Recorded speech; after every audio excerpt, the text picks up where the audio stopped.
Okay, B2 Studio, help me out here. Good God. It crashed again. Really? YouTube Studio really had to crash again as soon as I start stream? That's fun.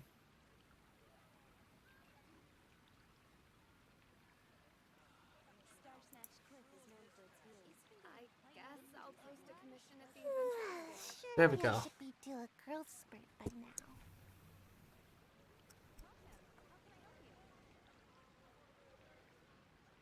Yep. I haven't played since 3.6, I think. Well, played seriously since 3.6. I have gotten into 4.1, which is why I have a certain somebody here. Wait, shit. Certain somebody here.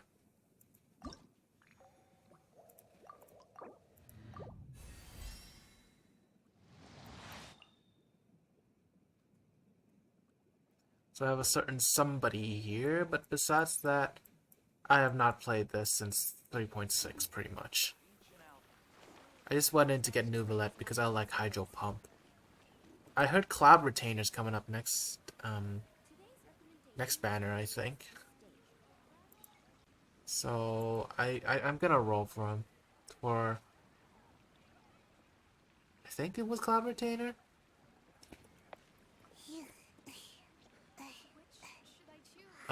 Shit, I forgot.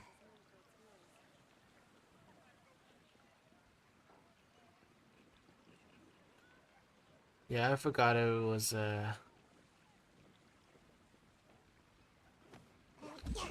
who was it? Who was it? It was Cloud Retainer, right? Like Shen Yun.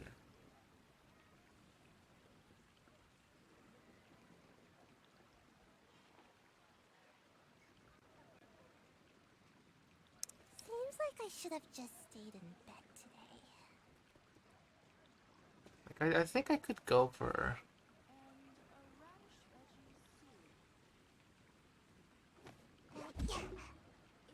Let me look it up again. Yeah, it is.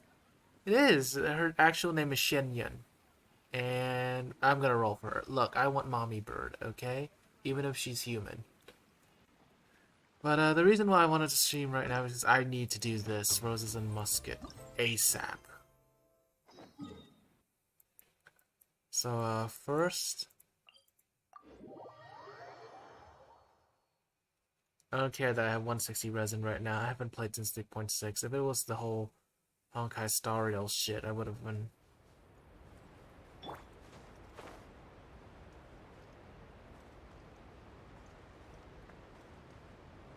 If it was the whole Honkai Star Rail shit, and you can fill up your existing resin, I would have had 2,400. That's how long it has been since I played.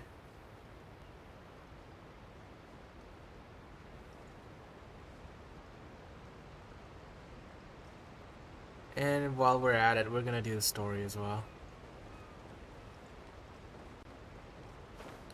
I've missed a lot of limited edition weapon, which makes me depressed.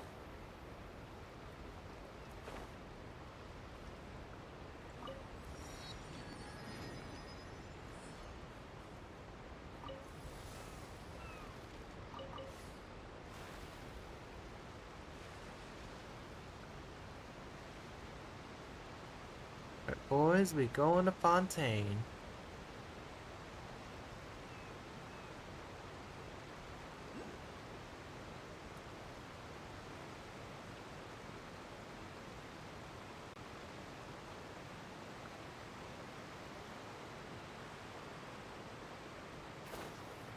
So there's some people waiting for me.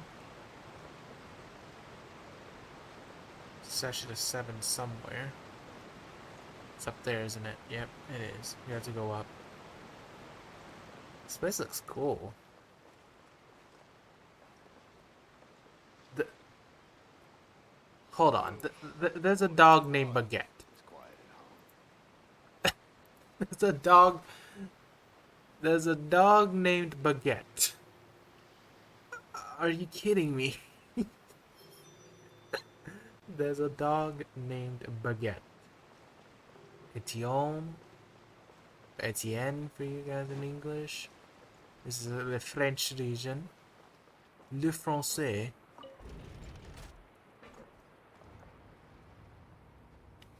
Bonjour mon ami, je suis Sylvie. Et je suis une baguette. Je suis un ferry de baguettes de ferry. I'm not fairy bread, I swear. I'm a fairy type, yes, but I'm not a fairy bread.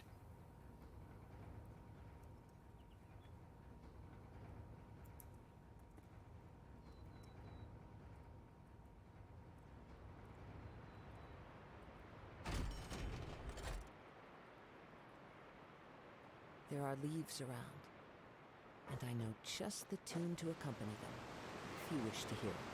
It's the Melusines.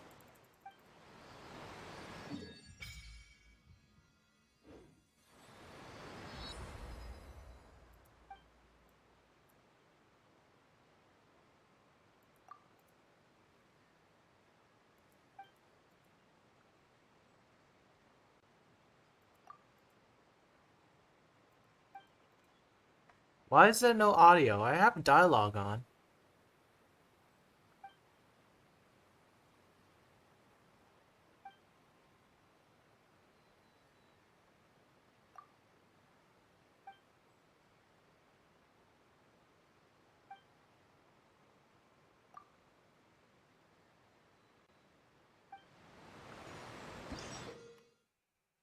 Fontaine's Blessing.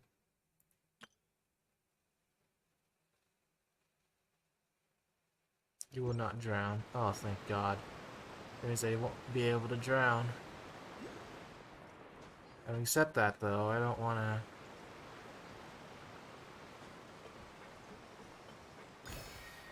to... Where am I supposed to go?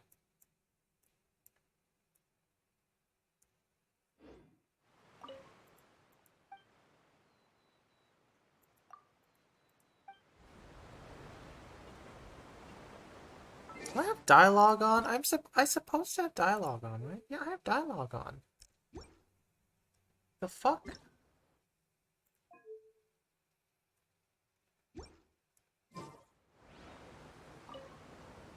Welcome to the Clementine Line Aquabus. This boat tour will take you to the magnificent Court of Fontaine, the most important city in our nation. I'm Aval, and I'll be your tour guide for this trip. Even though I'm not as reliable as Elfan from the Navia line, I'll still do my very best. And if you're dissatisfied with anything, feel free to let me know right away. Oh, wait a sec.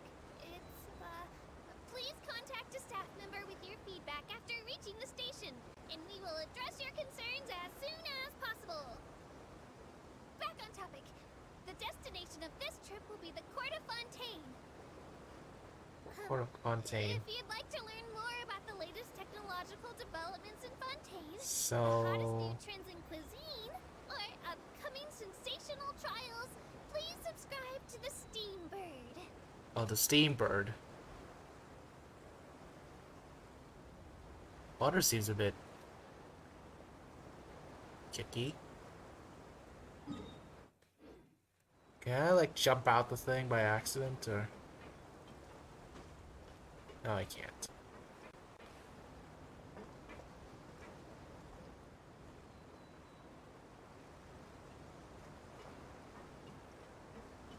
The Steambird runs lots of fantastic serialized novels, including the thriller Great Detective Herlock, which recently reached its dramatic conclusion.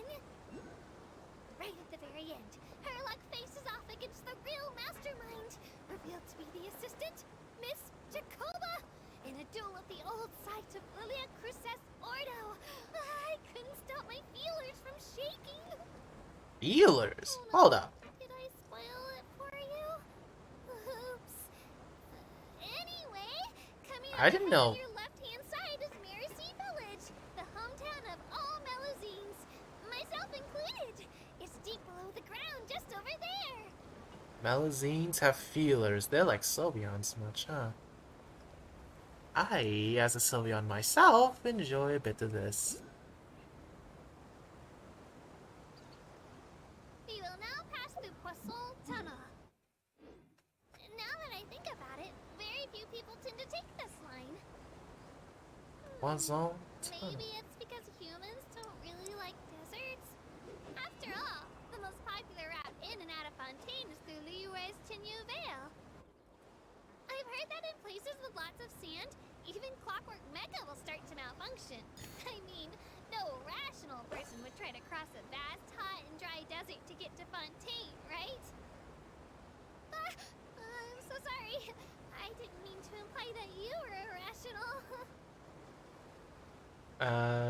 I will jump off this fucking ship if you call me irrational again. Also, isn't Poisson just fish? This is the fish tunnel? I'm hoping my French is not failing me right now. Because I took French for 3 years in high school.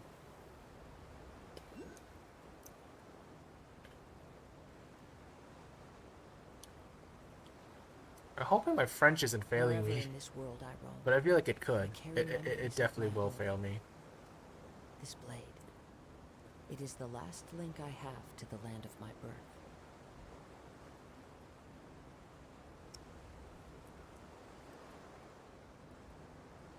Ahem.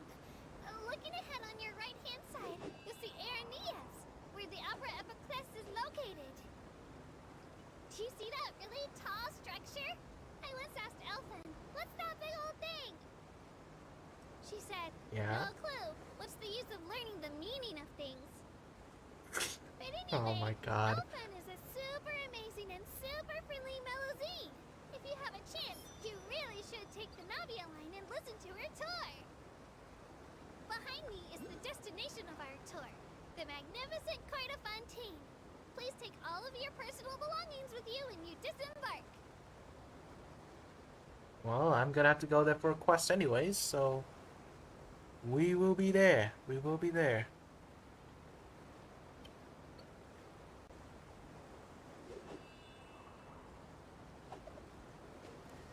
Everything looks good. We will be there. We will be there.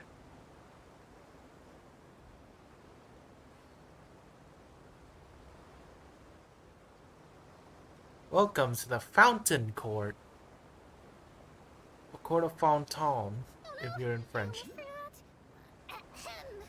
While aboard the Aquabus, please keep your head, hands, and other body parts, as well as your canes, swords, cameras, and other personal items inside the boat at all times. The Aquabus operator bears no responsibility whatsoever for any injury or loss incurred as a result of disobeying the rules. Could have said that like 5 minutes ago. Maybe it's a bit late for the disclaimer. Yes, it is. Anyway, I'm happy you've had an incident-free journey today, and it was my pleasure to serve as your tour guide for this trip. Thank you! Yay. We has arrived. Welcome to Fontaine. Well, fuck you anyways. I'm gonna go for the fucking...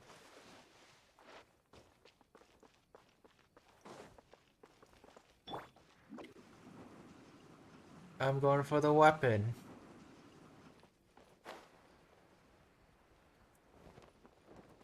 Time to discover all the fucking oohs and ahs. I need the fucking weapon, love.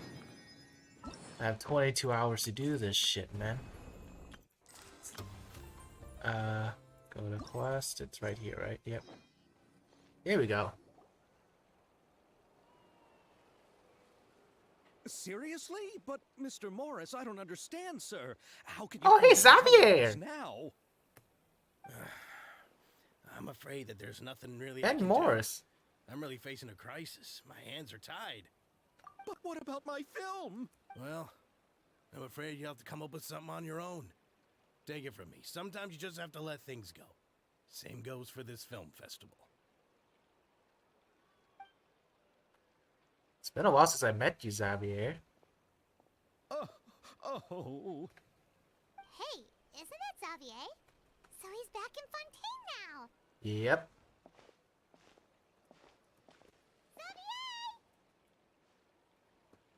Oh, why, if it isn't the dear traveler and Paimon. I really didn't expect to bump into you here at this time.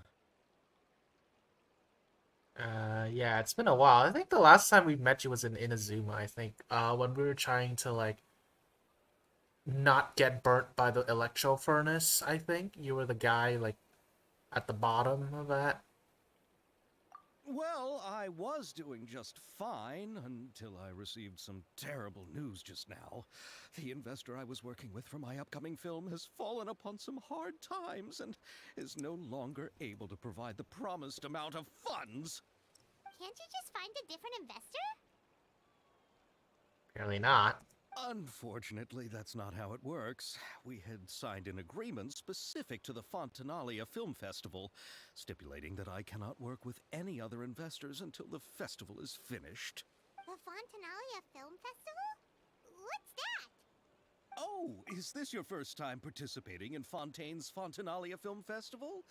Then allow me to fill you in. Is this like the Kane Collins Film Festival? Kone Film Festival? I don't know how to say it. Collins? Kone? The Collins Film Festival. That feels like the Collins Film Festival, isn't it? The Fontanalia Festival was established to commemorate the legendary Loch Knights, who went on a quest to search for the Oceanids, and eventually welcomed the Hydro Arconageria. The holiday is deeply connected to the founding of Fontaine, as well as its unique laws and trials. It's one of the most important festivals for this nation. I have no clue for What's lore with the whatsoever. weird expression on your face? It's like you're trying really hard to remember something. Ah, I was just trying to recall the exact description from the books, in order to avoid any unnecessary arguments over semantics. I usually try to recite things straight from the source. Well, either way, Paimon thinks she gets it now. It's just like the Windbloom Festival in Mondstadt, and the Lantern Rite in Lille. Got it, Paimon. Yes, those are festivals of a similar variety. Who doesn't like a good festival?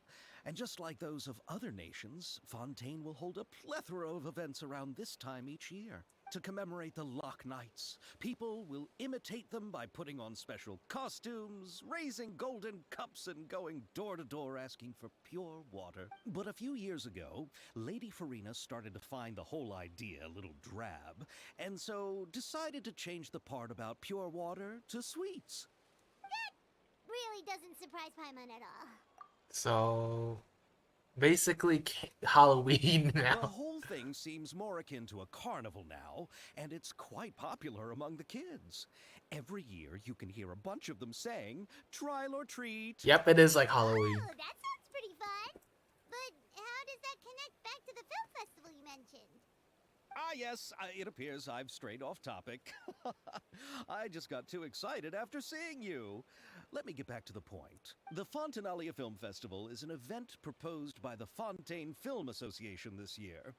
Now that film technology has matured as a medium, it's the perfect time to introduce more people to the art form. During this time, people may submit films to be evaluated, and the entry with the highest score will be given the Farina Award by the association. Damn. What award? The Farina. The Farina Award. You know, after the Hydro Archon. They coined it while Lady Farina was still in power, but even though things have changed, no one has made any motion to update the name. Perhaps everyone still thinks of it as a pretty appropriate name. Even though she isn't the Hydro Archon any longer, Lady Farina is still Fontaine's superstar. Anyone with eyes can see the way she shines on the stage. Alright. Guess the name does work pretty well when you put it that way. Oh, but who would have guessed there'd be an issue with the funding? How will I ever explain this to Miss Chiori? Not to say all the other actors who traveled all the way here from Inazuma. Chiori? Sounds familiar. Where have we heard that name before? Syria Boutique. Yeah, I have no idea. Yes, that's her.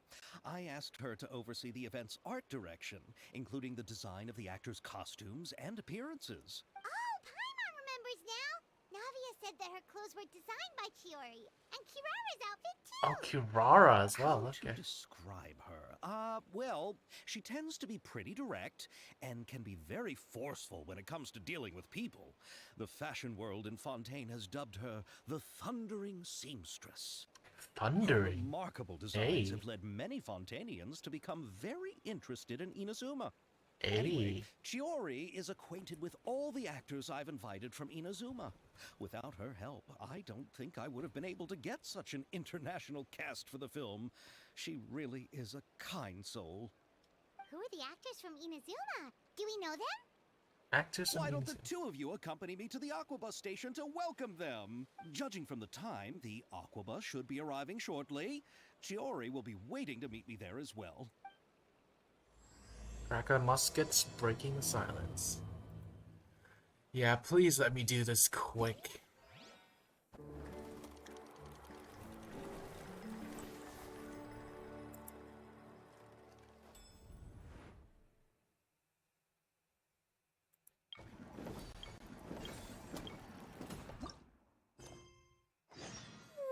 Surely I should be due a growth spurt by now.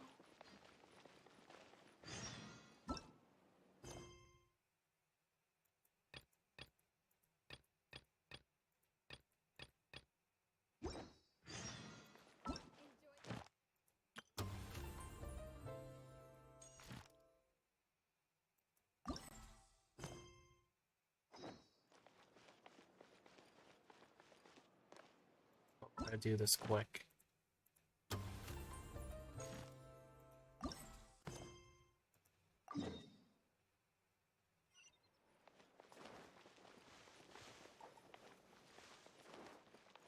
Gotta go up. And so that means we are gonna be here. They're gonna need to run.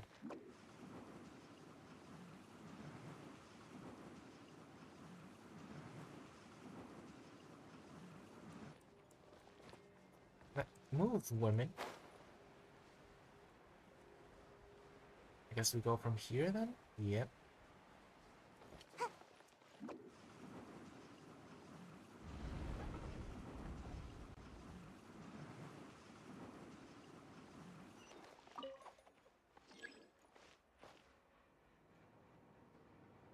Lift is coming.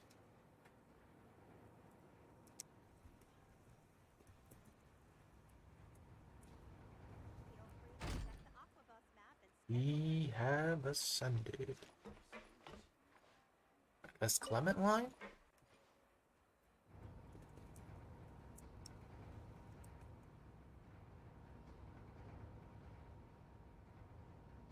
I assume we're going to Clement line, right?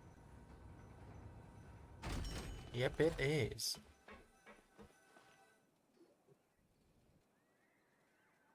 Who could you be? I have not played the Fontaine story, so I don't know who this would be. Miss Chiori? Oh, yes, Miss Chiori. Your talk with the investor sure went fast.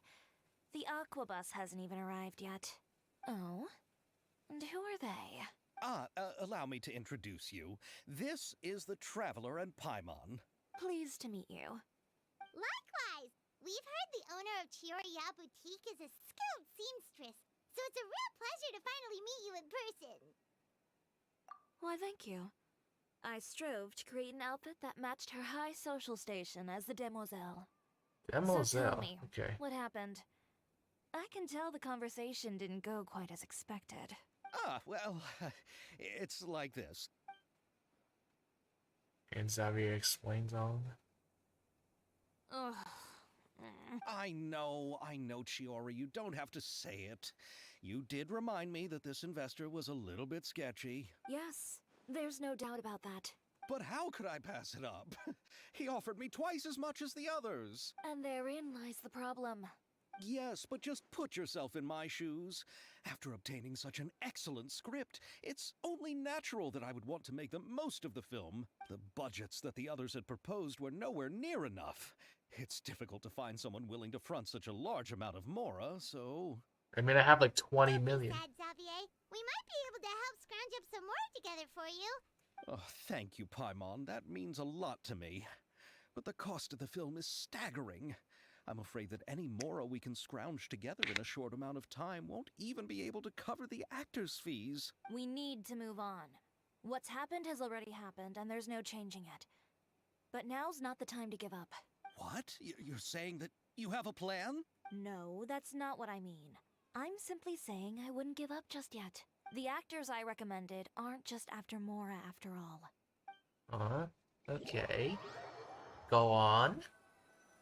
They're here for the fame and the stature, I'd assume. Was that Ayato? Okay, that's Ayato and Ayaka. Is that Yoamaya there? It is. Then where do you live? We Malazines live in Marcy Village. The only way to enter is from underwater. Oh my god, it's Ayato, You're Ayaka. tired after work every day, right? I mean, you have to swim all that way just to go home. You're so thoughtful. But some Malazines choose to live in the Court of Fontaine because it's so much more convenient. It's This is our Ayato. stop. It's Ayato and You Ayaka. arrived, but I haven't even finished chatting with Aval yet. I also enjoyed Aval's introductions to Fontaine along the way. Everything you described was so clear and detailed that we can't help but want to hear more. Thank you so much. I'm usually working here on the Sakura bus, so I hope I'll have the chance to see you again. There are still many more places I'd like to introduce to you. So we have seen these people again. Even Ayaka in her Fontaine outfit. Welcome to the Court of Fontaine. Chiori, you sure have changed a lot. This is the first time we've seen you since you left Inazuma. I haven't realized it's been so long. I was in such a rush when I left that I didn't even get to say goodbye. Thank you for extending the invitation, Mr. Xavier. I'm looking forward to a fruitful trip here in Fontaine. It's an honor to have the head of the Kamisato clan visit us. So they're who you meant when you said you had actors coming from Inazuma? Oh? It's the Traveler and Paimon. Wow, what a coincidence! Ayaka and I were just talking about you on the way here. Are you also here for the film? We just ran into Xavier earlier and came over with him. But I'm not an actress. Sir Kamisato and Lady Ayaka are the real actors here. I'm just tagging along with Ayaka to have a good time together. That I was always get the real lead role. About that, I mean, how was I supposed to contact you when I was making preparations for the film? I figured you were probably busy, and I didn't want to disturb you, so I could only keep you in the back of my mind while I sought other actors to play the lead roles in the film. I had been thinking about a surprise reunion with you during our trip here, but you still managed to surprise me first. And I have your fucking outfit as well. I paid money for that shit. Oh, so you all know each other already. My, what a coincidence. What are the chances everyone could be brought together here like this? No idea, but you know, funny enough, because I used to be free to play, and then like just a year ago I started buying the Welkins, and that's how I got Ayaka's outfit. I just had Welkins for like 7-8 months. Actually, by that I mean an entire year, when I actually had the budget. But yeah, I'm no longer free to play in Genshin Impact. I'm a what we call a dolphin. But like, I'm still free to play in Honkai Star Rail. I wouldn't pay like five euros a month just to, you know, like for this. I mean, it's not really that bad for Why me. don't we go to Hotel de Boer and catch up over a meal? I've already made a reservation. Huh? Did you reserve 2 spots for us too? Yes, of course, of course. I'll be sure to tell the boss to serve a few more delicious dishes just to make sure there'll be enough food. Very well. Then please, kindly lead the way, Mr. Xavier. Do you have boba on your sleeve still? Can I have a slurp? I want some boba. Some no. I was about to say boba by accident. I want some boba. Give me boba. Wow, the buildings in Fontaine are so tall. Just look at how big they are. And there's the fountain that Aval mentioned earlier. It really is a magnificent sight. And look at that huge spinning sphere. Where does it get its power? Wait a sec. Could it be one of those clockwork mecha we've heard so much about? Hey, y'all are. Hotel de Bois on the second floor over there. Oh, and even the waypoint thing's changed. Press the wrong button. Give this viewpoint. Thank you. I want to explore the story more because I have no context on any of these things whatsoever. But I need the weapons, please.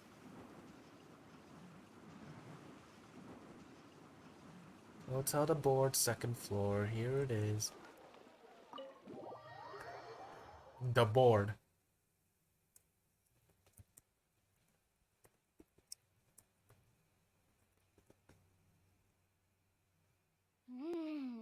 So this is what food from Fontaine is like. It sure is different from what we have in Inazuma. How should I describe it? It seems like you have to go through a lot more steps to make them. And the flavor has many layers too. Ah, yes. When I first went to Inazuma, I actually thought the food there tasted a little too bland. It took some time for me to get used to it. Let's get back to the purpose of this trip for a moment, shall we? How have preparations for the film been coming along, Mr. Xavier? Well, I've already assembled most of the film crew, a lighting specialist, a prop manager, and a costume designer. I've also bought the copyrights from the novel's author. Oh, it's called The Two Musketeers, right? I read the script you sent me on the way here. The story is pretty good. Originally, I was planning to start filming as soon as Sir Kamisato and Lady Ayaka arrived in Fontaine, but I'm afraid I've run into a bit of a problem. Oh? What is... It has to do with the film's investor, Mr. Morris. He suddenly informed me this morning that he's encountered some financial trouble and will be unable to release to me the amount of funding agreed upon. It's said that Fontaine's legal system is well developed. If he has violated the contract, then can't you simply take him to court over the matter? Well, I'm still more concerned about filming. Even if I were to take him to court, I'm afraid it would take months before the case could even be heard. Then, is there a way we could raise funds ourselves to solve the problem? I've considered that option too, but unfortunately, it's difficult to gather such a large amount of mora on such short notice. Besides, we have to consider the film festival's submission deadline. Mr. Xavier, if Ayaka and I were willing to perform for free, would that resolve the problem you are currently facing? What? No, out of the question. To have you come all this way just to act for free? Oh, no, that won't do. There's no need to worry, Mr. Xavier. My brother and I had actually intended to work for free after receiving your invitation. Inazuma has only recently reopened its borders, and needs to strengthen its relations and cultural ties with other nations. We didn't have many collaboration projects with Fontaine in the past, so we hoped this trip would serve as a good start for the future. Indeed. You could say that's the real reason why the Yashiro Commission agreed to come to Fontaine. A cultural exchange, huh? So that's what the whole point was. It was a cultural exchange. Sweet. You know, I really like that, actually. I'm not gonna lie. Because, you know, like, having a cultural exchange could probably also help with diplomatic reasons for Fontaine and Inazuma. And considering the fact that Inazuma has been, like, dropped dead for, like, 500 years, I think that would actually be benefiting of the people in Fontaine. Well, not 500 years. It's more like a lot recently. But get what I mean, right? Like, there's a benefit for collaborating after being isolated for so long in Inazuma. So, cool. I like I it. understand, but having you two act for free just doesn't seem right. Not at all. While we're officially here to conduct a cultural survey of sorts, we must express our sincerity if we want to establish formal cultural ties with your nation. This film will serve as proof of friendly cooperation and cultural exchange between Inazuma and Fontaine. It's my hope that the film can be finished and released as smoothly as possible. If you still don't feel comfortable with this arrangement, I would also be more than happy to be introduced to some other renowned individuals in Fontaine's literary and artistic circles. All right. I'll do as you say. Thank you. Thank you so much. I'll make sure to cobble together enough mora now, even if it means selling my house, my camera, and every single family heirloom. Come on now, no need to go that far. I'll also help you out as a brand sponsor. Me too. Even though I didn't bring much more to spend on this trip, it's still better than nothing. You are too kind, all of you. I really don't know how to... Ew. Alright, enough about that. Chiori's not one Have for the Xavier's emotions. savings, my support, and 2 leads who are willing to act for free. I think we will be able to make this happen. So, instead of Mora, you'll help with filming and production. Oh, but how can we help with that? We don't know much about making a film. Alright, pull yourself together, Xavier. Tell us if there are still any open positions left among the crew. All right. Let me think. We still need a camera operator, a clapper loader, and someone to manage logistics. I originally wanted to personally serve as director, but I've been too busy working as the producer. So the positions of director and director's assistant will also need to be filled. Paimon knows what the director and the logistics support person do, but what's a clapper loader? Clapper loader is responsible for using the clapper board to record and organize the information of each shot when the camera operator begins shooting. The work requires both patience and careful attention to detail. A clapperboard? Oh, you mean the thing they hold that goes clap whenever they start filming? Yes, that's right. Are you interested in that job? For sure! Paimon's always wanted to try that. Alright, then you'll be our clapper loader. I can find someone from the store to help with logistics. What do you think, Xavier? Oh, fine by me. As for our camera operator, I was thinking of letting the Traveler take the role. Oh, she's great when it comes to using a camera. Paimon can't even count how many things we've taken photos of during our journey.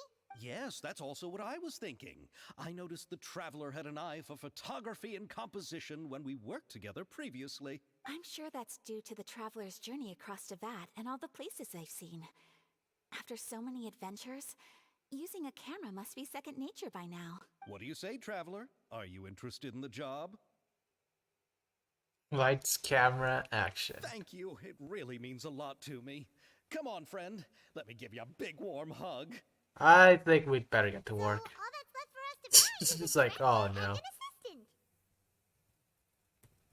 Oh, me. I want to be the director's assistant. All we need to do is help the director, right? I can handle that. All right, then all we need is a director. Oh, all the well-known directors in Fontaine are probably also busy working on their own films these days. I'm not sure who will have time to help. Oh, Farina helped out a theater troupe recently by serving as an artistic consultant. She could be a good director, right? Besides, it's not like she has anything else to do right now. Farina? Do you really think Lady Farina would be willing to help us with our humble project? Isn't that the name of Fontaine's Hydro Archon? My brother has already informed me about what happened here in Fontaine. I don't know. That's her. She helped out a theater troupe not too long ago, and now she's taking up work as a director. Well, I saw that musical. Her performance was perfect, and the storyboards were also excellent. Don't let her former identity intimidate you. She's the best candidate we can think of right now. You'll never know until you give her a shot. fine. Yep. You're right, Chiori. I'll do anything for the sake of my film. Anything! Then I'll have to ask the Traveler and Paimon to show me the way to Lady Farina's residence. I just hope she'll agree to help. Do you need us to also come along? No, there's no need to trouble you with this. Besides, you've just arrived in Fontaine, and I'm sure there are many places you would like to visit. Just leave this task to me. It's part of my duties as the producer. Very well. Then we'll be waiting to hear the good news. I'll go with you.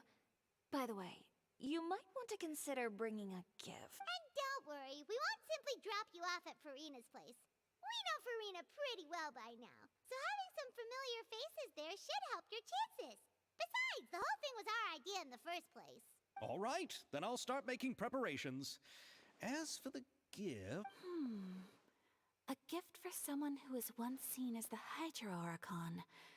I wonder what she would... I recall that Lady Farina once fancied a clockwork ring, so perhaps I should get another exquisite clockwork contraption for her. Huh? Can't we just bring some desserts, like the Fontanalia mousse? But wouldn't that be a little too cheap? She does like desserts, though. So the Furina's like A.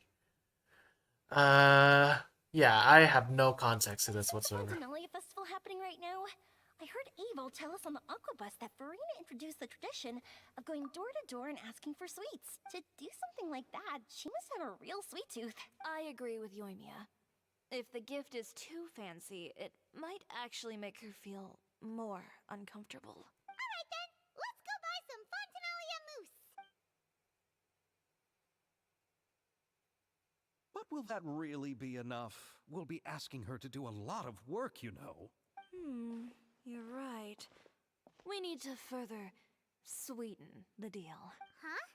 You want something even sweeter than Fontanalia mousse? Yes, we'll need a gift that's sweeter than any dessert in the world. Well, what could that be? Your words of praise. Words of praise. Okay. Let's do that then. Well, let's go to her apartment, which I have no idea where the fuck we're supposed to go. It's all the way there where I don't have a clue on where it is. Let's go, Fontanalia.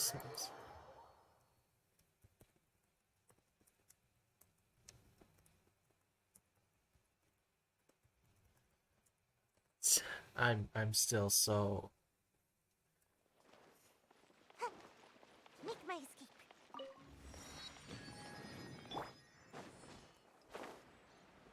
I need to rush this. I don't have time to, like, sightsee all the good shit or anything, you know?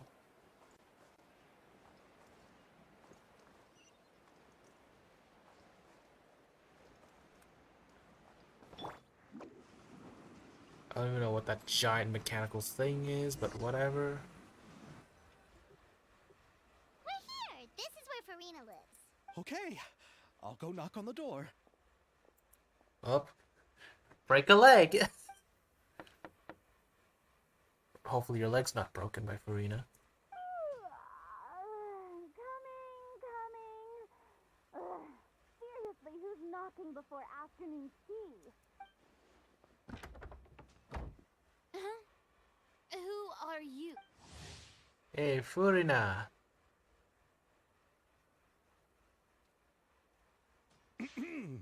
Lady Farina, please allow me to introduce myself. I am Xavier, a film director. Hello. Oh, is that the traveler in Paimon I see behind you? And who's this? I'm Chiori. Ah, the one from Chioria Boutique. Hello, hello. So, what are you all doing here? Do you need something? Did you just get up, Farina? It's already past noon, you know. Try to be nice, remember? Oh, Paimon means the weather is so nice in the afternoon and the sun is so warm. Just like how you make us feel. Sleeping in late is a really smart idea. No. I was just up late last night reading some novels. What does sleeping in have to do with the weather? This is a small gift we've prepared for you, Lady Farina. We hope you like it. No need to be so formal. I'm just a regular person like everyone else now. Oh, is this Fontanalia mousse? It's one of my favorites. That's great! So, actually, there's something we need your help with. Given your renowned passion and understanding of drama, I would like to ask that you serve as the director of our film crew. Oh, But didn't you just say that you're a director? Yes, but for this particular project, I'm mainly working as a producer. Besides, I'm sure that your understanding of the performing arts far surpasses my own, Lady Farina. Are the Traveler and Paimon also part of the film crew? Yep, we sure are. Paimon's the clapper loader and she's the camera operator. Camera operator? That can be a pretty technical job, and it directly affects the final quality of the film. Are you really up to it? Show you No, can. I'm not questioning your abilities. It's just that I've never really seen you use a camera before. I got the Maybe you can pictures. come up with a test for the Traveler and see for yourself. If she can satisfy you with her camera skills, then you'd have nothing to worry about and can join the team. What do you say? You sure are getting better at rolling with the situation, Paimon. Oh, I do wish to see how skilled the Traveler really is with a camera. All right, how about this? We'll work with what we have. I'll give you some scenarios and see if your work is up to my standards. Very good. It's essential for the camera operator to understand the director's vision. I'll make my decision after seeing your work. Are you ready? I have high standards, you know. Yeah, I'm ready. Okay, grab the camera and I'll give you a scenario.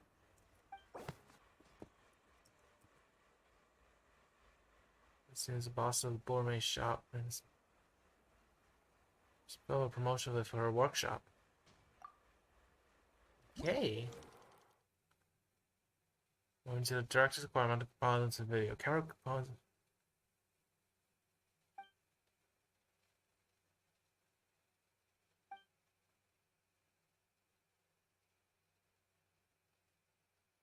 So this is literally becoming an editor.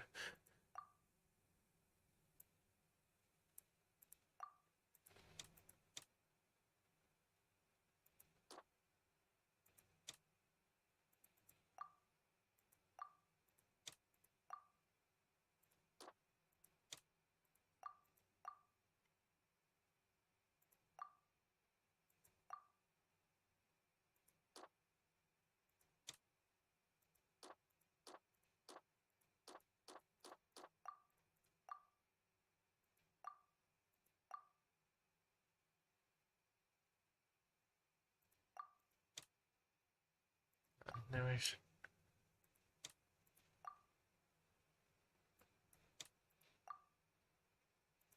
Weapon workshop.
So the third scene might have some issues. Oh, it appears that you have more skill than I thought. All the shots had a great composition, and I could really feel a connection to the characters and their lines. Yeah! Does that mean you agree to be our director, Farina? Did you think I would agree just like that? After our performance of the Little Oceanid, I've begun to make a name for myself again, you know. In fact, I've already had several troops approach me for the Fontanalia Film Festival. Unfortunately, the scripts were all pretty boring and didn't pique my interest. If others were to find out I agreed to work with you so easily, then, well... Hey, but didn't we have a deal? What else do we need to do to convince you, Farina? The script? Well, what about the pay? Huh? You know, how much you're willing to pay me to be the director? The pay is also an important factor for me to consider, you know. Well, I can offer you this much? What? That's all? If Nervilet were to hear of this, he could charge you with underpaying your labor. I'm sorry, but our crew is in a tight financial spot at the moment. I see. Well, even though it's highly unlikely now that I'll join your crew, there's still something I'd like to ask. Exactly what film are you planning to make? Oh, our script is an adaptation of The Two Musketeers. Wait, you mean the suspense thriller novel that was a #1 bestseller? Oh, so Farina's read it too. Yep. Of course I read it. I've always had a keen interest in artistic works that strike a chord with the populace. I see. It all makes sense now. You must have used most of the budget to pay for the copyright. Not really. The novel's author transferred the copyright to me practically for free once he heard that I wanted to make a film adaptation of the story. The lack of budget is due to another issue. He probably just wants to get his name out there. So, Mora isn't the most important thing to him right now. It reminds me of a delivery courier who wears one of my designs while traveling all across Teyvat. I didn't charge her much for the outfit either. The exposure she provides for my brand is well worth it. So, are you a big fan of this story, Farina? Well, it's alright. The pacing of the story is good, but the character relationships could use some work. When I was reading it before, I always felt like some things were left on a rather unsatisfactory note. I have high standards, you know. Ahem, Mr. Xavier. If, hypothetically speaking, I agree to be the director, how much freedom would I have in terms of script revisions and creative interpretation? Oh, as much freedom as you would need. I wouldn't dare doubt the tastes of Fontaine's greatest stuff. Good. Then I'm free to alter the script as I see fit. Absolutely, no problem. Pick a film that you love. All right. It seems that your crew really can't go on without my care and direction. So, you agree? Yes, I agree. Although the pay is well below what someone of my caliber deserves. A great script calls for a great director. I mustn't let a perfectly good story be ruined due to lack of funds.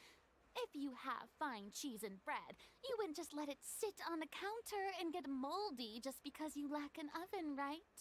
Yep. Thank you, Farina. Oh, Hydro Archon above! I'm not dreaming, am I? Somebody pinch me. There's no more Hydro Archon, you know. And it's still a little early to celebrate. There's a lot that goes into shooting a film. Although the trickiest tasks of finalizing the script and casting the actors have already been taken care of, we'll still need to reserve filming locations. Not to say set up lighting and props. And by the way, since we'll be filming The Two Musketeers, we'll need to find an action choreographer. Ideally, a professional who has actual experience with muskets. Navia? Yes, I've thought about this as well. I was hoping that you might know someone who could handle the job. Me? If this was before, I could have simply asked Florand. But it's already been some time since I last talked to her. Navia can also use firearms, but unfortunately, her style is quite different from that of the characters in the story. Could we ask the Special Security and Surveillance Patrol? Oh, you mean the Special Patrol's Musketeers? Yes, that's right. They work with muskets every day. I can't think of anyone more qualified than them. They would be under Nervilet's jurisdiction. Unfortunately, I, don't have any connection with them at all. So, in the end, we still have to start by talking to Nervilet. No need to go to all that trouble. I know their Captain Chevres. Chevres. You do? Wait, Chiori, how do you know the captain of the Special Patrol's Musketeer? No particular reason. Running a business means dealing with some trouble from time to time, and she's helped me out on a few occasions. In return, I've helped her handle a few situations in which the Special Patrol couldn't get involved directly. So, we've gotten to know each other over time. So you're saying there's been times when the Special Patrol needed a fashion designer to handle a situation? Your work is becoming more and more mysterious. Yeah, that You'd do sounds best weird. to keep it that way. Anyway, enough about that. What do you all think about asking the captain to be our musket action choreographer? She sounds professional enough. She is a captain after all. I have no objections. But I imagine the Special Security and Surveillance Patrol must be busy with their duties. Do you think she'd really have time to help with shooting a film? And then there's the issue of pay. Well, it just so happens that she's also not the kind of person that's just after Mora. As for whether she has time, I'll have to go and ask her first. Then I'll leave that to you. Macaroni's on sale today, so I've got to go. You can just tell me how things went when we discuss tomorrow's plan later. She has her priorities set right up. As a uni student, I feel this. Macaroni's on sale, I'm buying that shit. No problem. Having Farina join feels like a big boost to our team. Of course. Just wait until the day of our premiere. You'll witness the true power of my name in these lands. You'll be so glad I agreed to help. I can guarantee that even the standing tickets will be sold out. I'll be sure to ask some people I know to see if they'd be willing to act as extras. Seems like you're finally getting more comfortable with your own reputation now. I didn't ask for the Clapper Loader's commentary, Paimon. You know, Then see. let's get going. I happen to know where Chevrolet is today. By the way, I'm curious. If my pay is so low, then what about our two lead actors? Didn't they travel here all the way from Inazuma? Actually, they told us that they see the trip as part of a cultural exchange, so they didn't ask for any pay. What? So is every person in Teyvat who doesn't want money gathered here to shoot this film? Don't tell me Chiori isn't being paid either. I already knew Xavier from before, and he's also agreed to give my brand some good exposure. It seems the gods have really smiled upon you, Xavier. And that certainly doesn't include me, mind you. So you're frowning. Alright, Chevrouse. Somebody that I have never heard of before besides that one banner. Let me just get this real quick.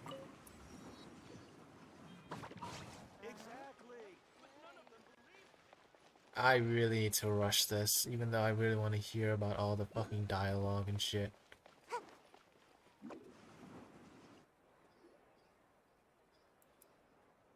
Oh, that's her.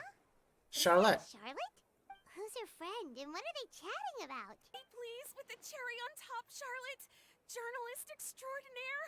Please tell me you're joking. I read that a gang of criminals tricked the Gardamex by disguising themselves as blubber beasts. It's true, isn't it? It has to be. I've invested all my savings into graph adversarial technology and even taken out a sizable bank loan. I'm begging you like the beggiest beggar in all of begdom.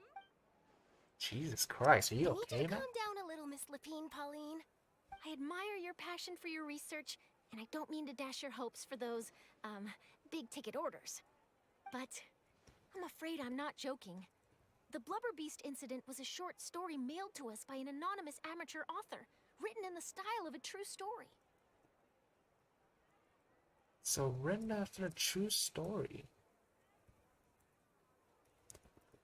So this was false lies, an amateur author. It sounds like they're just discussing a story, but why does this Miss Lapine Pauline seem so distressed? Funnily enough, I actually remember being in a meeting where the editing team was debating the potential risk of misleading the public with this story. They even went to Maison Gardiennage for advice, but to our surprise, they fully supported us printing it. They figured that the false intel would be a great way to dupe potential criminals into wearing ridiculous costumes when breaking the law. In truth, Gardamex are extremely sophisticated in their capabilities. they can identify criminals just as reliably as the best human guards, so a crude disguise isn't gonna get you far. If anything, it'll just make you stand out all the more. Since we ran that story, the Maison Gardiennage has made a slew of arrests, including, one phantom blubber beast, a titanic red-crowned finch, and a specter man. So I knew this story had helped out law enforcement. But this is the first time I'm learning of an innocent citizen being deceived by it.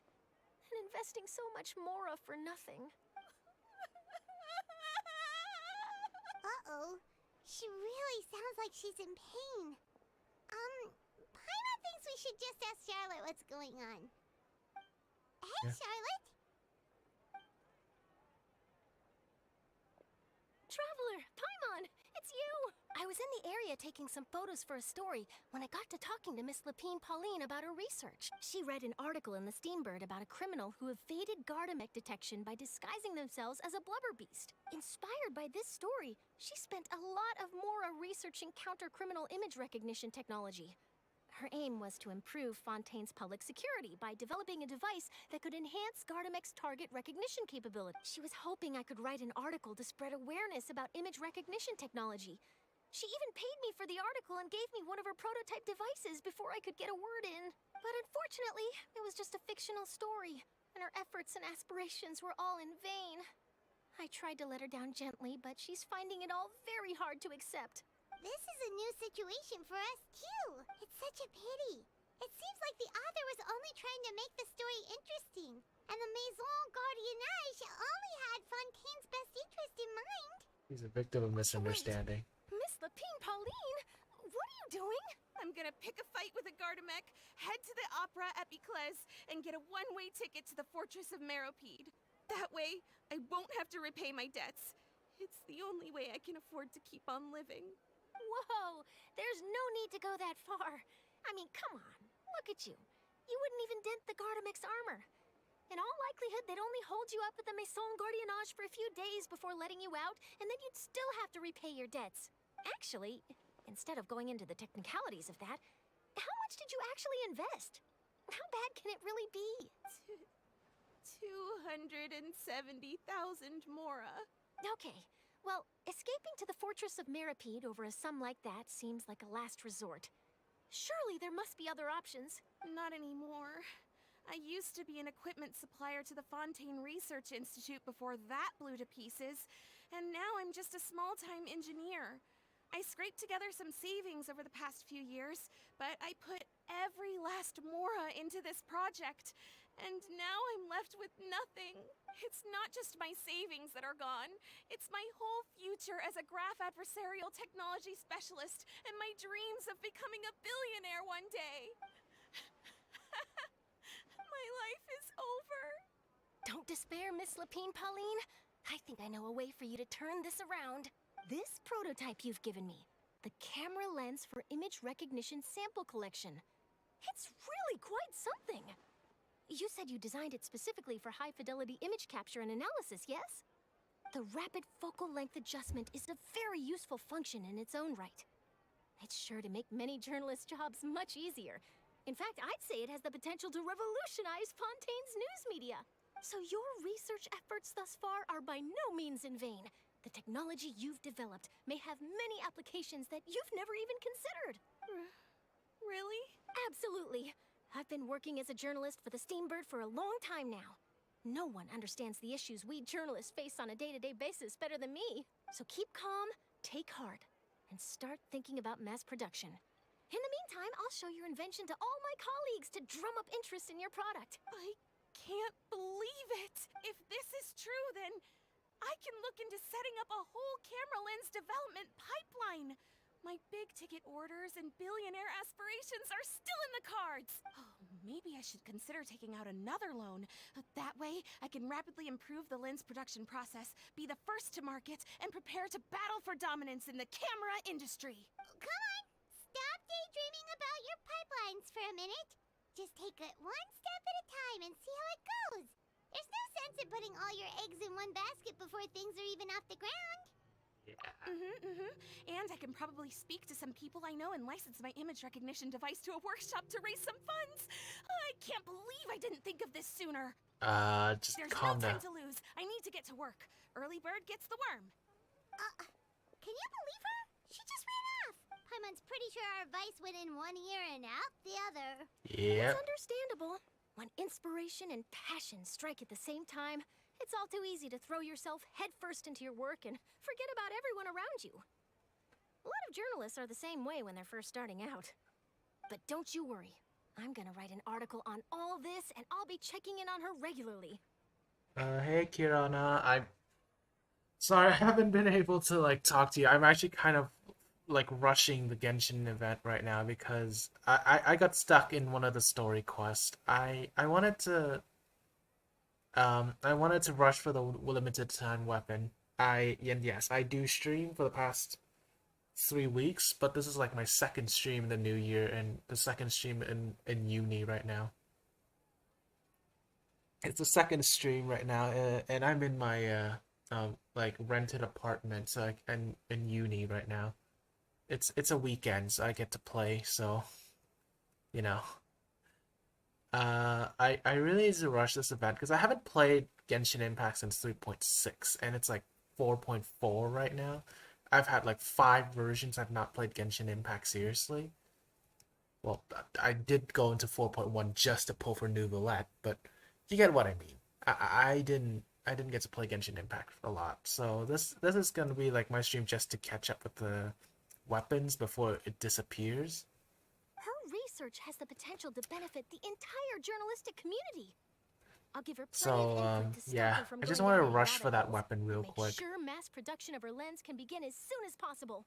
because I only have like 22 hours, I think. It's reassuring to know that you'll be looking out for her, Charlotte. Sergeant to the rescue. Actually, you know what? Why don't you two take this prototype lens? I'm sure you'll have plenty of chances to use it on your travels. It takes the right person to get the most out of a new technology. In your hands, it's Yep. sure to capture some amazing sights. Thanks a lot, Charlotte. That- What a nice surprise. I We really were just curious about what you guys were talking about. Totally didn't expect to get a free gift out of it. You're welcome. I got something out of this too. The beginnings of a very interesting news story. The boundaries between real news reports and news-like fiction must not be blurred, even when there's a compelling justification for doing so. I really need to finish Yes, this. that's I how have I'll phrase it to the editors when I give them my feedback. 22 hours, Let's hope we don't and mislead technically it's not any even more 22 well-meaning hours. citizens in I the have future. at most what, 20 hours because I have school tomorrow. That's why. I have school. I have uni. Yeah, that was a detour there.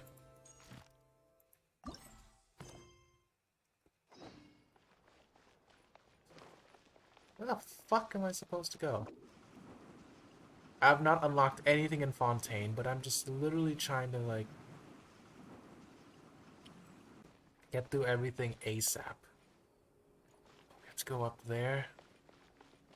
That means we have to go down there first. Go to floor 2.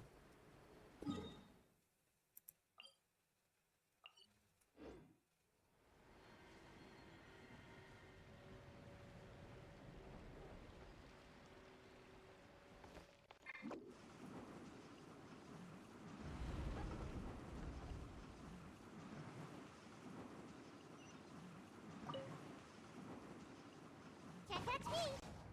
I accidentally pressed the wrong button. Great, now that's going up without me. And I accidentally pressed on the floor 4, so we're gonna be here for a while.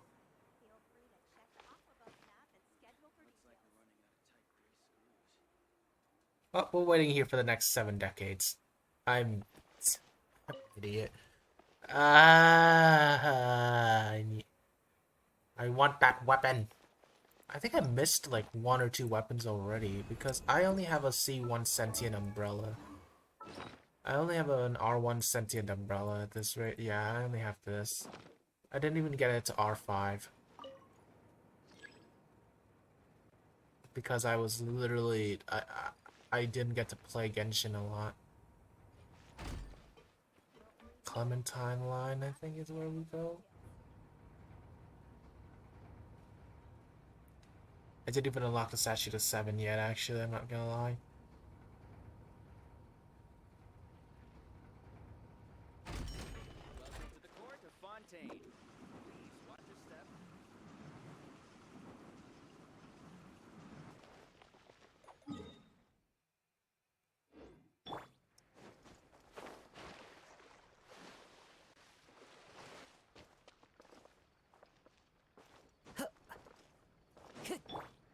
So we go this way, I'd assume?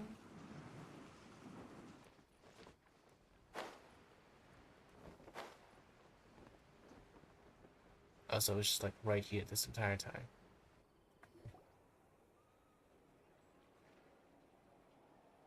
All right, this is the place. But where's the captain? There's hardly anyone around here. There she Visitor. is. The one with an eye patch reading in front of the newsstand. Oh, her! Paimon could tell there was something different about her. She seems kinda intimidating. Please wait here for a moment. I'll go fetch her. She's working now, so you might not want to get in her way. Working? But isn't she just standing there and reading a novel? Just trust me. Yep. Oh, alright, let's see what happens then. Shiori sure is a mysterious person. She claims just to be a fashion designer, but she knows all these powerful people. Listen, Paimon. The court of The powerful Fontaine isn't people might need particularly some tolerant clothing, of visitors so, from you know. overseas, so it isn't easy for a foreigner to promote their brand here. Even more so in the competitive world of fashion. Even a local like me just trying to make a film has to face all kinds of challenges. So I can only imagine what Chiori has been through to get where she is today. I'm sure that having more connections has definitely worked in her favor. Reading on the job? Detective novel. One main character? No. Multiple. Branching storylines. I see. How's the plot coming along? One of the main characters is about to make a choice that will affect the rest of his life. I'd wager he's going to make the wrong choice. Any way to speed things up? There's something I need your help with. You know that doesn't depend on me. It all comes down to what the character chooses. Which is exactly why I'm here to help.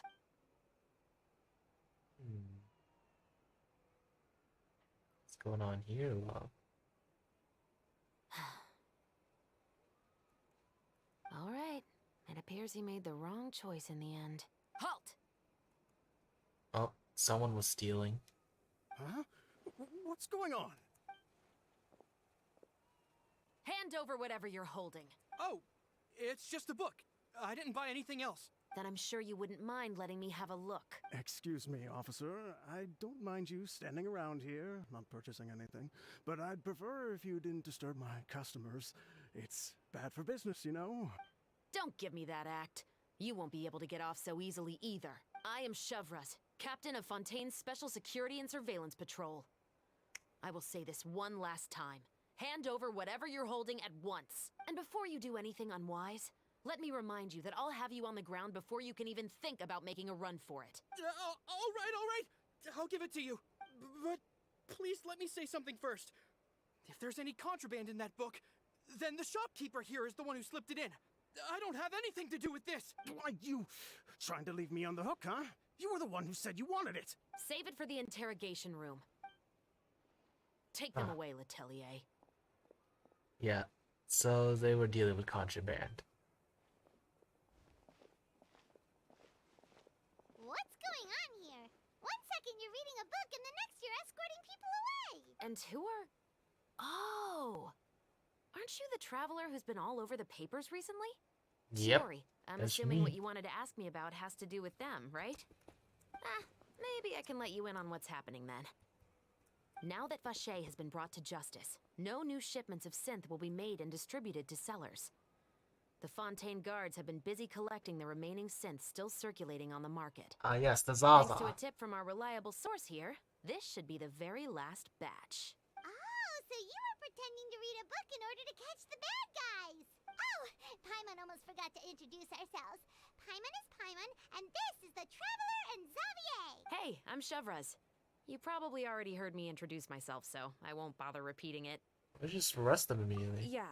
Why didn't you make a move as soon as you had the chance? Were you worried that my intel wasn't accurate?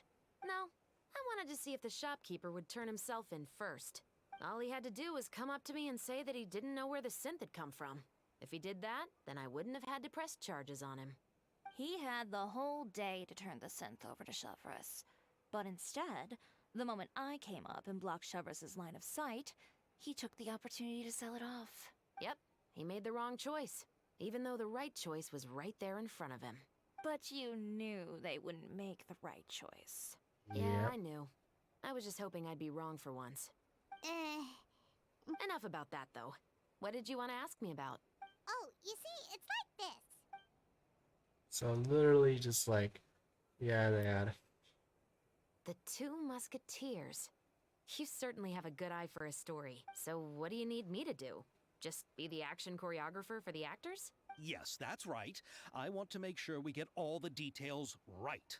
I want the actor's posture and understanding of firearms to be as realistic as possible. However, I'm afraid this work will require a bit of your time, since you'll have to be present whenever we're filming.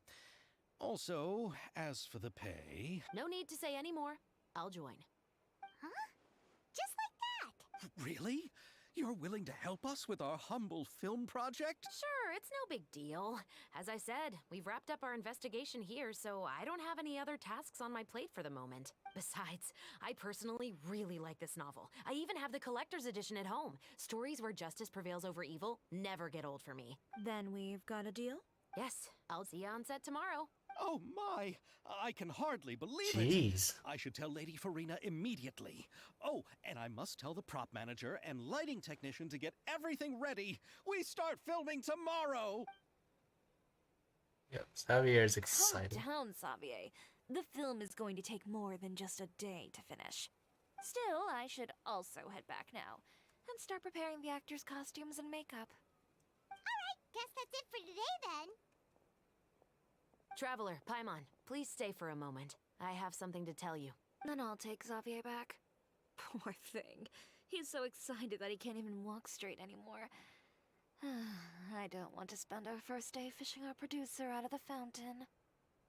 See you tomorrow then. See you tomorrow. Yeah. Alright, Chevreuse, what do you have for me to talk about? Chevreuse. So what did you want to tell us, Chevreuse? Chevreuse. Have you read The Two Musketeers? The story is about a pair of children born into the household of a baron, and their struggle to survive together and take revenge for their mother. They were raised at the baron's estate, where their mother worked as a maid. The two were illegitimate children that the baron had with the maid, so they were never treated well by anyone.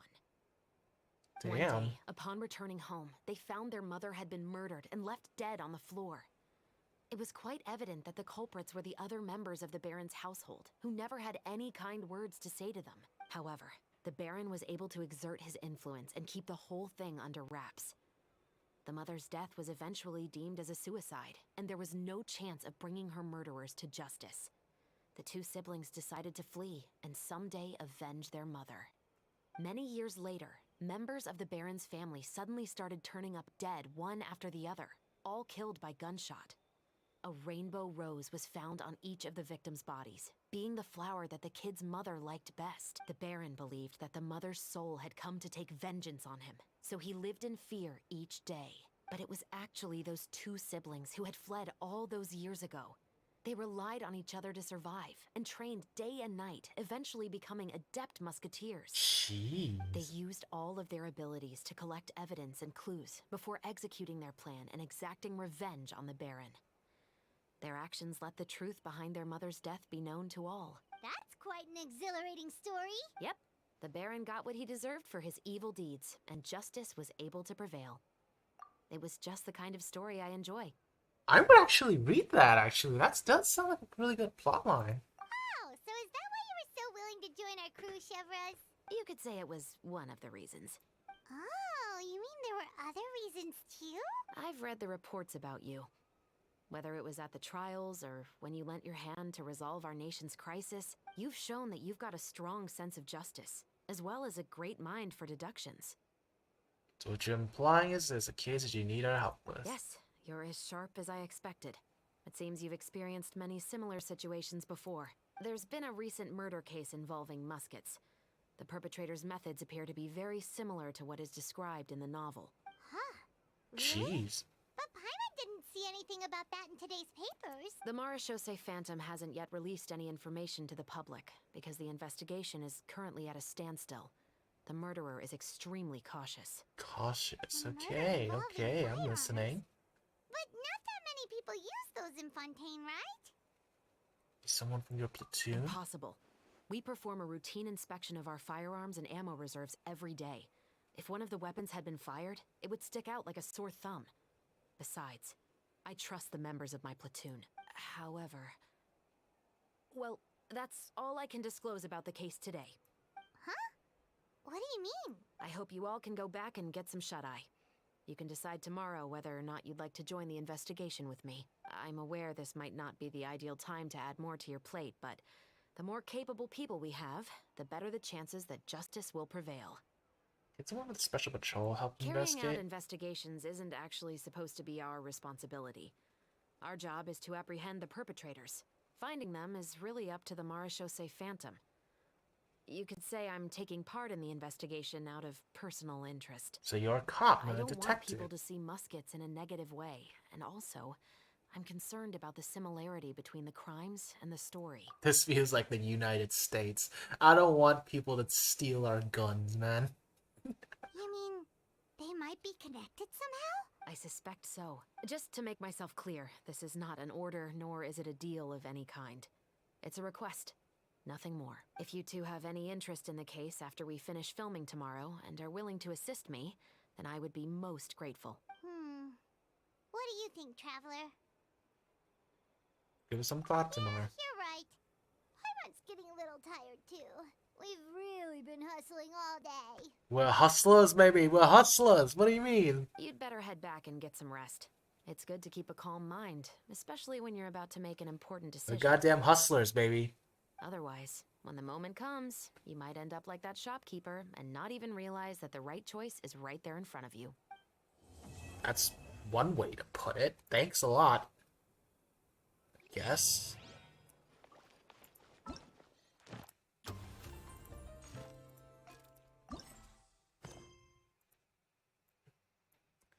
Eight to 10. Next morning. Alright. We do a bit of this. And we go to tick-tock, tick-tock, tick-tock, tick-tock, and boom. It's finally time to meet up with everyone. Paimon even dreamt of making the film last night. If Paimon remembers right, we're meeting at Hotel de Boer. Let's get going. Hotel de Beau. Ayaka, Yoimiya, you're already here. Good morning. Xavier said yesterday afternoon went well. Yes, very. Yeah, and how about you, Ayaka? What were you up to yesterday? After we Shenanigans. split up, Ayaka Aw. went to see Udex Nervillette at the Palais Mermonia. I was originally thinking of going with him, but he said he could manage it himself. He told me to go see the sights around Fontaine and to enjoy the local culture, so I rode the aqua bus with Yoimiya and visited the opera house on Aranias Island. Yeah, you wouldn't believe what we saw there. Two mechanical puppets that were dancing together. You've already seen them, right? The Dirge of Coppelia and the Nemesis of Coppelius. Yeah, those two. Amazing, aren't they? We sat and watched for quite a while. It was mesmerizing. Like we could keep watching them forever. Oh, it was the same for us the first time we saw them, too. Afterwards, we went swimming at the beach. Well, diving, to be exact. It was the first time I ever breathed underwater. I held Ayaka's hand and we counted down together. 3, 2, 1, and then splash! We were beneath the waves. We get to see a flashback, it seems. I like flashbacks. I like flashbacks. Go on. At first, I didn't dare to open my mouth. But once I couldn't hold my breath any longer, I decided to take a big breath in. Turns out the water wasn't as salty as I imagined. It didn't really taste like anything at all. Before I knew it, I was breathing like normal down there. It was an amazing feeling. Ayaka said I was too nervous and needed to loosen my grip. She got used to everything way faster than I did. I knew that the Traveler could do it, so I had no doubt we could do it too. That helped me feel at ease as soon as we dove in. The underwater world in Fontaine truly is beautiful. I love seeing the Romaritime flowers blossoming underwater, like little candles lighting up the streets at night. See, this is a lot better There in were terms of so many storytelling. creatures that we've never seen in Inazuma. See, now this is way better in storytelling, guys. Where has this been? Like three fucking updates ago. Where was this 3 years ago? My God, this is context, and this is a good way to make context. Show. This is so fish good. that shimmer like a sword blade. Whoosh! Oh, and those big fish that call when they see people. Oh, you mean Hunter's Rays and Blubber Beasts. I just love the name Blubber Beast. Just wait till Pops and the others hear about this. They probably won't believe a word I say. Yeah, like, why don't you have this kind of story context? Like, why don't, like, what's with like the whole like staring at someone's face for like 5 hours? This is way better. This is way better storytelling. was down there for quite a while. It was dark before we finally rode the aquabus back to the city. I figured she'd want to sleep in today. Yeah, even I was worried that I wouldn't be able to get up. I still felt like I was drifting in the waves when I went to sleep last night. But as soon as I woke up today, I remembered that we'd all be shooting a film together, and I was ready to go. Speaking of the film, where's everybody else? My brother and Xavier were speaking to the restaurant owner about using the place as a filming location. They should be here soon. As for the others, we're here. Oh, Chiori, that's Chevrolet. Yep, Chiori and Chevrolet. Please excuse my Chabru's. tardiness. I just finished the Special Patrol's 6-mile morning jog. 6 miles of morning jog. Listen, I go 6 kilometers and my legs were fucking numb, okay? Well, it's not even a morning jog either. It's 6 kilometers total for a day. Like, aka fucking yesterday. I went to the police station, which is around a kilometer 500 away. And then I had to run back to my apartment. And then I run back to school, which is another kilometer away.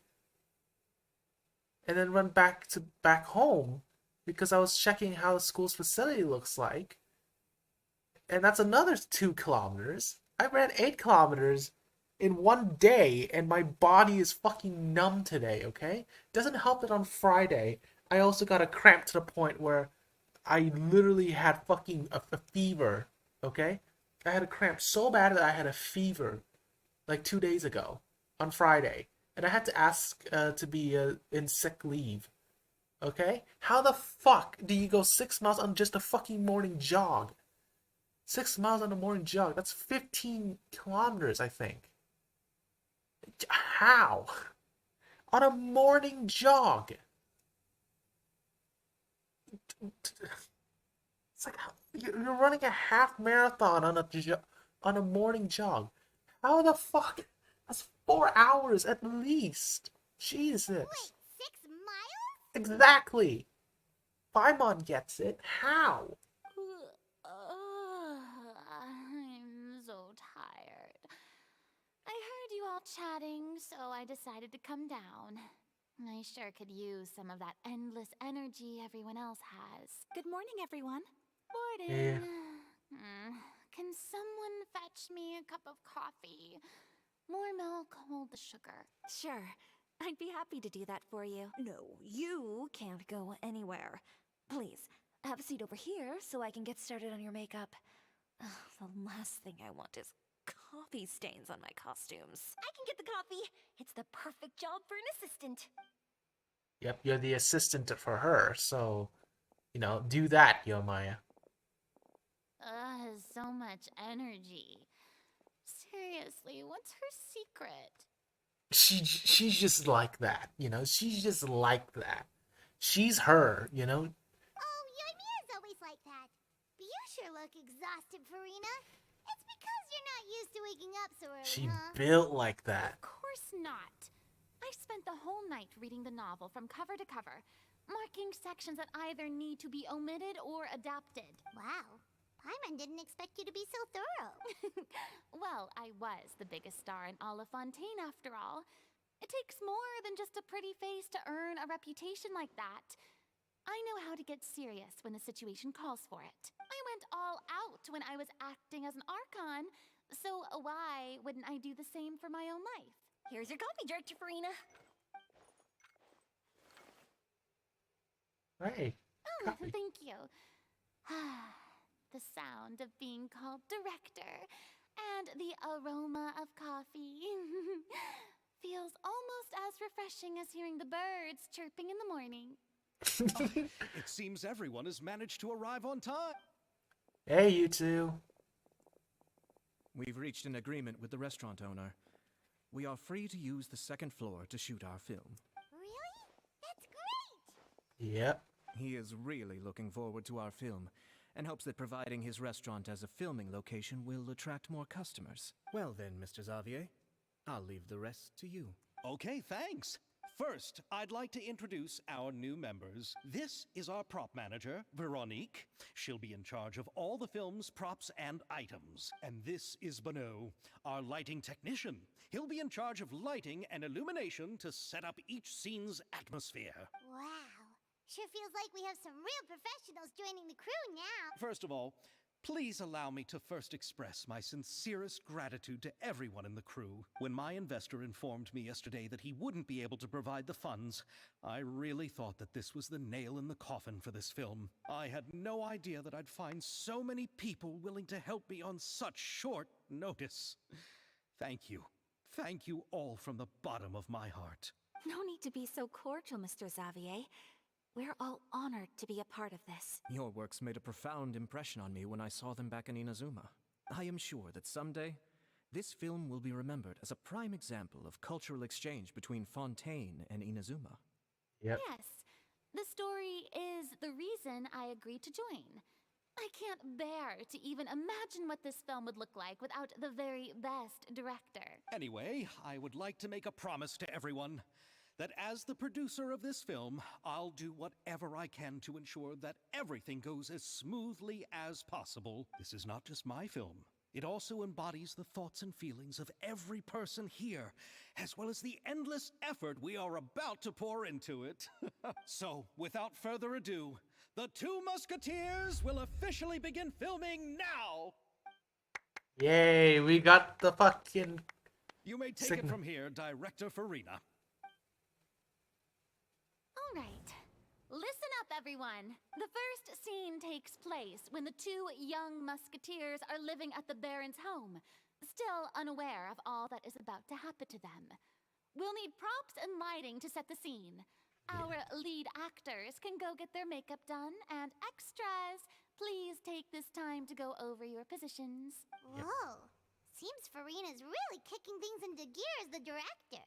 She's a director. What do you expect? I don't want anyone traipsing around the set like umbrella finches. All right, cameras will start rolling as soon as the set is ready. Let's make a film that'll make some serious waves in Fontaine. Not the kind of waves that drown people. I mean, the good kind of waves. We get it. Seems like she's still a bit traumatized by that. Oh, so we just got spoiled by the story. Well, cool. I will pretend like I forgot about that because I have not done the story yet. I needed to get this weapon, Anyway, so. let's go see if there's anything we can do to help. Affection rally inside and outside the frame. That is a long ass title compared to literally everything else that we've ever had in Genshin. See, this is why you don't miss shit. I've missed like fucking How about here? 5 months worth of content. A little more to the left. You got it. Hey, Yoimiya, do you need a hand? No, I'm fine. You know, doing the lighting is kind of like designing a fireworks show. It's interesting to imagine what kind of atmosphere the lights will create. I heard that the Traveler will be operating the camera and Paimon will be the clapper loader, right? Those roles are just perfect for the two of you. Really? Is that because it'll be easy for Paimon to hold the clapperboard while flying? Probably. Well, sure, there's that, but that's not exactly what I meant. I just think that after all your journeys together, you two must have developed a super close bond and just naturally know how to work with each other. If I'm not mistaken, the director will want the cameras rolling as soon as the clapperboard goes clack. Oh, so that's what they're called. So that's what they're called, a clapperboard? The thing that like goes like 3, 2, 1, action, and then that's what it goes. So that's what the clapperboard is. Huh. See, this is why I'm never used to filming, okay? Now, don't get me wrong, I have an uncle, okay? And my uncle's younger than my dad, don't worry.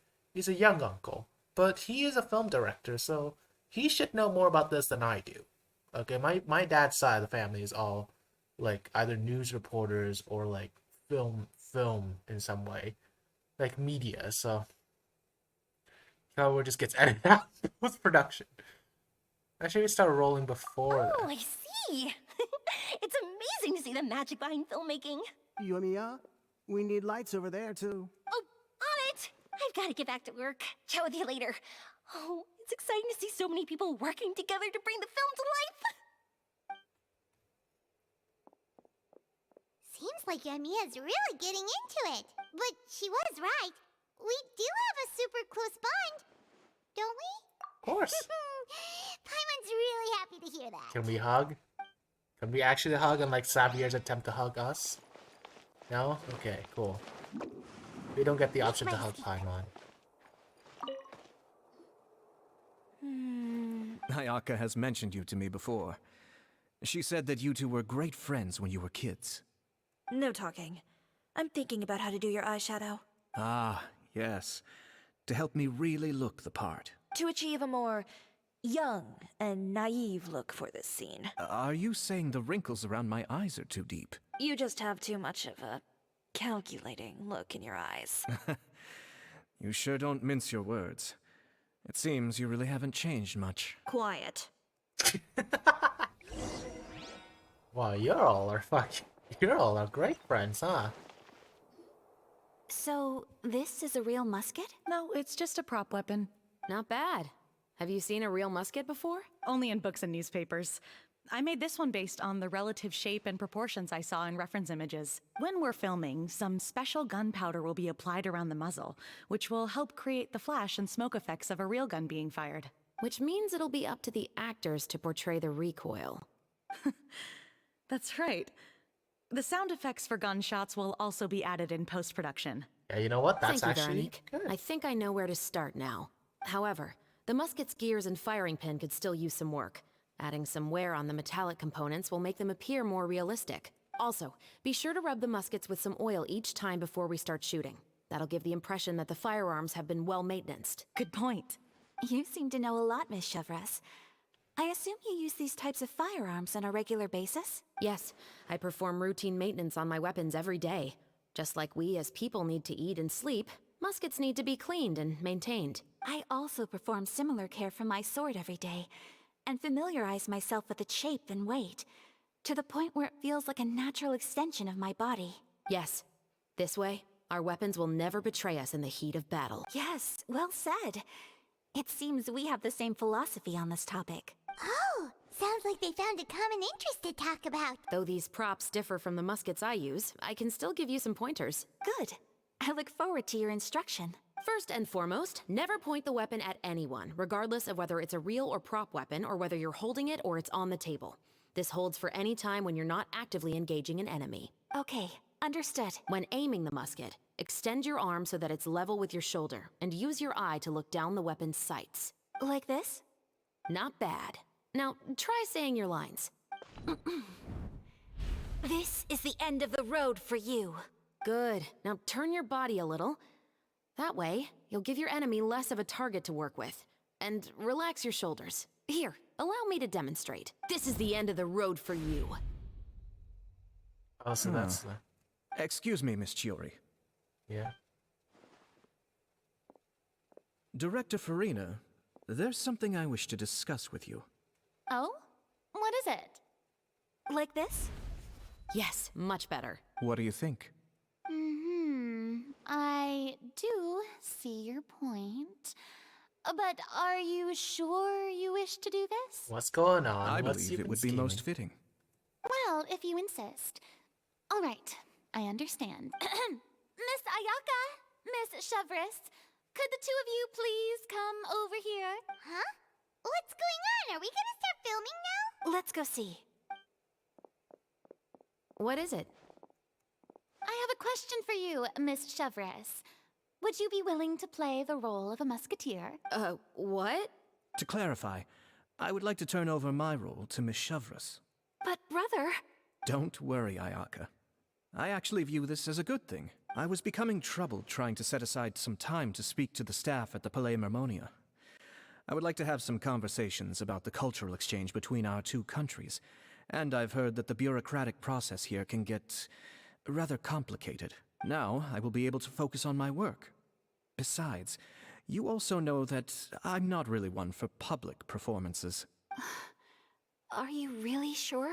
From a director's point of view, I also felt like the relationship between the two musketeers in the original story could be improved. The older brother in the story plays the lead role with his overbearing character, but this causes his character to overshadow that of his sister, and the theme of the two supporting and relying on each other isn't conveyed very well. Oh, okay. I see where you're going. I see where you're going. So basically, the brother kind of overshadows the sister, and the brother kind of becomes the main protagonist, always being taken care of the sister, despite the fact that the two were technically supposed to be on the same equal ground. They rely on each other, not one heavily more relying on the other. So by doing this, it is much easier by basically putting the two siblings on equal footing. And besides, this is an adaptation, so I see where you're going, you two. Okay, I see. But if we were to change the siblings to two sisters of a similar age, then that aspect of the story might come through more clearly. Also, I've seen you instructing Ayaka. That cold and dignified personality is exactly what we need for the older musketeer. Of course, even with all these insights, the decision should still be made by Miss Chevris. Chevros mentioned that she really likes the story, right? Paimon bets that she'll take the role. I know she's a big fan of acting. Yeah, I know she's a giant fan of the book. All right, I'll take the role. Good. It's decided then. I'll get started on making edits to the script. We'll also need to make some immediate adjustments to the lighting, props, and costumes. I have a feeling that our adaptation will be even better than the original story. You're doing a great favor for me, Miss Chevris. You have my gratitude. Don't mention it. I like this character, so if anything, I should be the one thanking you. Well, since my brother is the one who brought up the idea, I suppose there's no need to worry. Let's go, Miss Chevris. I look forward to working with you. Hey, let's Please, go, just baby. call me Chevris. Let's go. Come on. Go on, son. Seems I'm like watching. you're really going out of your way to solve the problem I was having with your makeup. Surely you jest, Chiori. I assure you that I was mostly motivated by a desire to spend more time on formal business. Oh, come on. You really think I'd buy that? According to what I've heard from Ayaka, her brother is someone who can juggle 10 different matters at the same time. I'm sure you have other reasons for backing out. Perhaps. Ayaka always said she wanted to go out and see more of the world, just like the Traveler. But I feel that she needs not only to see other nations, but also to make some different kinds of friends. I think it would be harder for her to make new connections with me constantly by her side. I would like to give her some space. Letting go, All okay. right, go on. Spoil her some more. Okay, listen, It's Chiori. too bad you're stepping down from the role. Paimon really wanted to see you act as a musketeer. Oh, come on. Listen, Chiori, okay? As somebody who has a younger brother, sometimes I do feel like I want to spoil my younger brother. I literally buy him bubble tea on the days upcoming before I leave, even though I know I do have a bit of a budget restraint. But, like, you know, like, I really want to treat my younger brother as well sometimes, even though sometimes I fucking hate him as well. But, you know, like, isn't that what good brothers or like sisters or like siblings do. Like you kind of fucking hate your siblings, but at the same time you do love them and want to spoil them. Like that's exactly how I feel personally sometimes. You know, like it's okay to spoil your siblings, right? Like as long as you don't spoil them too hard. It's like parenting. Okay, Winter, do not fucking do that to me, please. I'm trying to fucking do this. Please don't carry me away.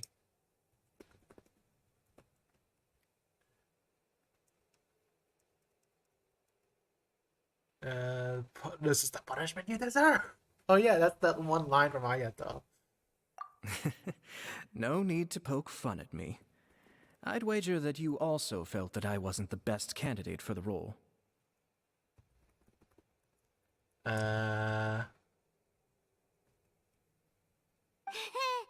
It's a little hard for Paimon to imagine you saying those lines. So are you going back to work now? Yes. I've made an appointment to meet some people from the Palais Mermonia. Now, I will have some more time to prepare. Traveler, get the camera ready. Paimon, get the clapperboard. Actors, to your positions. We're about to start shooting the first scene. Go on now. And please take good care of Ayaka. Yep, don't worry. You can count on us. Thank you. I look forward to seeing the film when it's finished. All right. Now that we're all here, let me help set the scene for everyone. I will hug Akirin though, don't worry, Winter. The first scene takes place when our two main characters are still living at the Baron's estate. They've been ostracized and verbally abused by others in the household, but they still have no idea why. We want to capture how naive and innocent they are, despite their pain. Chevres will be playing the role of the older sister, Tulip, and Ayaka will be the younger sister, Iris. Be sure to get close-ups of the main characters at the right moment. You know what's weird? The Trailblazer that I have for Honkai Star Rail, I named her Iris. So, coincidence much? I'm not even kidding. If you watch the old Honkai Star Rail VODs that I have, which I only have one up right now, which you can find on my YouTube channel. There's a link down there, but you would see that my Trailblazer's name is actually Iris. So this caught me up off guard for a moment. I was like, wait, Iris? And if you play Pokemon and you hear Cynthia and Iris as the name that I have for two of the travelers that I have for these two games, I think you know where I'm coming from. I'd assume that is. That being they're champions, they're Pokemon champions. For those of you who don't know, Cynthia, aka the one that I named for here, Cynthia is the one and only dragon's not dragon, but like she's the Sinnoh. She's Sinnoh. She's the Sinnoh. She's the Sinnoh champion. Okay, like I named her that because I really like Garchomp. I kind of really like Garchomp. It's not my top 10, but I really like Garchomp when it comes to gameplay. So that's why I named her Cynthia at the time. I made a promise to myself that if I ever named my Trailblazer or my characters, I will never change their name. And so Cynthia was the name of the trainer that I have, because everybody loves Cynthia, right? Everybody loves Cynthia. Cynthia's the best champion to a lot of people, and one of the best in my opinion. Honestly, I love her design as well. I don't know why. There's something about her design feels really nice.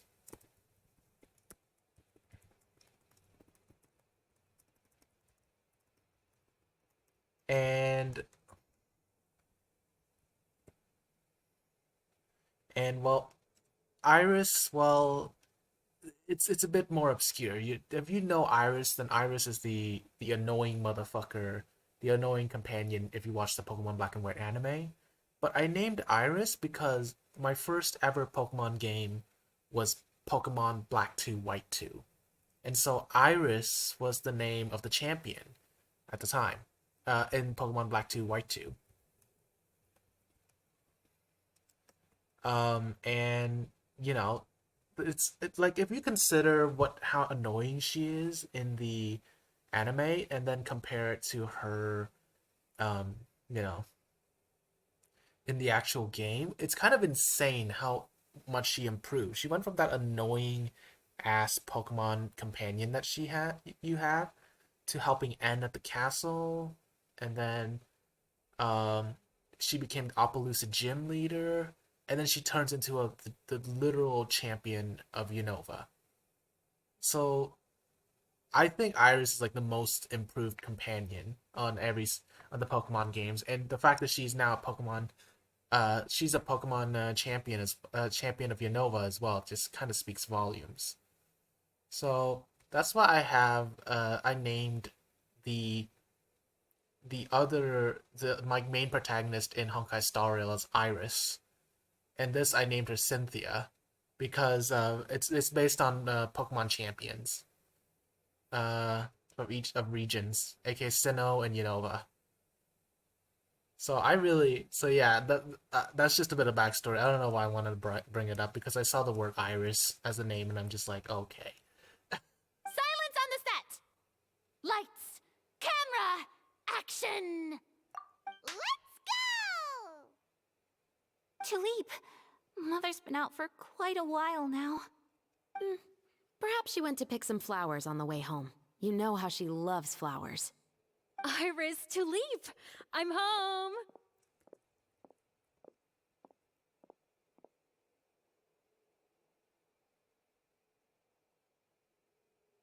Oh, we have to make a decision as well. Close shot with a mother, zoom out for a wide shot. I think wide shot. Mother, you were out for so long. We were beginning to worry about you. I'm sorry, but I'm back now, safe and sound. Here, I brought your favorite treat, apple turnovers. Mother, what are those bruises on your hand? Close up on the mother. What bruises? Oh, I must have bumped into something while I was working yesterday. Yeah, that makes sense because then you I can didn't zoom in notice her them eyes. this morning. Then perhaps they're from when I accidentally tripped when I was out just now. By the way, did you have fun playing at home? What's the matter, Iris? Focus on Iris, I think. Well, we've realized that no one really wants to play with us. They even took Iris's doll and spat at us. And they even called us names. They said we were... Shh! It's all right, don't worry. Girls, listen to me. Pan over all three. You can't just zoom in for a close-up. This is an intimate moment, so I guess zoom in. It doesn't matter what anyone says. Don't listen to them. No one can define you with such words. You both have wonderful lives ahead of you. Just like your names. You will both blossom like beautiful flowers. Maybe your time to blossom hasn't quite come yet. But one day, you two will bloom more beautifully than anything else. Don't let the soil you're in now ruin your future beauty. Understand? My dear daughters. And cut! That's good. You know what? I'm Not bad. The actor's emotions were all on point. Let's keep that take. Also, if our clapper loader could avoid shouting at the start of the scene next time. You're not supposed to shout. Great. I was a little worried that my nerves would get the better of me. What about you, Chevros? I felt fine. The lines weren't too difficult at all. Seems like Farina must have adapted the role nicely. You two were great. I couldn't tell it was your first time acting in a film. You should have more confidence. Thank you for your encouragement. Positions, everyone! We'll move on to the next scene after we try a few more camera angles.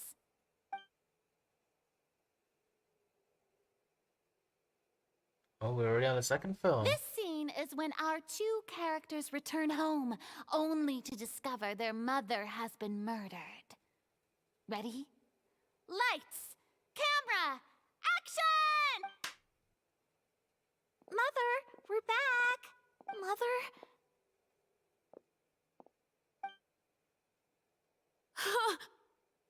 What's wrong, Tulip?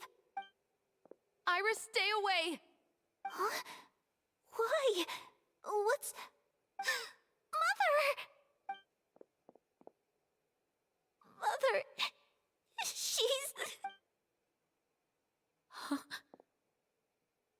There's poison in this cup. Huh?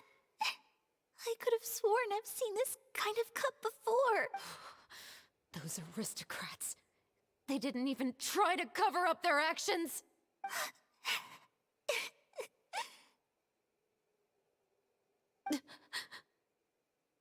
Iris, we need to leave this place. Leave? But now that Mother is gone, where can we even go? Anywhere. All I know is that we can't stay in this house. But are we just going to let them get away with this? We'll have our revenge, I promise you. Just not right now.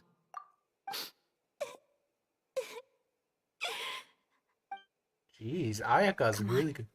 Let's go. No, wait. We can't just leave Mother here like this. At least Wow, let me this is leave this some- rose with her. This is some good ass That's acting. why we went out in the first place. To buy her this flower. All right. Goodbye, Mother. We'll avenge you. Someday. And cut! Beautiful! Great performance! Oh my, you're so amazing, Ayaka! And were those real tears I saw? How did you do it? I was surprised too. Thank you for the kind compliments. Actually, as soon as Director Farina said action, I told myself not to think about anything. I just felt the weight of the moment and became the character. Yeah, you got skills. You good actor, to be fair. You got a good actress, to be fair, Ayaka. Good God. I was like I wasn't able to speak up for a moment because I was like, wait, hold up, is she crying? I had to take a pause. I was like, surely not, right?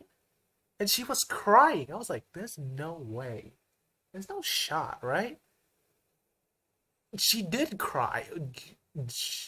You're a good actress, to be fair. Like, I could see you being an actress somewhere in real life. Please, Ayaka would actually do well in Hollywood, I think. It's quite similar to practicing the art of the sword. You clear your mind and focus only on what's happening in front of you. Ayaka's performance was amazing. Have I discovered an acting prodigy? Pipe down, everyone! We need to move on to the next scene! Farina's trying not to get it affect her, but she literally is like, I'm fucking impressed. Even she's impressed.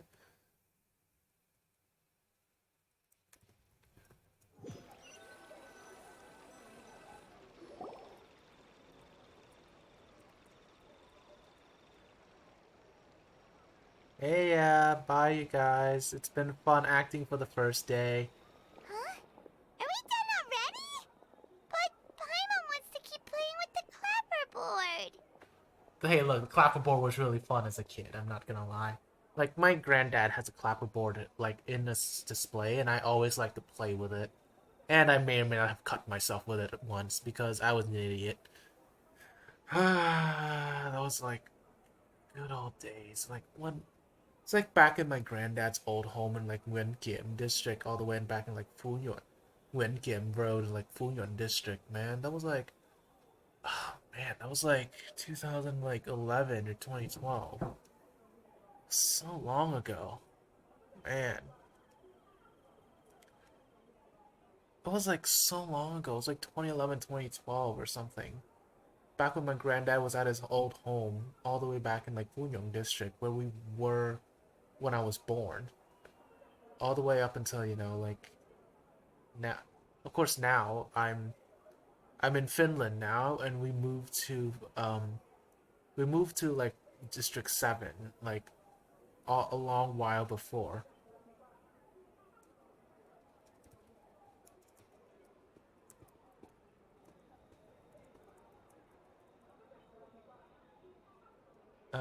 But yeah, like man, I'm just remembering the memories because I really want to play with the clapperboard all the time as well. How do you feel, Traveler? Is your arm sore from holding the camera all day? A little bit, but it was a lot of fun. Good work, you two. Hey, Shabroos. You too, Shivers. You were quite the actress today. Shepherdess.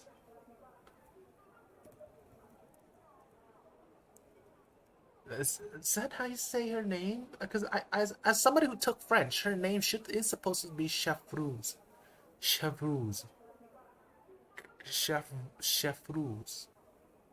Chefrouz.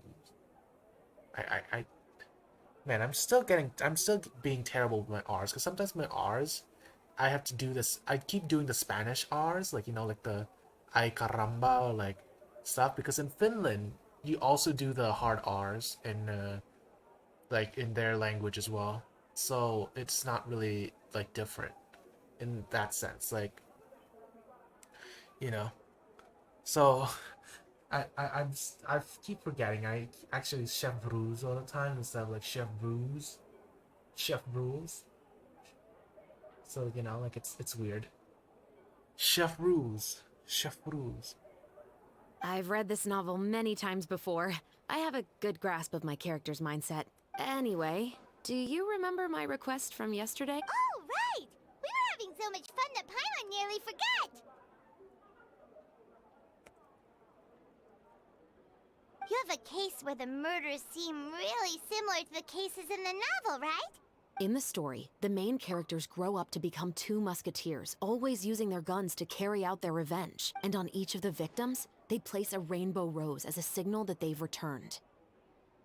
There were rainbow roses in your cases too? Yes, that's correct. We found rainbow roses just like in the novel. Seems like you're connecting the dots now. Exactly. Oh, that does sound pretty concerning, especially after seeing the script today. Oh, now Paimon can't stop wondering what kind of ulterior motive the murderer might have. What do you think, Traveler? You're smart. Paimon wants to hear your thoughts. I think we can join the case. Good. On behalf of Fontaine's Special Security and Surveillance Patrol, thank you for your dedication to justice. There's no time to lose. We should start investigating right away. Follow me. Huh?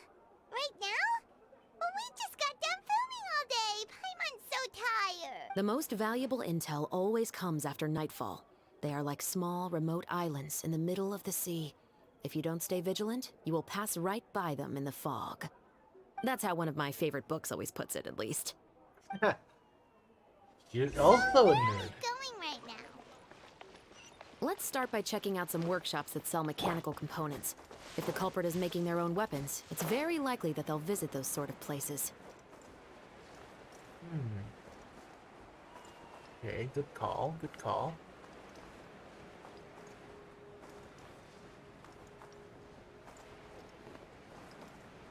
So they're that way, okay.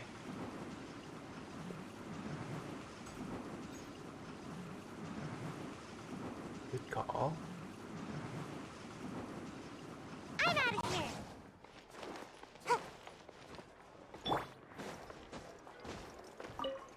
Talk to you. Welcome to LeChaux's Clockwork Workshop. How can I help you? Hello. I'd like to know if anyone has purchased some special components lately. Special components? Sorry, could you be more specific? I mean the kind of components that aren't typically used for clockwork toys, but for firearms. Huh? For firearms? No, we don't sell those sort of things here. Don't misunderstand. I'm not here to cause any trouble. We are merely investigating a case, and we're hoping that you could cooperate. Well, to be completely honest, I'm not even sure what kind of components that would entail. Has anyone ever purchased components here as an individual rather than on behalf of an organization? We have a lot of customers who buy toys, but those who buy components are all regular customers who buy in bulk on behalf of their organization. Is that so? I understand. Thank you for your cooperation. You're welcome.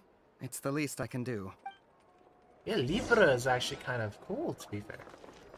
Okay, how about the Beaumont Workshop? Or actually, if it's French, Beaumont. The Beaumont Workshop.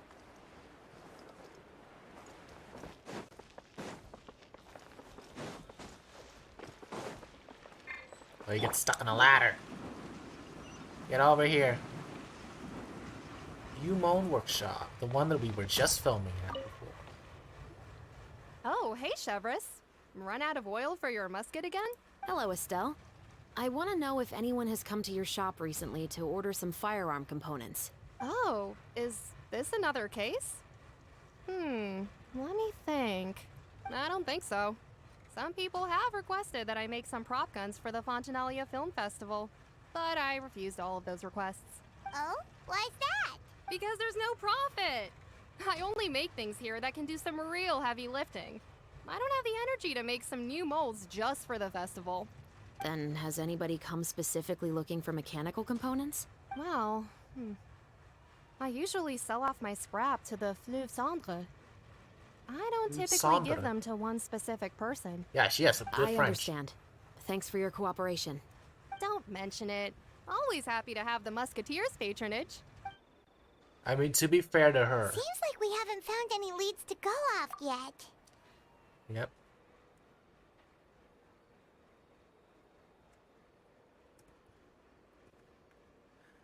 I mean, like, to be fair, like, listen, Estelle, she knows what's up, okay? You only do stuff if it means you can make profit, okay? Listen, yeah, unfortunately. All right, let's head to Fleuve Cendre next. Huh? Are you sure? People might not be so thrilled to see the captain of the special patrol there. You think so, huh? Then I guess you don't know. Huh? Know what? That I grew up in Fleuve Cendre. Oh. Well, shit. Fair enough. Fair enough. You know what? I will not doubt. I shall not doubt.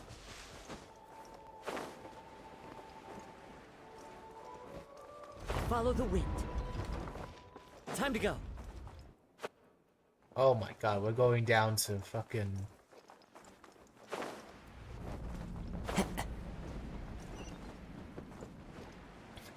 We are going down to that one city. What was that city in fucking... Shit, my brain died. Zog? Or was it?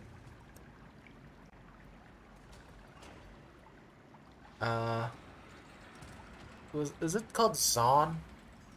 It's the smaller city. The underground city underneath Zon. I forgot. Fucking what was it? What was that place called?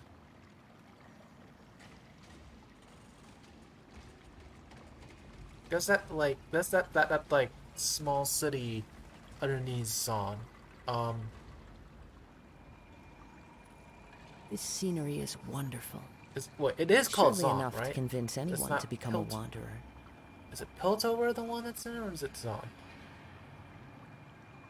It is Zon. Piltover is the one at the very top, not Zon. It's the it's the city that had the whole like thing where the powder potion the thing, the chemical, the one that drove powder insane as well. Yeah, this is basically the Zon of this seems to be the Zon of this region.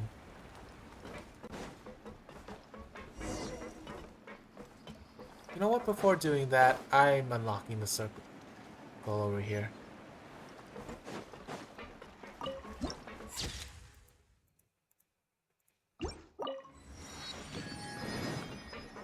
So Chevreuse is basically fucking the other girl with the sniper. Fuck. What was her name again? My god, I'm forgetting my arcane characters. It's not Vi. I was thinking like, what was her name? Caitlyn, I think? It's the girl with the long gun. Yeah, Caitlyn. Okay, I'm starting to forget my League of Legends lores. It's so bad. Emerald, hey. Hello. I'd like to ask some questions. I don't know anything. Don't worry, I'm not here to arrest anybody. You say that now. It's the truth. Here, take this as my guarantee. Wait, did Paimon just see what she thinks she saw? Is the captain of the special patrol bribing a citizen? Keep your lips. Keep your lips sealed, and no one will ever know. Besides, it's called buying info. Seems you're different from the other guards. What do you want to know? Have you heard anything related to muskets in Fleuve Cendre lately? Anything at all? Muskets, huh? All I know is that about 2 weeks ago, we started hearing some loud noises at night. So loud that it's been waking me up.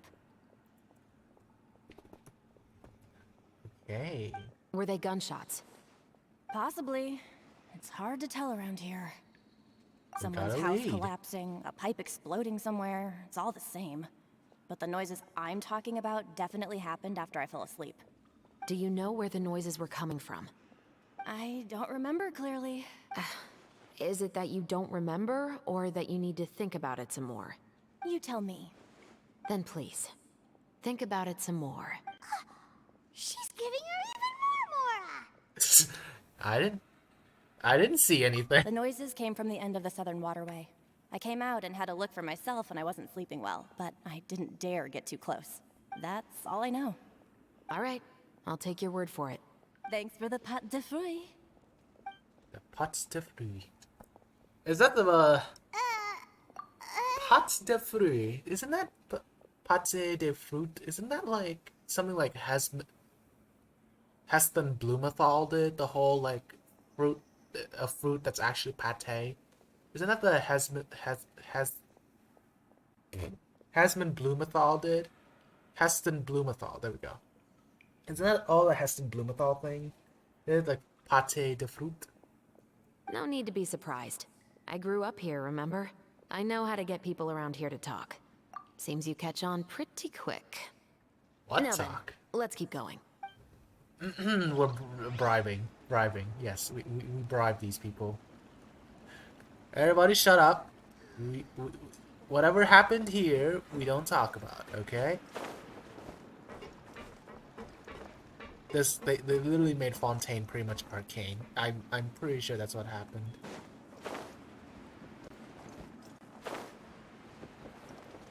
I'm about to sing that one song. Oh, the misery. Everybody wants to be my enemy. It's been a while, Tetro. Please, just get on with your request. I want to know if you've heard anybody talking about muskets lately. Information isn't free, you know. I've heard that bandits have been extremely active in the countryside recently, and they've been affecting the delivery of goods to Poisson. I can allocate some more manpower to help out with that problem. What do you say? You're still as helpful as ever. One of our men got drunk at dinner about a month ago and lost his gun.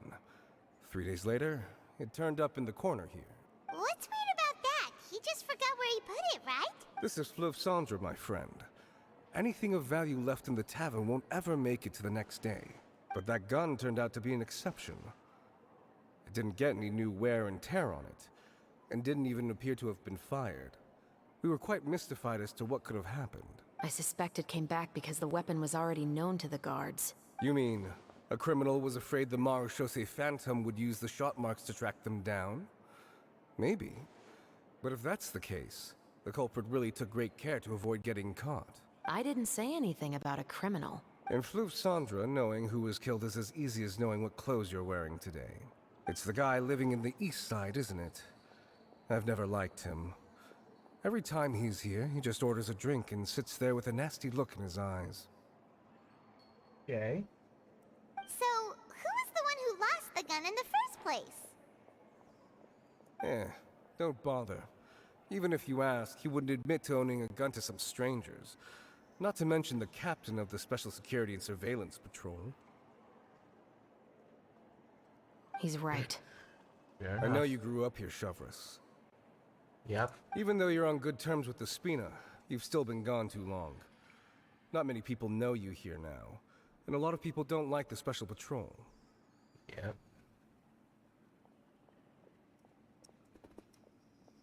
So literally this is an entire like Vi situation. Or actually this is like the whole Bronya situation back in Uriel 6 in Honkai Star Rail, it feels. There's a combination of the whole Bronya situation in Uriel 6 and the whole like Vi / Caitlyn situation in Arcane. I know.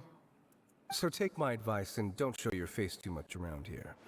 It's for your own safety. I'll come and go as I please. And I'm afraid I'll be appearing more often due to my work. All right. Don't say I didn't warn you. Got it, Tetris.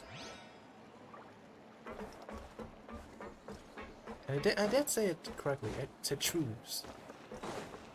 The chameleon wore shoes. We're rolling the right.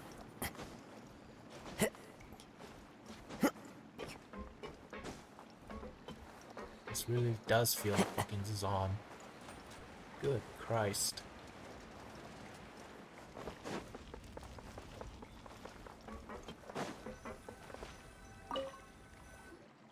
What's all this? Some broken planks and barrels, as well as some liquor bottles? Target range. Yes, but have a closer look, Paimon. Even though somebody has purposefully tried to clean them up, these are obviously marks from musket bullets. In other words, someone was here trying to improve their shot. They were using the barrels and bottles for target practice. Could it have been the killer? Your guess is as good as mine. Although many people at Fleuve Sandra own guns, few hide the fact from others. And even fewer would go to such lengths to hide markings from practice shots. Ooh, okay. I'm listening. Anyway, let's go. There might be more to this. Yep. So we got gun marks, sounds from there, which are gun mark Seems like practices. that's all we'll be able to uncover for today. Paimon feels like we managed to learn a lot more here than up on the surface. Yes. Assuming that everything we found is indeed connected to our suspect, then their timeline was probably something like this. A month ago, our suspect found a gun and took it home to disassemble it. Once he'd figured out its mechanics, he brought it back. In the following weeks, he used some parts to create his own makeshift musket, and took it to the Fleuve Sandra for target practice. Then, a few days ago, he found his target and carried out the murder. Once the deed was done, he left a rainbow rose on the body, just like the scene in the novel. Yep. Go on. That all makes sense to Paimon, but we're still no closer to figuring out the killer's identity. So about the guy who died. The deceased was a resident of Fleuve Sandra. It's said that he was a poor, solitary man. Noble. Shouldn't the guy have been a nobleman? Yeah, that's also something I'm trying to figure out. If we are indeed following the novel, and there's a story behind the murder, then this murder should be an act of vengeance. But according to our investigation, the deceased didn't have any enemies. He was no saint, but no one's heard of a rival who hated him enough to shoot him dead. Much less care to leave a rose on his body. What message is the killer trying to convey? And to whom exactly? Maybe the novelist? We've thoroughly investigated that possibility. He claims to have spent the whole day at the Opera House on the day of the murder, and the staff there have confirmed his account. Okay, so he has an alibi. Not only that, he lacks a credible motive as well. Yep. He has a family of his own, and both of his parents are still alive. I've looked into his records. He was adopted at the age of 6, and all the proper procedures were followed. There are also records of him at an orphanage before then. In the story, the mother of the 2 musketeers was murdered after the children turned 10. Of course, he could have changed the children's ages, but I don't want to assume anything without evidence. More importantly, I've also had a chat with him in person. He didn't seem like the kind of person who would pull the trigger to kill a man. Then, what should we do now? We have all this new information, but it doesn't help us move forward. Investigations take time. I didn't expect us to catch the culprit in just a single day. How about this? Let's spend the next few days filming with the crew. We can continue the investigation once we're done with the film. I'm sure that given time, new leads will present themselves. Wait, but weren't you saying Intel is like small, remote islands in the middle of the sea just a moment ago? Wouldn't you just miss them if you were to stop looking? Ah, but the book had more than one reference to the islands, Paimon. Oh? What else did it say? Okay, go on. As long as you spend enough time sailing through the fog, you'll eventually come across an island. Okay. I see. I see.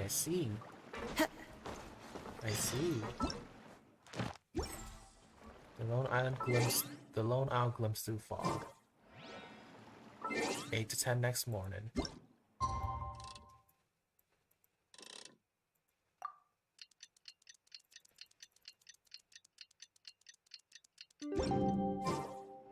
It's filming time again! Our schedule is jam-packed for the next couple of days, too. We've got so many different locations and sets to cover. Anyway, let's head out and meet up with the others. Well, let's do this real quick, and I need to find the Statue of 7. So I can't just go in the dark for long now. Oh, the Statue of 7. Oh, it's over there.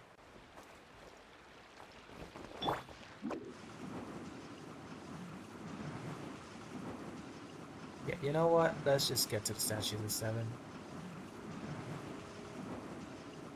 Can't touch me! Or you can just continue the story. Actually, never mind. Story also works. Don't worry, guys. We're good. Somewhere over the rainbow, time has gone by. Somewhere.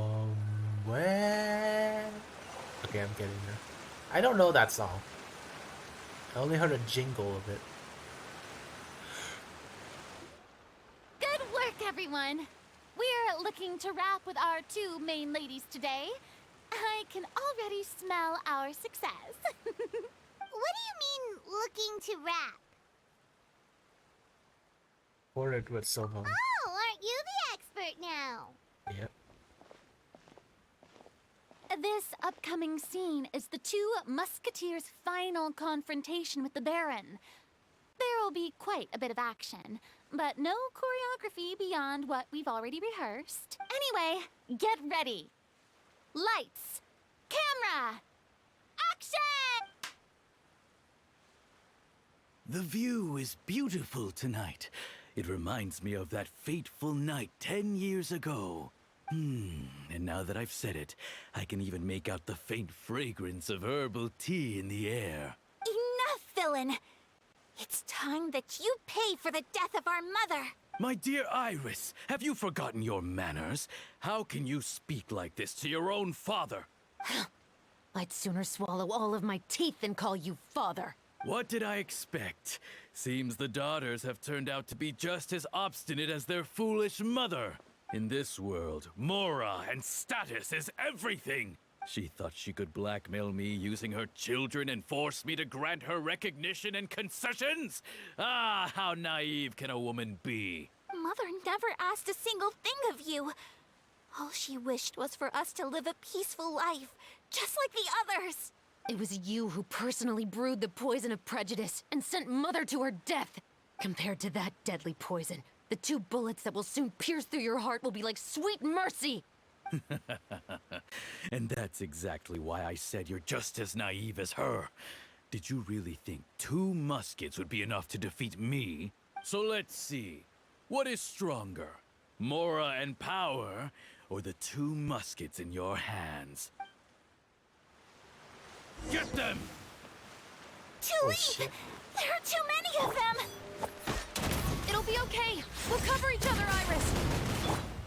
And Mother will be watching over us, too.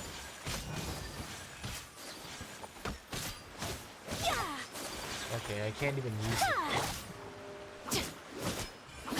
Drop your weapons! Oh, you're not even dead? There you go. You've lost. To think I'd lose to my own 2 kids? We are no children of yours, and we'll never call that place our home. Then tell me, what did you do all this for? You lost your mother, and will soon kill your father as well. What will you gain in the end, other than sentences for your crimes? We will gain our long-awaited justice. Damn. Shit's good though. It's over. Finally, it's over.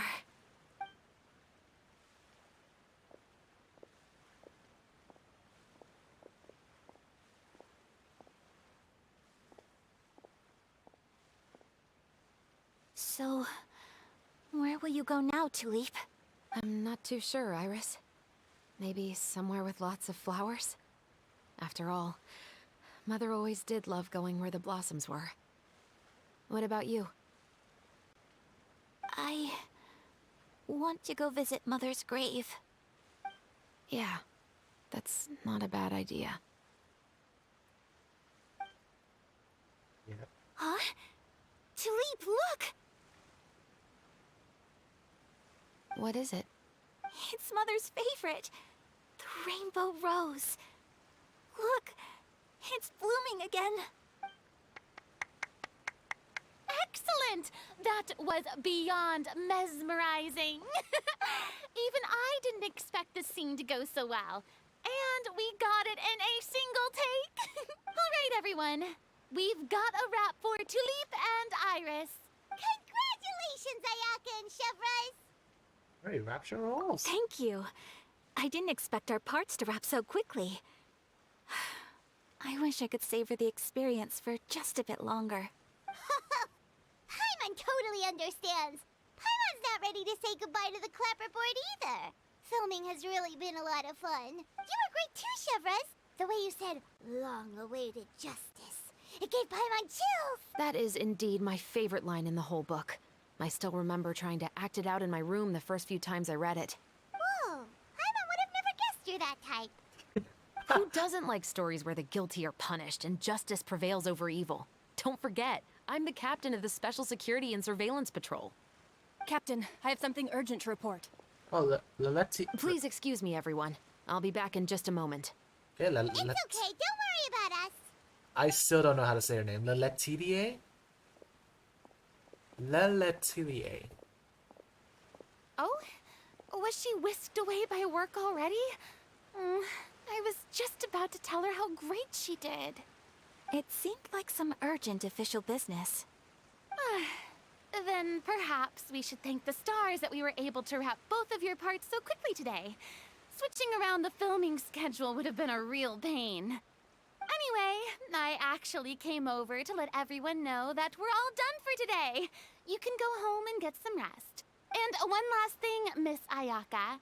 Your acting skills today were immaculate as always.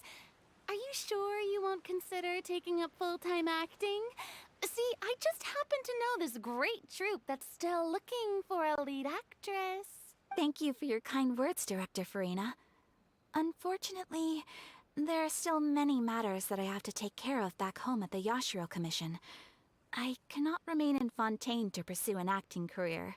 Nevertheless, I will make sure to treasure this incredible opportunity in my heart. Oh, that's a shame. But I understand.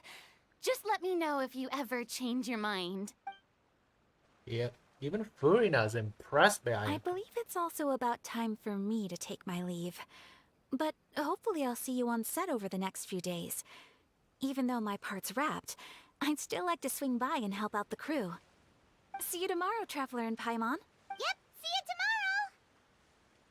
Well, what should we do next? Maybe we'll go investigate the case some more with Chevrolet today. Traveler, Paimon, please come with me. Just about to say it. Where are we going? You could say that our ship has finally chanced upon one of those small, remote islands of intel. Let's go. We got the intel, baby. Actually, let me go over there and get the point first.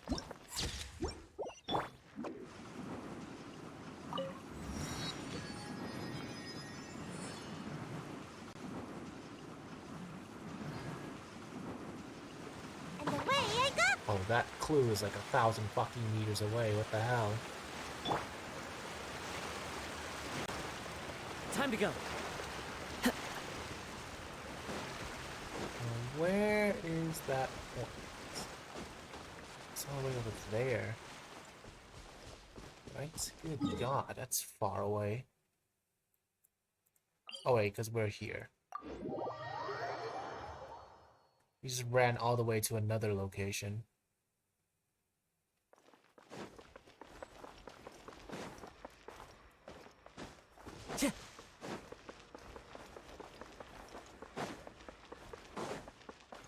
I was about to sing that one song. Like, once there was a way to get back home. Once there was a way to get back home.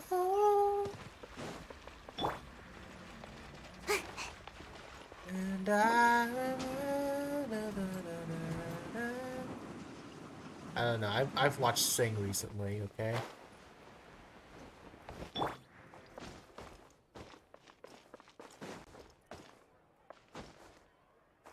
And I will sing a lullaby.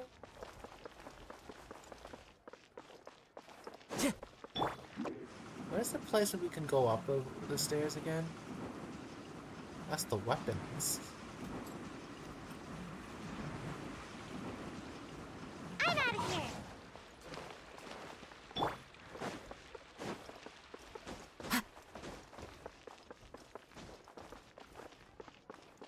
Is this the station? No, it wasn't. I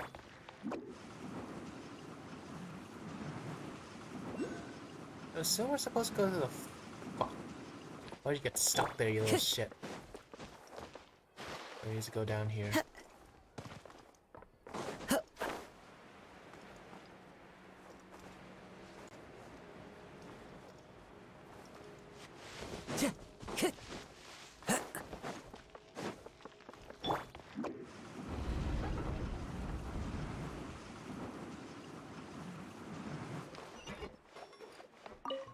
Go to the 4th floor, I think. That's where checkpoint would be, probably.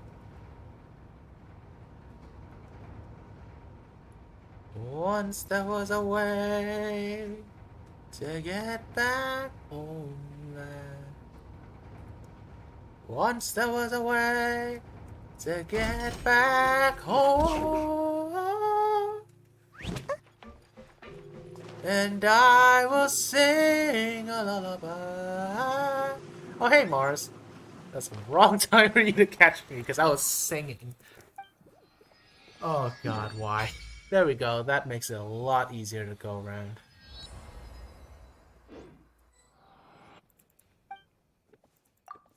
Yeah.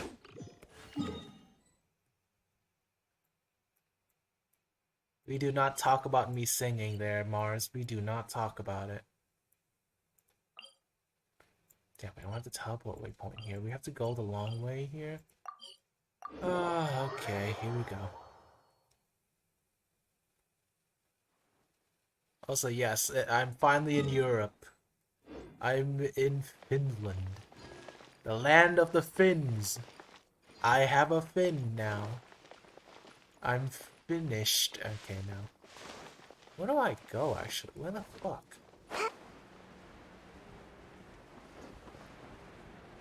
I assume it's 3rd floor?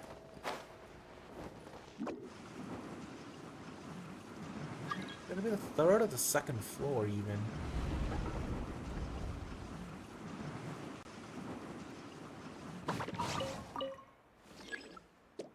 What do you mean it's too late now? Huh? What do you mean?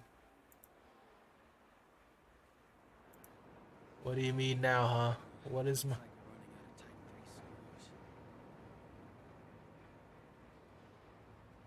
Feel free to check the Aquabus map and schedule for...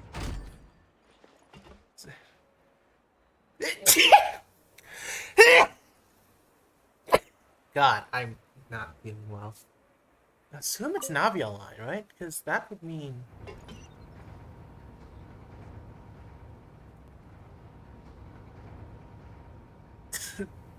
yes. It's definitely...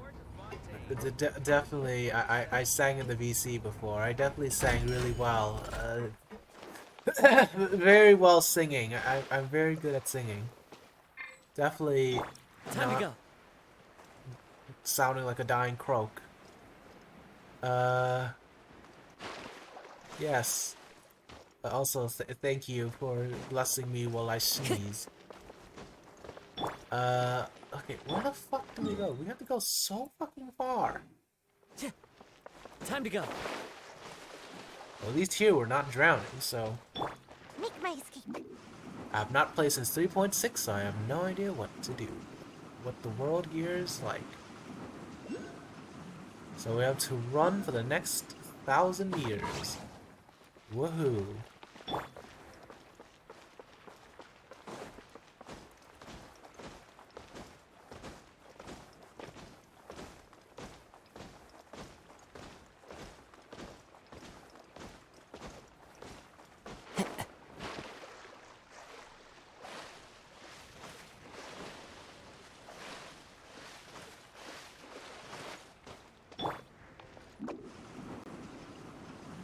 Gotta be starting to run for a while now, huh?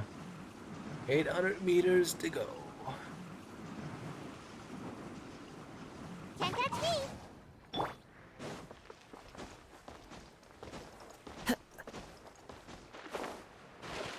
Run.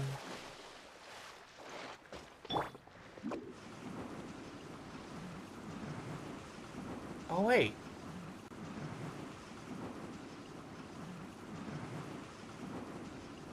And away I go. Oh, actually, I have Yelan. What am I doing? Just switch between Yelan and... Like, seriously, Who's what our am I target doing? this time? Just do this.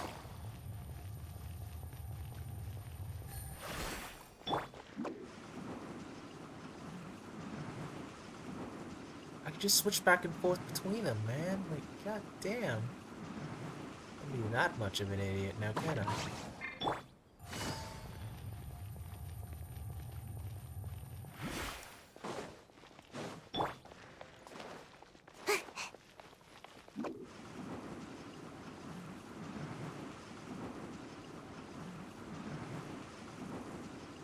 Okay, now we might need Kazuha. Or actually, we can just... I'd say that and immediately fall off the cliff.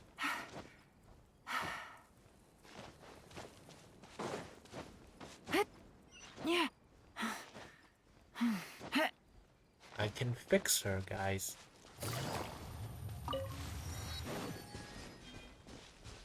"12 meters. Right here, love.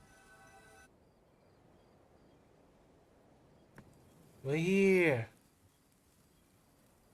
Also, please do not pat my head. God damn it. I want to scream. Paimon's exhausted. Paimon definitely didn't expect having to float this far after a full day of filming. So, Chevras, why did you take us here? Find a new clue? Affirmative. It wasn't anything conclusive, but it should show us a clear way forward. Have you ever heard of someone by the name of Emily?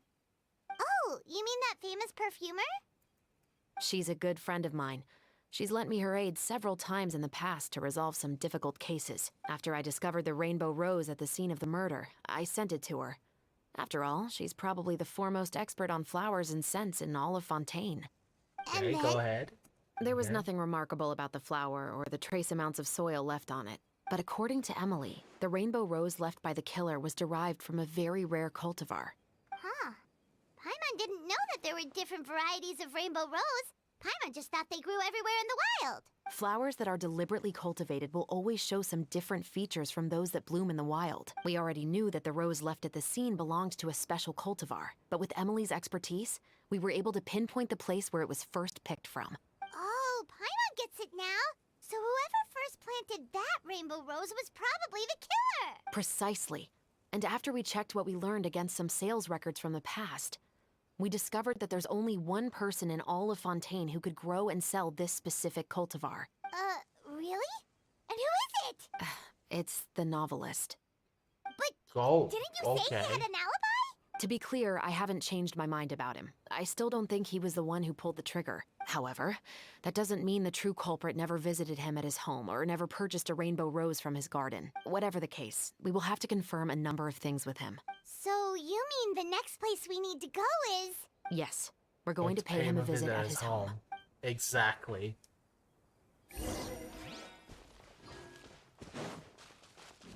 I was thinking just about the same thing.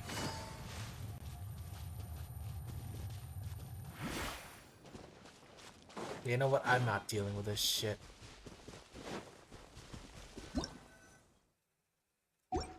I'm not dealing with this shit. That's his home, right? That should be his house. There are so many Gardamex stationed around the place. That's pretty unusual, right? According to what he told me last time we spoke, he hired them so he won't be harassed or disturbed. Huh. So there are a lot of flowers in his garden, but Paimon doesn't think we'll be able to pick one without alerting the Gardamex. Right. Which is exactly why I think there has to be a special connection between him and the killer. So, should we knock? Just wait here for now. I'd like to take care of a number of those Gardamex first. But they're so far away. How are you planning to do that? Don't forget, Paimon, I'm actually the real-life captain of the Musketeers. Ooh, so you do a bit of sniping. You do a bit of sniping, you say. Got it, got it. We also do a bit of sniping. Aim the buttons, aim at the enemy, press the shoot button, fire bullets to target you're aiming at. Oh my god, we're playing snipers! We're playing Sniper Elite, aren't we? We have to shoot this.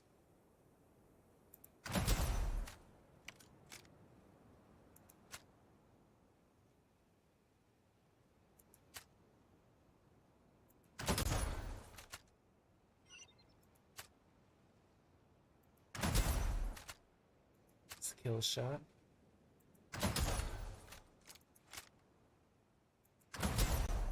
That's the kill shot. We're not supposed to aim for the head. We're supposed to aim at the glowy bits. Just like every other fucking Sniper Elite goddamn game. Welcome to Sniper Elite, baby. All clear. Let's go. Wait! Paimon's a little nervous now that we know he could be the killer. Can we go over our plan of action again? I'll go knock on the door and make sure it's safe inside. Once we're sure that we're in the clear, I'll ask him to come with us for a quick round of questioning at the guard's headquarters. But can't we just arrest him? We still have no evidence that he's the killer, or that he lent the killer any direct aid. Still, it would be appreciated if you could pick a rainbow rose from his garden for me while I'm talking to him. It'll help the Marachose Phantom confirm Emily's theory. Sure, no problem. Just be careful, Chevreuse. Chevreuse.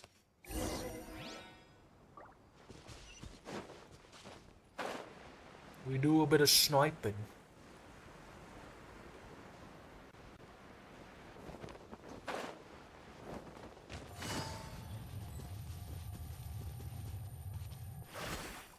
We are.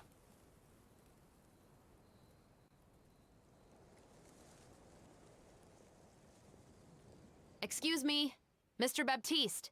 Are you home? Baptiste? How could it be at this hour? Oh, it's you, Officer Chevreuse. Would you mind accompanying me to the guard's headquarters, Mr. Baptiste? We would like to ask you some questions about a case. Oh, is it still regarding the murder case from before? I cannot confirm or deny that at this time. So it is then. Listen, I need you to come with me, Mr. Baptiste. Miss Chevreuse, I'll save you the trouble. Oh, and you two over there? There's no need for you to pick my flowers either. It's not time for them to bloom yet. Yeah. Oh! Okay. Go on. Are you here to confess? By saving me the trouble, you mean... I will confess. I was the killer. Huh? What? He just admitted he's guilty! Please relax, everyone. I'm not armed. The musket you're looking for has been buried in my backyard. Then it's my responsibility to inform you, Mr. Baptiste, that everything you say right now will be used as evidence for the inevitable trial. Yes, I am perfectly aware of that. I must say, I hate this feeling. Oh? Is it because I confessed? Or because you've been proven wrong? Both, I suppose. Why'd you kill him? For the same reason as the one I wrote out in my novel, of course. I did it to exact revenge. I know you haven't figured out the link between the two of us. Had you done so, I'd have been taken away to the headquarters a long time ago. But that won't stop me from always remembering his grotesque face. After all, he was the one who killed my mother. Your mother is still healthy and well. You know, I was adopted as a child. I was referring to my birth mother. That was never recorded in the orphanage's records. Please forgive a 6-year-old child for concocting some lies to protect himself after watching his mother die right in front of him. So, your novel, it was like a record of your life? No, of course not. It was a work of fiction with many embellished parts. But I am indeed the illegitimate son of a wealthy and influential man who abused his power to murder my mother. That part was 100% real. But the man you killed didn't have a Mora to his name. He was a hired assassin. An irredeemable beast who sank his fangs into a defenseless woman just for a few bags of Mora. But if that's really the truth, you wouldn't be telling us any of this now. You still haven't managed to take revenge against your father, the true mastermind behind it all.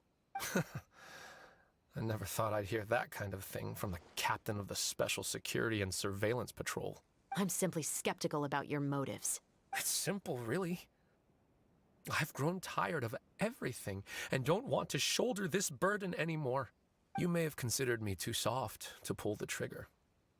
Well, as it turns out, you are exactly right. I've become overwhelmed by the aftermath of the murder. So you're going to call a stop to your revenge, just like that? The true mastermind is too rich and too powerful for me. I've accepted that I will never be able to avenge my mother alone. And so what? The characters in your book never gave up. Now, Officer Shavras, I'm the one who has killed a man, aren't I? Are you trying to convince me to commit another crime? What's your father's name? How do you plan to prove the veracity of all of your claims? Well, I'd like to speak with you privately. Sure. Why don't we speak privately at the guard's headquarters? No, it has to be here. I must ensure that we won't be overheard. Fine. Let's talk here. Okay. The spice. When I said won't be overheard, I meant by anyone.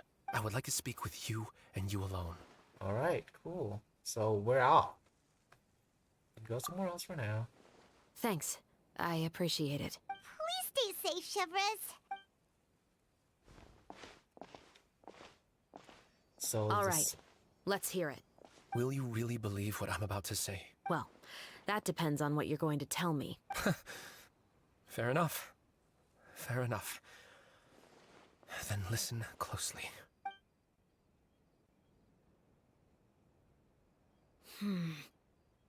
So that's how it's all connected. So, it seems you believe me after all. Do you want me to go public with this? No, of course not. At least, not right now. Then why did you bother telling me? You've read my work. What do you think? Oh. Even if you were to go public with all of this right now, he'd simply deny everything. It's been too long. Almost 20 years. Anything that could be used as evidence has long faded away. Even if there might have been a solitary island of truth once upon a time, it has long sunk beneath the waves by now. Okay. Justice will never find him. Not if you don't try. I know that as the captain of the Special Security and Surveillance Patrol, you will always stand on the side of justice. But do you really think a cushy life in prison really constitutes justice for him? I bet he could lead an extremely comfortable life in the fortress of Meripede. What are you trying to say? I've been observing you from a distance. Your portrayal of the musketeer was exquisite. Pull the trigger of justice against him.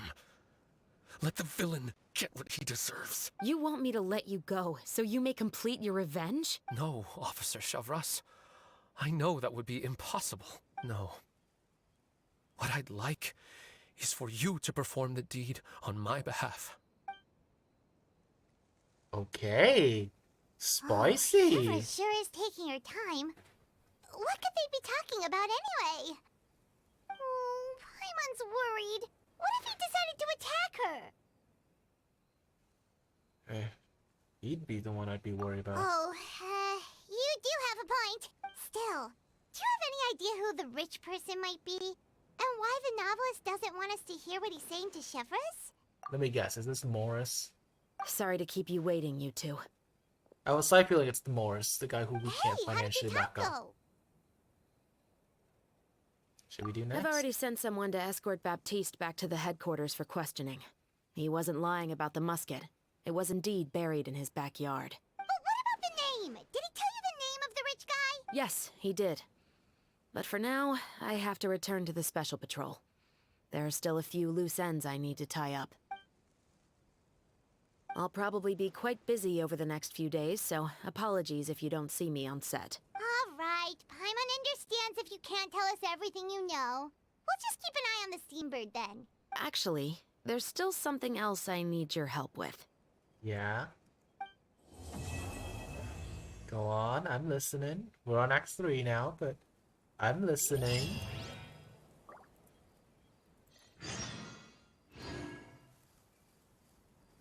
Another 8 to 10. I'm listening, boys, so just tell me everything you love, girl.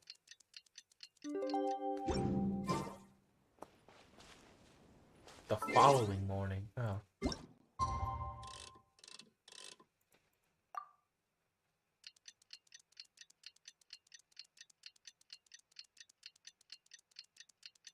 So, because we're a bit 3 hours late, so we have to wait for the next morning. We haven't seen Chevra since that night at Baptiste's place. Well, guess there's no point in worrying about it now. Let's go join up with the others. Oh, we gotta run, baby. We're on the underground. We're on the underground, baby. We're on the underground, baby. Oh, wait. We're going over the ground, huh?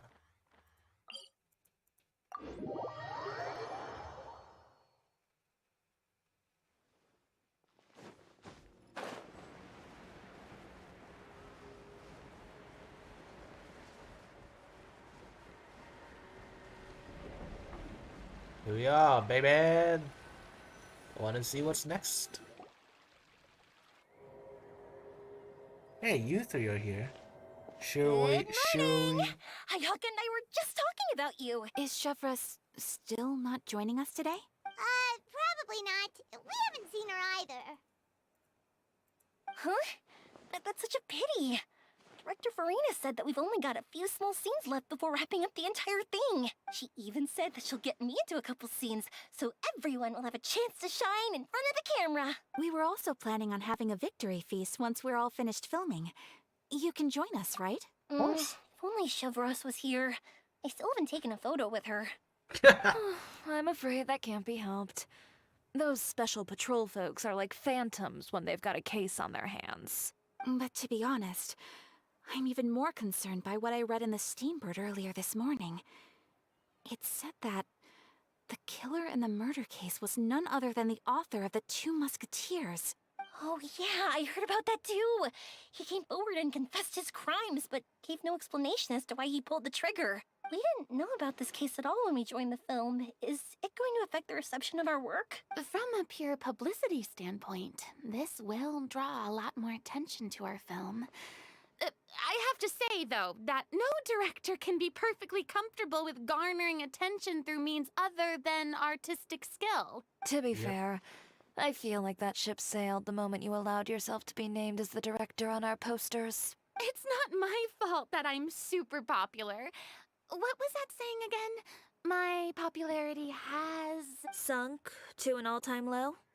spread to the four corners of Tibet. Sure. I guess. Sure. I haven't read the story, so I have no idea what you're talking about.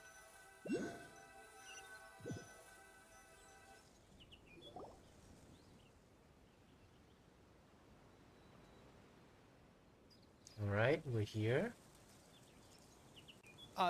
Excuse me, everyone. Xavier! Feels like it's been ages since we last saw you. I've been talking nonstop with the Film Association, and I'm absolutely swamped trying to coordinate the film's marketing. So forgive me for not being around more often, but please believe me when I say that I will make sure everyone's hard work gets the exposure it deserves. Oh, seems like you've been fighting your own battles. Yes, that's one way to put it. Oh, and before we begin the final round of filming, please allow me to finally introduce you to the original investor of our film, Mr. Morris. Yay, Morris is back. A pleasure to meet you all. Yes, glad to make your acquaintance, Mr. Morris. We've heard about the issues you've encountered with your financial situation, and genuinely hope that things have taken a turn for the better. Oh, well, the situation has indeed improved somewhat. Don't worry, Mr. Morris. Accidents and last-minute challenges happen all the time. There's no need to blame yourself over it. The good news is that we're almost done filming now. And I would even say that this is the best story I've ever seen. Is that so? I see, that's great news. All right, now that we've gotten all the pleasantries out of the way, let's get this show on the road. We'll mostly be filming typical people and scenery from the streets today to improve the sense of environmental ambiance in some parts of the film. AKA B-shots. Okay. Oh, and there'll be a cameo for Mr. Kamisato and Miss Yoimiya as well. They'll be used to show outsider perspectives on the fates of the two musketeers. That's right. Ayato should be here any minute. Excellent! Then let's start with the scenery shots. Camera and clapper loader, you're up. Yep, we'll be ready. Remember, all we need are some wide zoom shots of the streets. If you happen to find some particularly lovely patches of flowers and grass, feel free to grab some close-ups of those as well. Ready? Lights! Camera! Action! Okay, now move the camera slowly. Try to focus on that flower. What's wrong? Just adjust the focal length a bit. Something the matter? I'm responding. But wasn't it working fine for all the days before? Veronique, can we try a different camera? No problem. How about this one? All right, let's give it another try. Lights! Camera! Action! Don't tell me. This one is broken too? Veronique, do we have any other spare ones we can use? I'm afraid we only brought these two today. What? Then go find a workshop to get them repaired right away. Oh, and you too, Bono. Go find our spare camera in the warehouse and bring it back to the set. On it. All right. Greetings, everyone. My apologies for the delay. Is something the matter, Ayaka? It seems like there are some issues with the filming equipment today. We're stuck for the moment. I see. Well, let's not just stand here twiddling our thumbs. Actors, to the makeup booth. We'll start on the next scene as soon as we get a working camera. All right. We should be normal The now. people at the workshop told me that the part which holds the lens in place seemed to have fallen off. That's super strange. It was perfectly fine just yesterday. Well, no time to dwell on that now. Let's get back to filming. Ahem! Quiet on set! Places, everyone! Lights! Camera! Action! By the way, have you heard about that recent murder case? Yes, I have. It seems that they've caused quite the commotion in the city. I heard that the chief of the guards is so mad about not catching the culprit that he's about to explode. Oh? I find that quite hard to imagine, considering how he already looks most days. Director, we have a problem. Oh no. Oh, we're in the middle of a take! Couldn't you wait until we wrapped up this scene? No, Director, our film, all the finalized film that we've been keeping in the case has disappeared. Oh, wait, what did you say? Mr. Bono, please take me to where the film was kept right away. I'm coming too. No, Yoimiya, you have to stay here. Oh. Okay, listen up. Everyone who's not working on this current scene can go with Bono to look for the film. Everyone else, stay put and wrap up the scene. Unbelievable. How could all these problems happen in just one day? Jeez, what happened? Something just turned We're back. blue. How did it go? Did you find the film? We found it in the sewers. Huh? In the sewers? Is the film still okay? We discovered it just in time, so we should still be able to salvage it. The others are checking now to see if we lost any specific scenes. You scared me for a moment there. I nearly thought we had lost everything. I really don't want to experience that feeling of despair again. Okay, but who could have stolen the film and dumped it there? Could it be some competitors working on other films? But if they wanted to harass us, why wait until the last day? Okay, we don't have time to really look into it right now. Let's strike while the iron is still hot and wrap this thing up once and for all. Yeah, let's finish it. I feel like Morris has something to do with this. There's no way he's not. I would like to officially announce that our entry to the festival, The Two Musketeers, has now concluded filming! Hey, let's go! Paimon is spent. It's so late already. Why is everything Even so dark? though the filming process proved to be extremely challenging, everyone provided valuable and unique contributions to the final product. Thank you all for your dedication and support. Jesus Christ, I just looked outside. Why is everything so dark right now? It's 4 p.m. Good God. Is Finland weather really this bad in terms of, like, lighting? I've not seen the sun go up until, like, 8. And then I've not seen... And the sky's already almost dark, and it's almost 4. Jesus Christ. Sometimes I just like, what the heck? Oh boy. I've only been filming for like 3 hours. We've only streamed for 3 hours. I thought we've streamed because of the lighting, just something going dark. I thought we've streamed for 6 hours or something, but no, that's just finished weather for you. Good God. And just like Director Farina, I would also like to extend my most heartfelt thanks to all of you. Really, you've all helped me so much.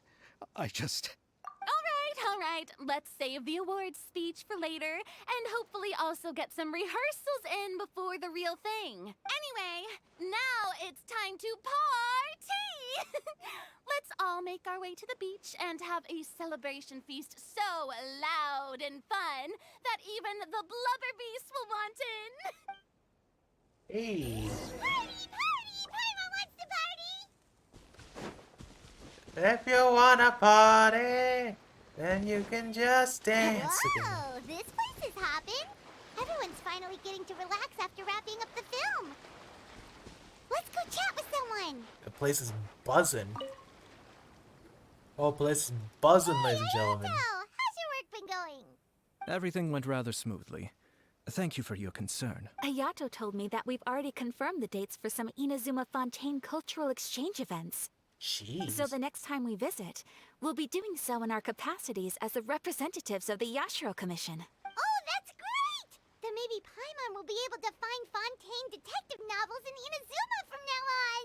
Oh, wait. Wouldn't Yaimiko get upset if that happens? That would be stealing some of her business.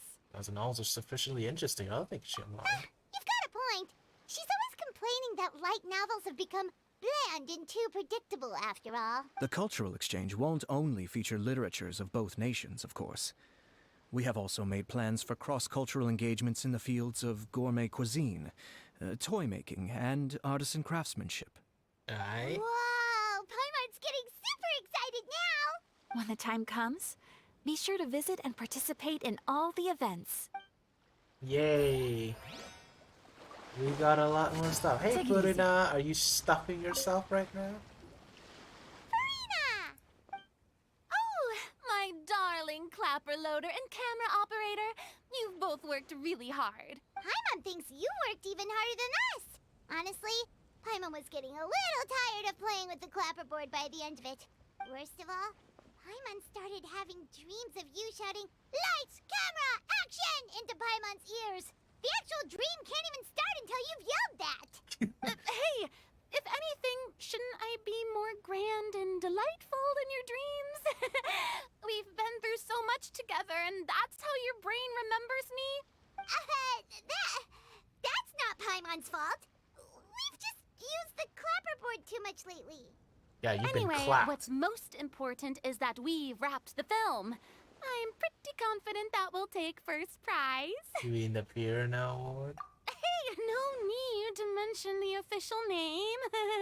Yeah, you're the Wait, person. now that you mention it, if we did win the prize, would Furina just get a statue of herself?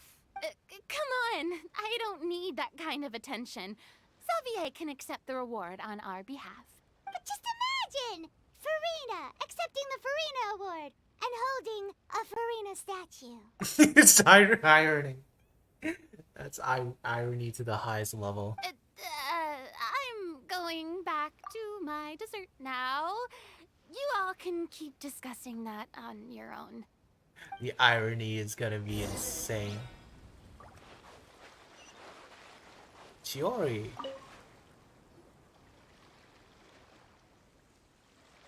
Chiori! Hey, you two. Are you not really into these kinds of big social occasions? Not particularly. But this is still better than Fontaine Fashion Week. But if this film becomes a big hit, people will definitely come flocking to your shop. Yes, that's highly likely. As long as the film can premiere as planned. Are you still worried about the case? That and all the obstacles we had to face today. You're right. It's as if all our bad luck just manifested at once.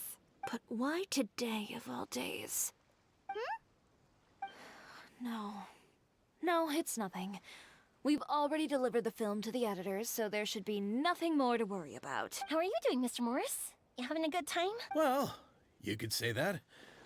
Do you happen to know when the party is scheduled to end? Judging by how much fun everyone's having, I'd say probably not until well after midnight. Is there something that you still have to take care of at home, Mr. Morris? Oh, well, I'm just not a late night person, so I might take off shortly. Oh no! Silly me. I almost forgot something super important. Oh, what is it? I prepared a whole batch of fireworks for the party, but I forgot to bring them over from the warehouse. Fireworks, you say? Well, that's truly a pity. Sorry things didn't go as planned. Could you help me carry them over, Mr. Morris? I won't be able to fetch all of them by myself. Me? Are you sure that you can't find anyone else? I just wanted to make this surprise for everyone. The warehouse isn't far from here. We'll be there in no time. Pretty please, Mr. Morris. These are some of the best fireworks I've ever made. So I also want you to see them before you leave. They're stunning. I promise that they'll be a once-in-a-lifetime experience that you'll never forget. Still Sussex Mullins as well, so... It's okay. Just come with me. If we're sneaky enough, nobody else will see us leaving. All right. The warehouse is right over here. I moved the fireworks there in advance, so it shouldn't be too much work bringing them back. It's still a ways away from the party. Sorry about that, Mr. Morris. It's probably because I'm used to carrying fireworks all the time, so it doesn't feel like a lot of work to me. Oh, she's using the right and... Not the wrench, I'm gonna say. The, Kujo Sarabo.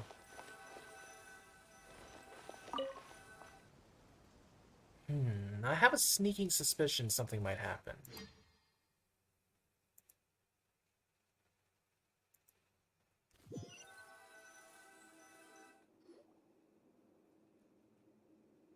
It's dark in here. Wait here, Mr. Morris. I think the light switch should be somewhere over here. Well, why did I have to get roped into this? What was that?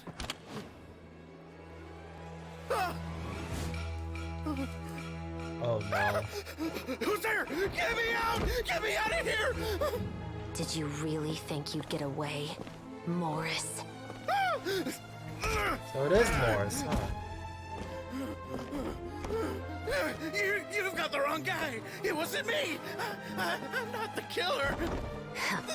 You know, Eliza died a far more heroic death than this. She fought your assassin to the end, to save the children she had hidden beneath the floorboards. Oh, jeez. That is Eliza's pendant. The one with a photo of you two inside. The one you gave her. Ring any bells? It's a fake! It has to be! There's no way! No way your assassin didn't destroy it, you mean?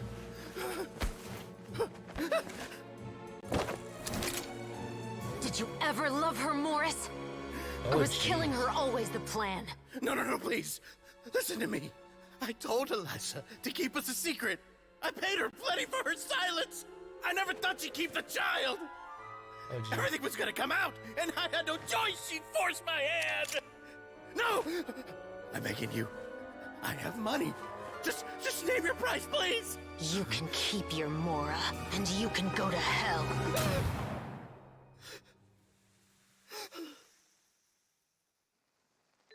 I'm Captain Shovraz of the Special Patrol. Morris, you're under arrest for Eliza's murder. Huh? Hmm? So this entire time was a setup.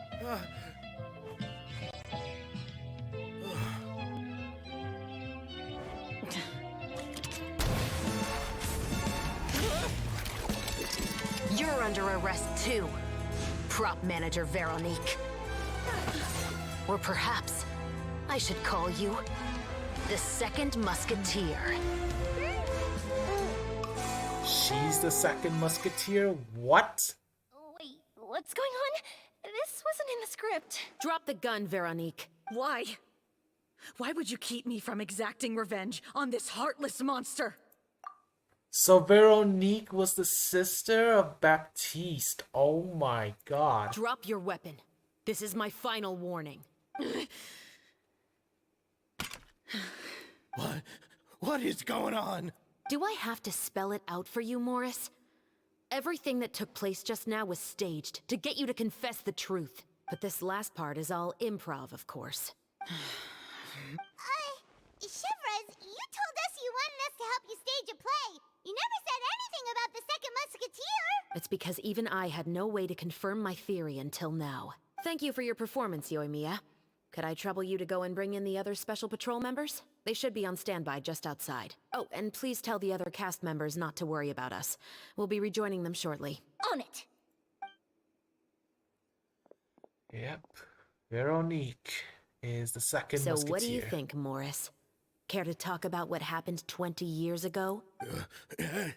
My patience is limited, you know. Don't force me to take you back to the interrogation room. I'd wager that you wouldn't last for more than a minute in there. Oh, With the boy. recording we made, you have no chance of winning in court. Cooperating with us now is the most practical move. So this is twists and turns. So Veronique is actually Baptiste's sister. Huh. All right. I'll talk. I hired an assassin to murder Elisa. She once worked as a maid on my family's estate. She was very beautiful, and after some time I fell for her. We kept our relationship a secret and carried out an affair for some time, but it wasn't long before she became pregnant. And if my parents ever found out, they would have stripped me of my inheritance and status, driven me out of my home. I also didn't expect Elisa to insist on bringing the pregnancy to term. She even asked me to leave my family and travel far, far away with her. She believed that you were truly in love with her. I didn't have a choice. I gave her a large sum of mora, told her to leave the family and to get rid of the baby. But then years later, she sent me a letter. There were photos of 2 children, and she even asked if I could find some time to visit them. Huh? 2 children? Paimon thought Baptiste was the only... You Veronique was the second child, like I said. Even if she had the children against your will, you could have just ignored the letter entirely. Why kill her? I had just gotten engaged to be married to an heiress from another wealthy family. So if anyone were to find out about Elisa, my life would be completely ruined. I didn't have a choice. Damn. No. You always had a choice. You just made the wrong choice. Again. Do you know how it feels to watch your mother be killed right in front of you? My brother and I were hardly even school age yet. We were hidden beneath the floorboards, grasping each other's hands like a lifeline. We were so terrified that we didn't even know we could ever take a breath. All we could do was to watch Mother try to fight back, and then collapse to the floor. Even after the assassin left, we were still too terrified to leave our hiding spot. We thought that he might come back. It was only until the next evening, when we finally climbed out and gathered around our mother.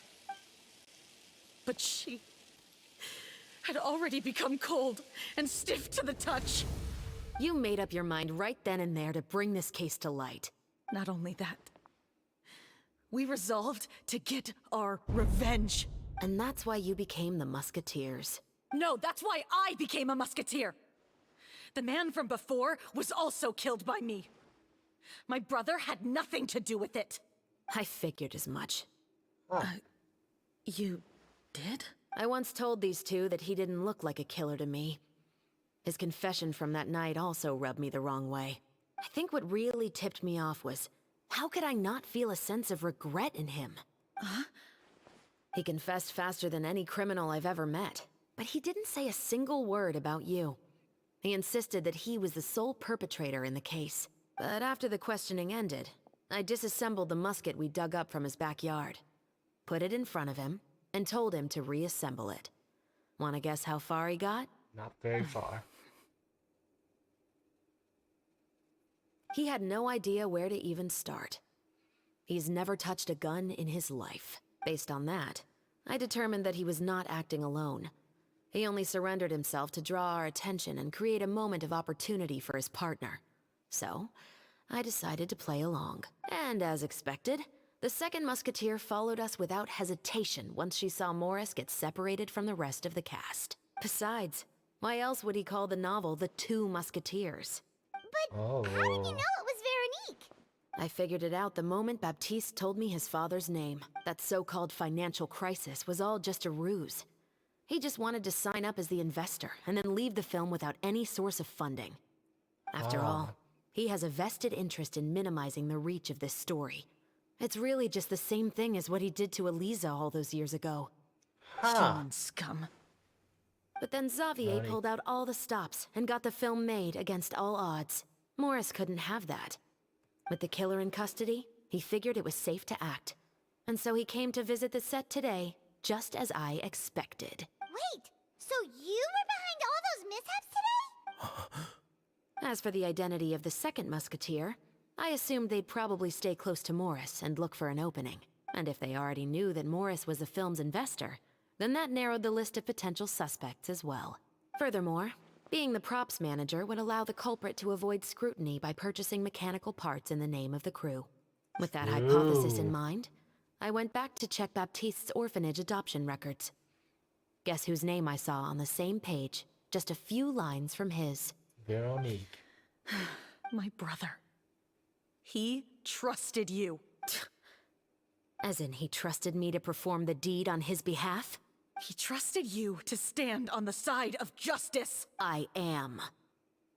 I thought you could do it as well. Oh, the look on your face when you told him to go to hell. I really thought you'd put a bullet in his brain. You know what he has done. Are you telling me that you'd rather see him spend the rest of his life living like a king in the fortress of Meripede? I will never be able to forget the feeling of my mother's cold, lifeless hands. And you would call this ending fair? Is this what you call justice? I won't lie, Veronique. I did hesitate when your brother first told me about the truth. I wondered. I agonized over whether I should really put a bullet in his head. So why don't you? Because that should never be how justice is carried out in this world. An eye for Perhaps, an eye. to you, justice is simply reciprocated. An eye for an eye, and a Life life and for a life, life. exactly. But everyone has their own understanding of justice. If everyone were to pursue their own definition of it, there would be no more order in this world. I mean, she's got a point, you know? Like, if you... Say, for example, somebody killed... Say, okay, you know what? Let's make it a weird. For example, you killed my mother. I go and kill you. Wouldn't your kins want to kill me? And then if they kill me, wouldn't my own kin want to kill you? Kill your kin? And then it's just a cycle of just vengeance after vengeance after vengeance. There wouldn't be no order in this world. It's just a cycle of vengeance. So yeah, that, you know what? Fair. That makes sense. Today, you'll kill Morris. And tomorrow, his children may come for you. Exactly. That's what I was thinking as well. The world cannot render judgments based on a desire for revenge. That will only lead to a cycle of revenge, as well as the destruction of order and civilized society. And so revenge needs to be closed. Fontaine is founded on a set of laws and a standardized code of justice. That is why we are the nation of justice. But with all that said, I will promise you this. Morris will not lead a cushy life in the fortress of Maripede. Chevros, the rest of the special patrol is here. Thank you so much, Yoimiya. Letelier, Terena, please take them away.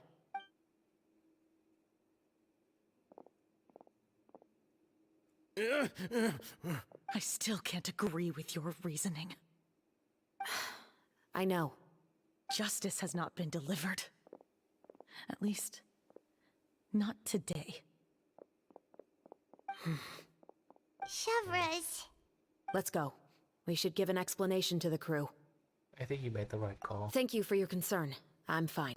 I'm just thinking about the things in life that have driven people to take justice into their own hands. Damn. Now that's a lot of reasoning. That's a lot of process as well. Good God. Well, they just invert his knees. Trust me, the knees can never be in... Invert his knees, yeah, sure. Men's knees can never be inverted. Morris would turn out to be... I'm at a loss of words. How could he have done something like this? They just invert... Like, hey, listen, if you invert someone's knees, they won't walk very far. But when one can't walk very far, trust me, they won't lead anywhere in life anyways. Those knees aren't built for walking at that point if you invert their knees. I'm kidding. I'm just glad that you're all safe and sound. Who knew that such a labyrinth of cases would be behind this story? Yeah, good God. Well, what should we do now? We have a finished film, of course, but should we still go ahead with the premiere? What do you mean? Shouldn't you be even more motivated to spread the word now that you've learned the truth? Chiori is right. I'd also like more people to see this story for themselves. But the real ending of the story seems to have deviated somewhat from the one in the script. Is that still acceptable to you, Miss Chevros? The call is yours. We still have time to reshoot an ending if that's what you'd like. No, it's fine as is. I like what we have for the catharsis. Romanticism is what gives works of art their appeal. Fiction is able to explore means of restitution that could never work in real life. Yeah, there's the romanticizing revenge and endings and good stuff. You're starting to get it, don't you, Chevrouz? Sometimes life just does not work the same as fiction, okay? There's a reason why it's called fiction. Just like the real world, the world of stories also has its own set of rules and justice. These different possibilities are what initially drew me to reading in the first place. Yep. Sounds good to me. I support your decision. What about Veronique? Will she be okay? She will soon face her judgment alongside her brother and Morris. If I had to guess, they'll probably all be sent to the fortress of Maripede. I'll make sure to give Risley a heads up about it. Oh, you mean that kind of heads up? Exactly. Oh boy. All right. I'm worried then. then. The matter's settled. Now that everything's been taken care of, There's no reason for us to keep looking all gloomy and grumpy. Let's get back to the feast and enjoy each other's company. We'll be starting the post-production process tomorrow. You should join us, Shavras. You missed the first few hours of the party, didn't you? All right. Count me in. Then I'll wait for you over there. There's still some good news that I'd like to share with Shavras. Traveler, Paimon, could you wait for me by the sea after the party ends? I'd like to go on a brief walk with the two of you. Yep, absolutely. Thank you very much. Let's go.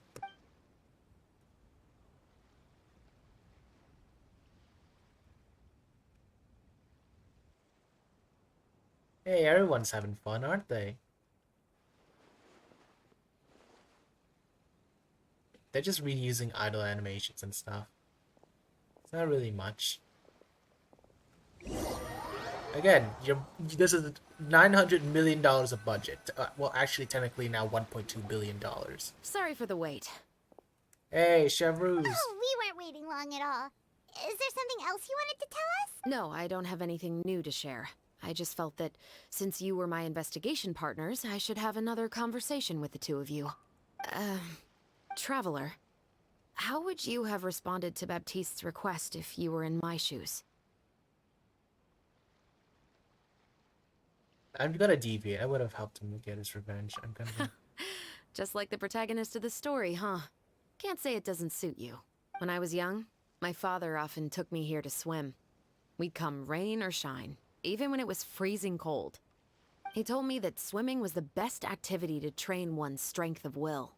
You could never give up before reaching the shore, especially when the water was cold. Oh? Why's that? You'll die? Because the moment you give up would be the moment you die. At that point, I still hadn't received my vision. One winter, the chilly wind felt almost like knives on my skin, and the seawater was so frigid that it numbed my toes the moment I stepped in. I cried and begged my father to spare me from having to swim across, but he wouldn't listen. He used to be a member of the Special Patrol as well. You could say it was his way of educating his children. That sounds awful. When he saw that I wouldn't stop crying, he just picked me up and tossed me into the icy water. The bone-chilling cold took away my senses. I couldn't feel anything but fear and rage. I waited for my father to save me, but one look and I knew he'd already started swimming for the opposite shore. I realized that if I were to give up, I really would die right then and there. I used all of my strength to try and catch up to my father. Those few minutes felt longer than my whole life up until that point. I did, however, make it to the other side. I've never felt afraid about anything in my life after that, nor have I ever cried again. That way of teaching would have never worked on Paimon. Yeah, I don't think that was the right method for anyone. It's just that, working now as I am in the pursuit of justice, I still sometimes feel like I've been tossed into that winter sea all over again. The anger and the helplessness. Shavras. Jeez. But the worse I feel, the more I know to never give up.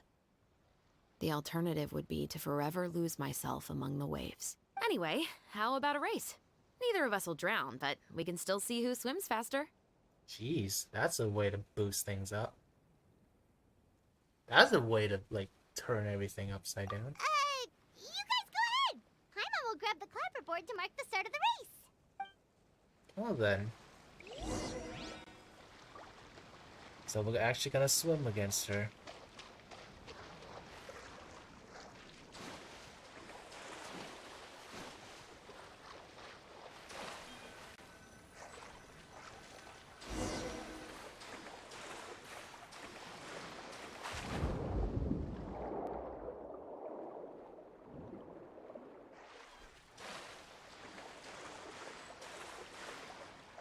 Oh, we can't dive anymore.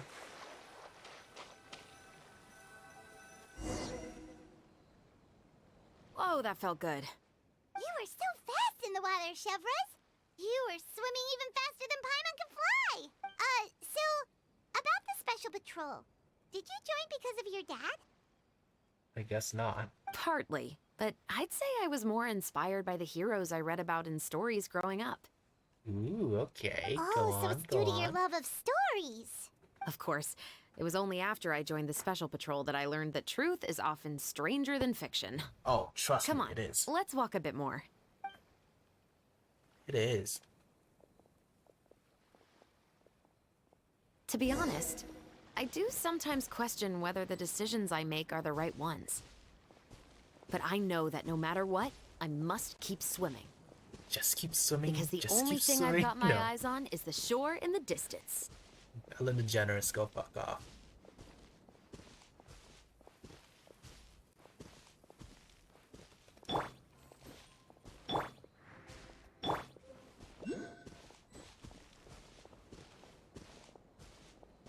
Just keep walking, just keep swimming. Thank you for coming on this walk with me. I feel a lot better after getting all that off my chest. Anytime. Huh. We're nearly back at Baptiste's house. Huh. You're right. I didn't realize we were so close. He really did plant a lot of flowers. It's just like how he described it in the story. Huh? Wait. Paimon, Traveler, look! The rainbow roses in the garden. They're in full bloom now. Oh, hey. Metaphor of the story. I speak to you now?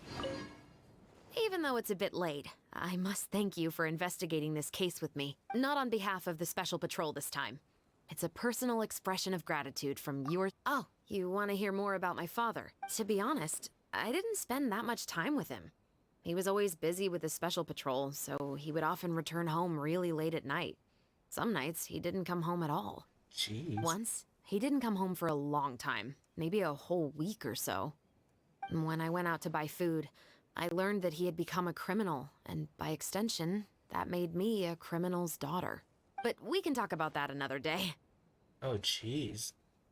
I actually have a lot of sympathy for Veronique and Baptiste. I can understand the hatred they feel for their father, but that doesn't mean I'll allow them to walk the path of evil, even if it might lead to another sense of justice. So they're gonna take life in prison, huh? Films are different from the real world.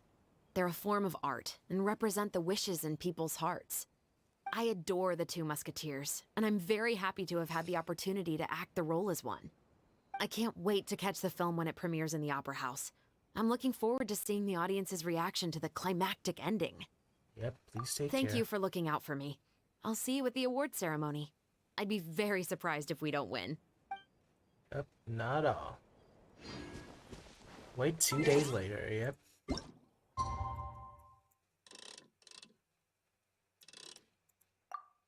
I gotta be here for a while. Tick tock, tick tock, tick tock.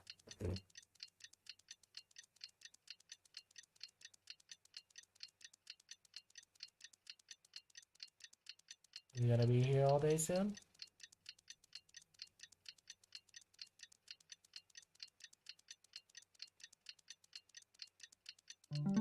Oh, hey, we made it!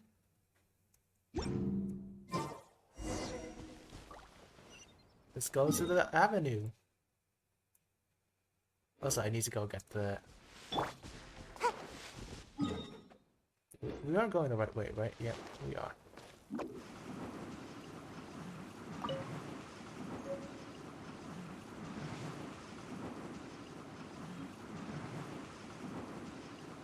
I think we're going the... No, we're going the wrong direction.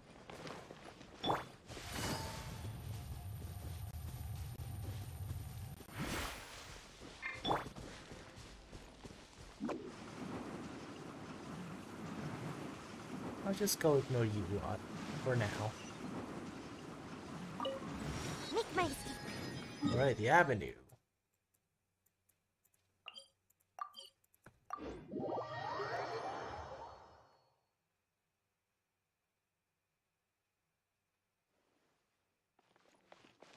Oh, right here. Well, hey.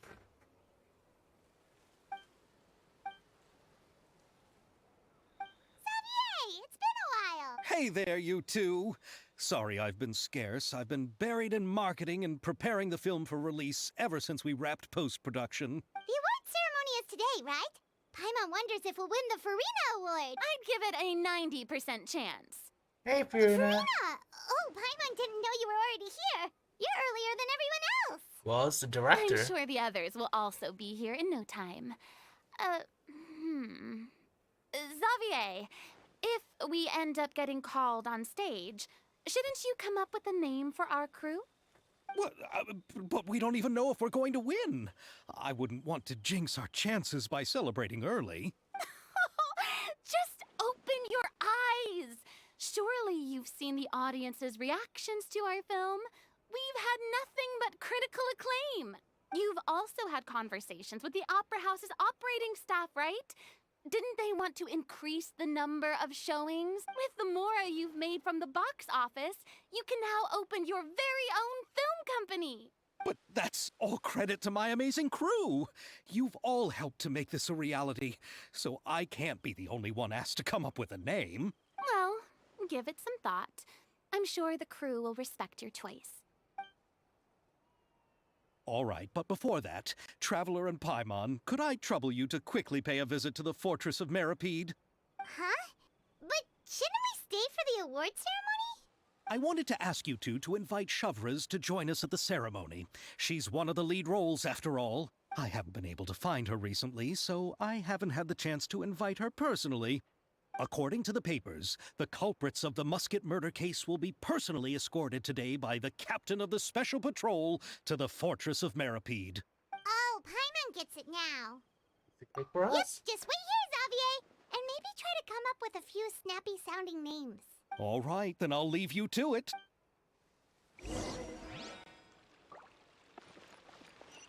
Fortress of Sherpede, which is all the way over there where I don't have a location for.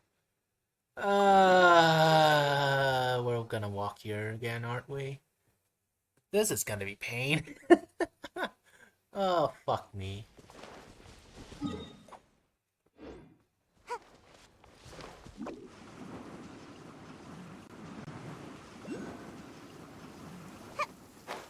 Oh, it's raining as well.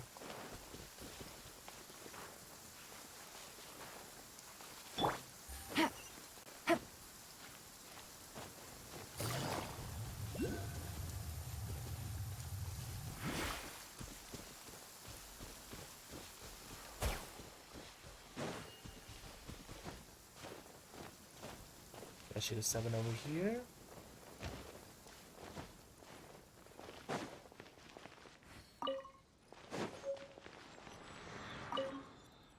And this should open this part. Perfecto.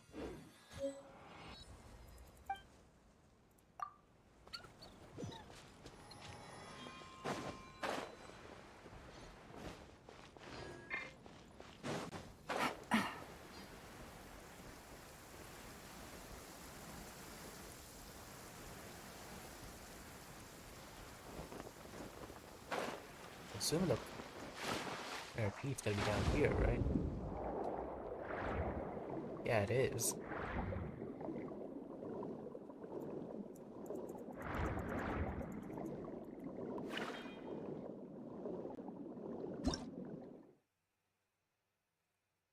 These you go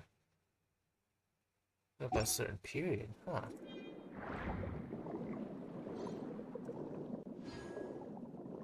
We diving even lower? It's even lower than that. Wait, where are we supposed to go?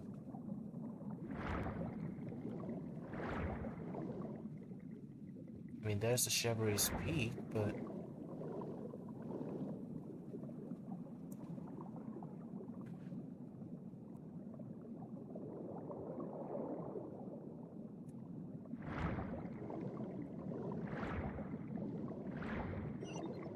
There's the waypoint.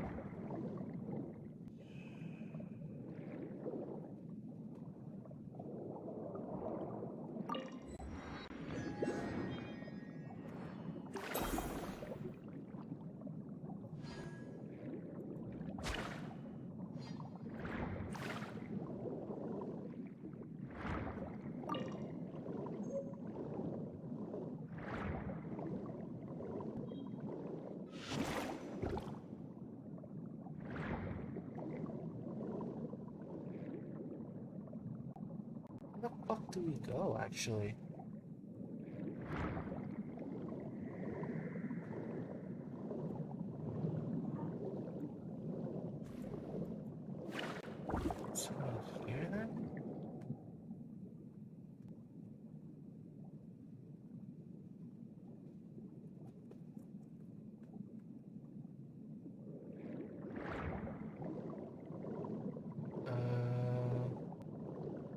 Seriously, where the fuck are we supposed to go?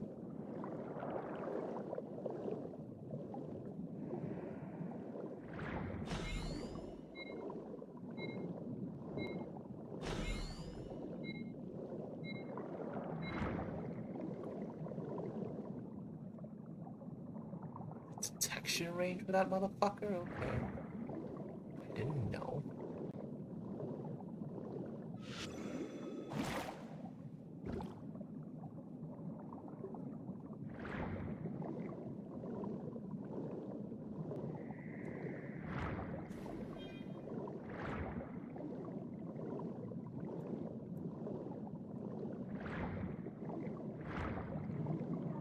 But seriously, where the fuck is this place?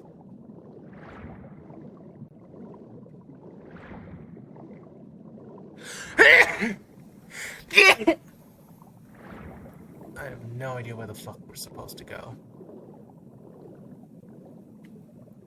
This, we're right on top of it, but don't really have any place to go, really.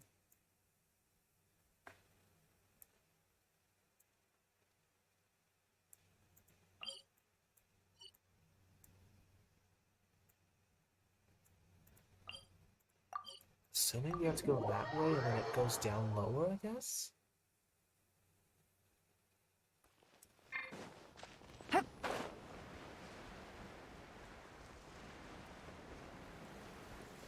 Like, I seriously have no idea where the fuck we're supposed to go.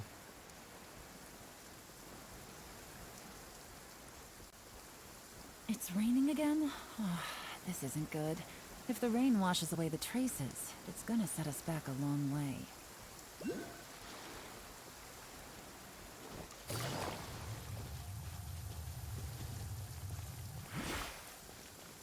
Take it easy.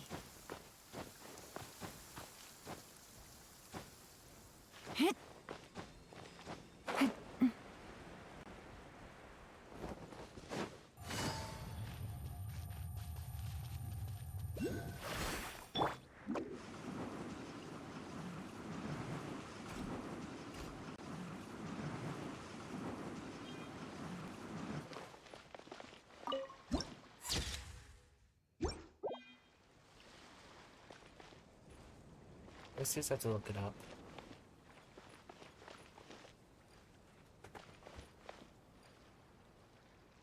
I literally have to look it up. Oh my god.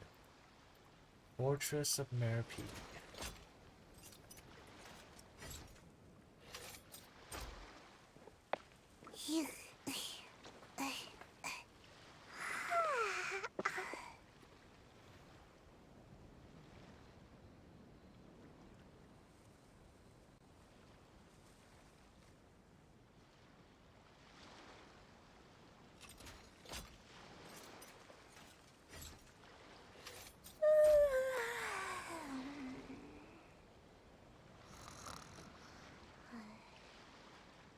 Oh, so we had to get caught in the spotlight of the thing to enter it. I assume. Okay,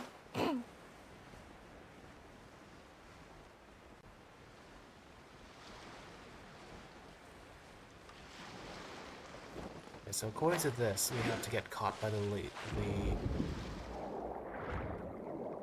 let's get caught by the lighthouse.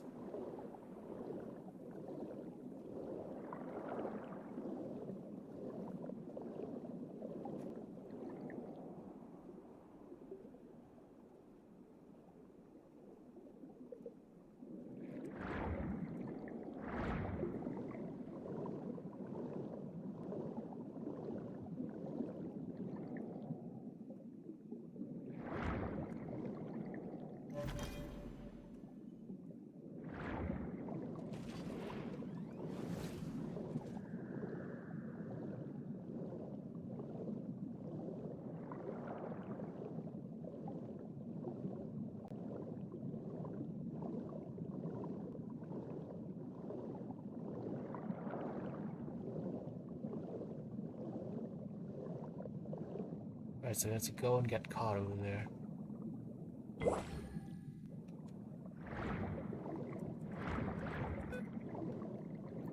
Damn it, sticky keys.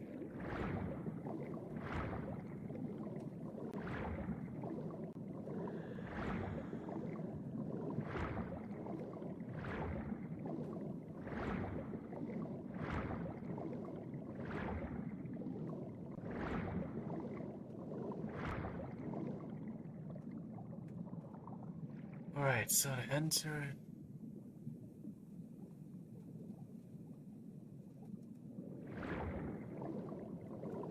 Alright, it's gonna get caught.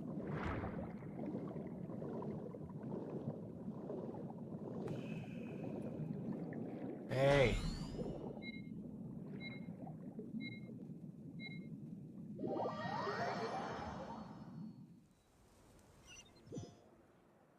Alright, got in, right?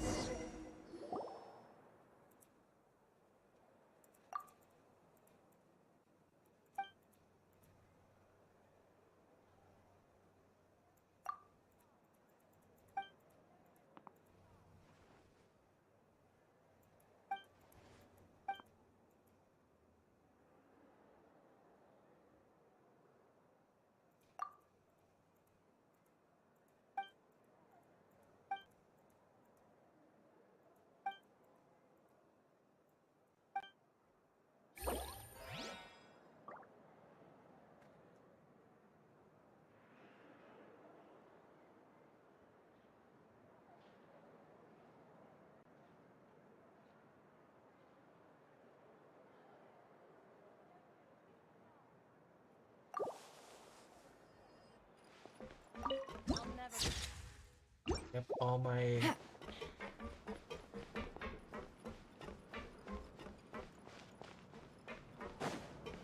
Only came here for this. Thank you very much. Enter the office.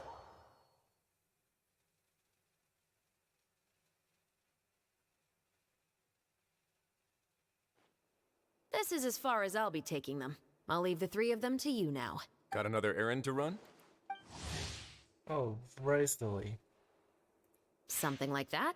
I'm expected at a party. Now that's something you don't hear every day. Found a new pastime? No, it's just a special occasion. Risley. Festivals really do bring people together. It's been a while since I last had so many visitors at the Fortress of Meripede. Call it the festival spirit, I guess. Yeah, you could say that. Even our head nurse has gotten herself all worked up preparing super deluxe nutritious shakes. Nutritious Just one gulp shakes. and you'll have met all your nutrition needs. Were you talking about work just now? We've already finished discussing everything. So, what do you think about my heads up, Mr. Risley? I believe I haven't yet made any promises or guarantees. But you also didn't shoot me down. Here, how about this? You could give everyone a copy of the newspaper. Perhaps on the day when the cover story happens to, oh, I don't know, expose a certain someone's misdeeds from 20 years ago? I suppose then a certain someone may soon find himself the most unlucky person in the Fortress of Meripede. While another two people will soon be hailed as heroes. Speaking of heroes, did you two need something from me? Oh, actually, we're here for... You're here to invite me to the party, right? Don't worry, I didn't forget. Ooh, then let's head back right away! See you, Risley! Happy Fontanalia Festival! And the same to you. Yep, he's a prison guard. Yay, we made it here after intentionally locking ourselves up. Is there a way we can actually get here via... Let me go back here.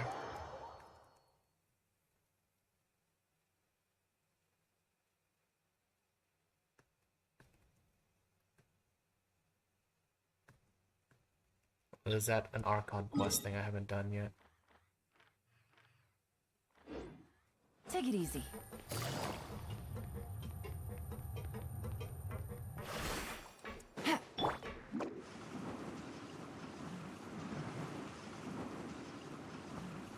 I'm assuming there's nothing here. Alright, let's go back.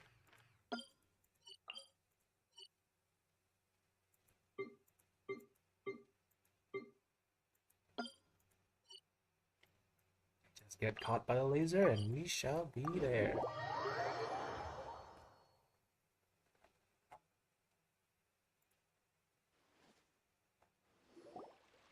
And the winner of the Farina Award for the first Fontanalia Film Festival is...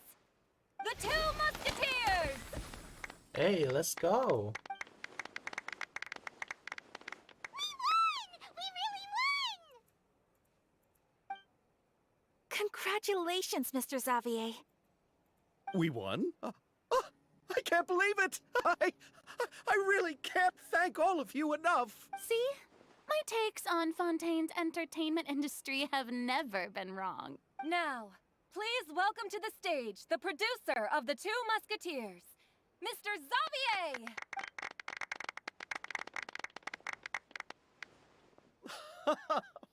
Thank you. Thank you all so much for your recognition and support. While I'm up here, I would love to give special thanks to... Time really flies, huh? It certainly feels that way. It feels like it was only yesterday when you were teaching me to hold a musket. Hold the Will you musket come up back to and you Fontaine shall again? fire it. Of course. I'm very fond of this city. There are so many novel and interesting things that it's been hard to keep track of them all. But how about you? Would you be interested in visiting Inazuma? I can't say the thought has crossed my mind before, but I'd be willing to consider it now. I will be eagerly awaiting your visit. It would be wonderful if you could visit my home and enjoy a taste of our tea and desserts. Yeah, let's keep in touch. Did you accomplish all you came here for? Yes. And you should visit Inazuma again sometime. How has Ogura and her business been? To my knowledge, she's doing quite well. Tell her I said hi. I certainly will. I heard the thunderstorm has stopped. Yes, and the war has also been brought to an end. Peace and prosperity has returned to the islands. I quite like the sound of that. Perfect for hanging textiles out to dry. I'd like to offer my thanks again to the entire cast and crew. Without you, I would have never completed this film, much less had the opportunity to be standing on this stage. With the support of my entire crew, I would like to officially announce our film company, Musketeer Pictures. Woohoo! That has a really Musketeer nice ring Pictures. Huh. Then in that case, let's please welcome all the members of Musketeer Pictures onto the stage for a commemorative photo. Oh, Paimon didn't know we'd also be taking pictures. Director Farina, I believe you are the most deserving person to raise this trophy. Huh? No. There's no need. It's so embarrassing. It's an honor the director deserves. Yes, I agree. Anyone better for the role? Just accept that you're not getting out of this. Ready, everyone? 3, 2, 1. Musketeer Pictures! Yay. Musketeer Pictures.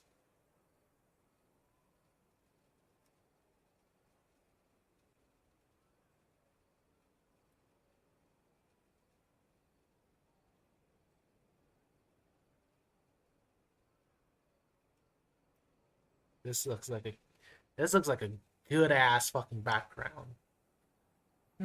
I wonder if I can use this as my own background. Maybe I shall. I shall use this as my own background. Maybe. Actually, no, I won't. Definitely not print screening right this instant. Not at all. Anyways, this looks like a really good looking picture, I'm not gonna lie.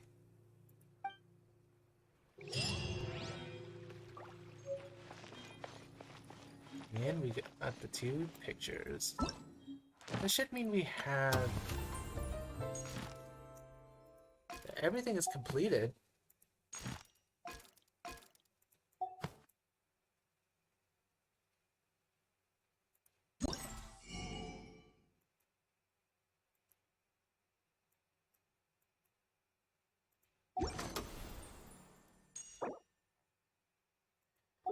And now we get the tickets. I have to do this. Surely I should be to a growth spurt.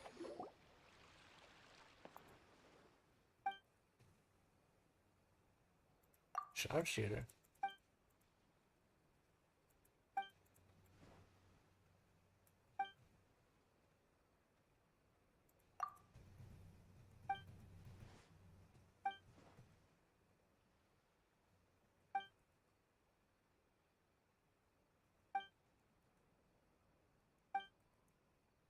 Oh, we're doing a shooting simulator, huh?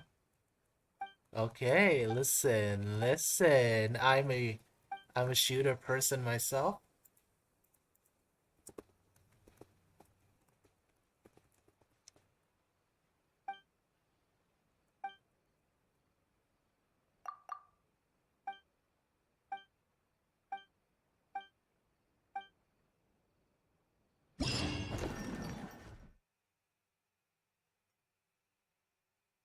Let's go to challenge on these things first.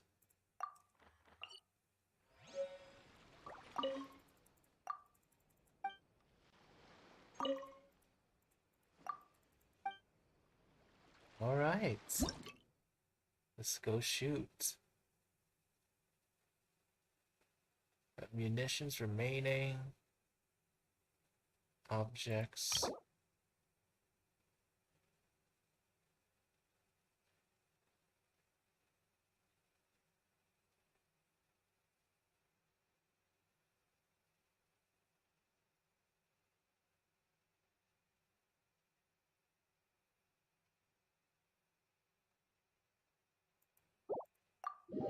So I'm assuming this is like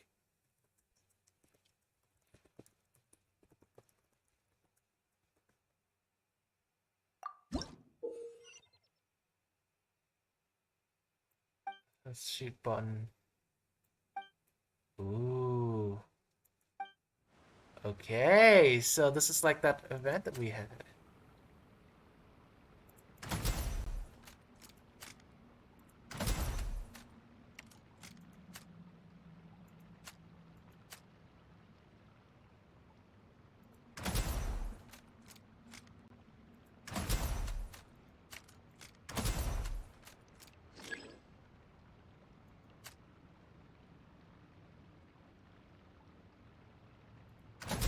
So this really feels like Sniper Elite or something.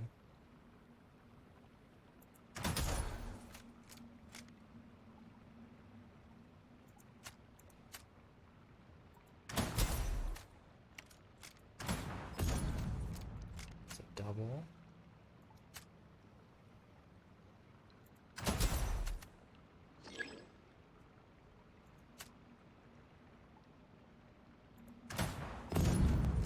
It's a four-man. It's an explosion.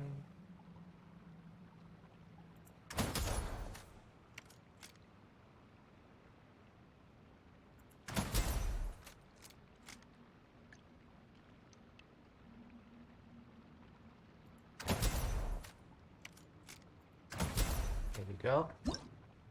So this is really like Sniper Elite or like this. You know what this reminds me of? The sniper versions of the sniping parts of the rescue mission from Time Crisis 3. Got to protect a high value target now. Okay, so this it's gonna be interesting, huh? I like this. I'm a fan of Time Crisis.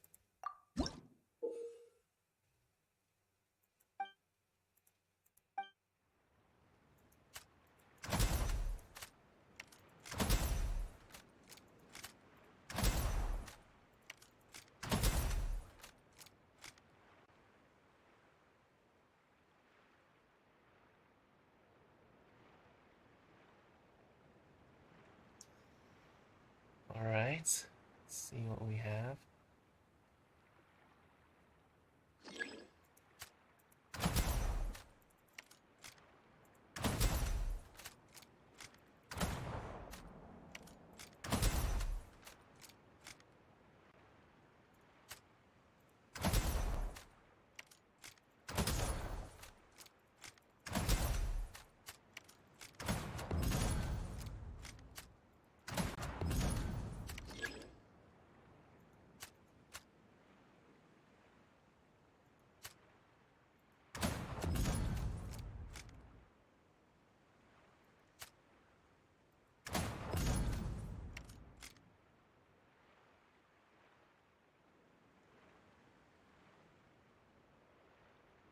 This really feels like fucking Time Crisis for some reason. I don't know why.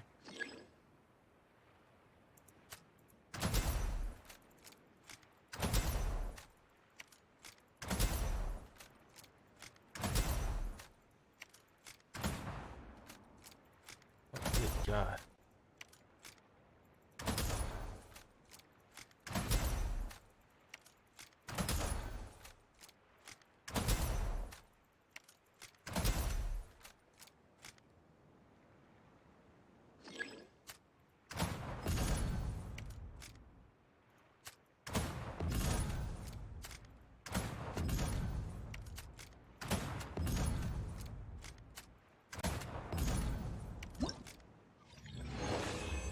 Yep, this feels like we're playing Gunblade New York or something like that. Like a fucking like gun shooter. I like this. I like this.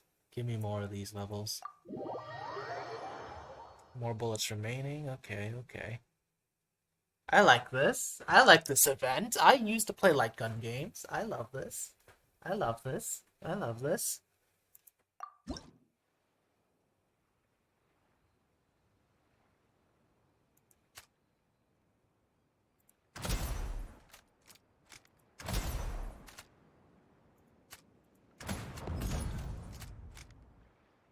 Right in the buttocks.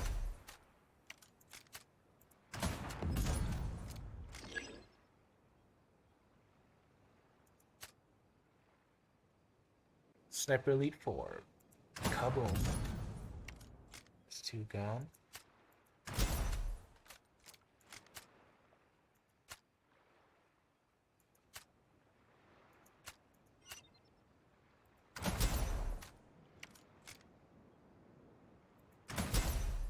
Oh, so you're not gonna run over here? Well, shit. Well, that's the twofer. That's the twofer there. That's the twofer there. Let's wait, let's wait.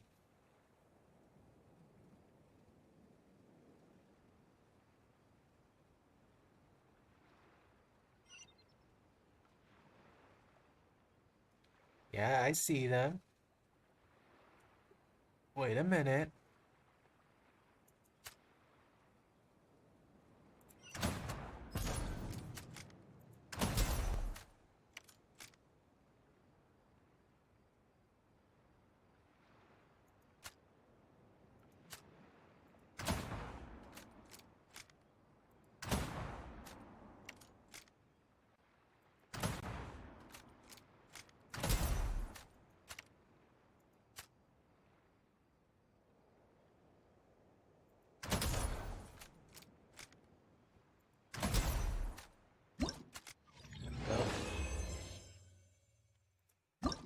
And then the last one is here.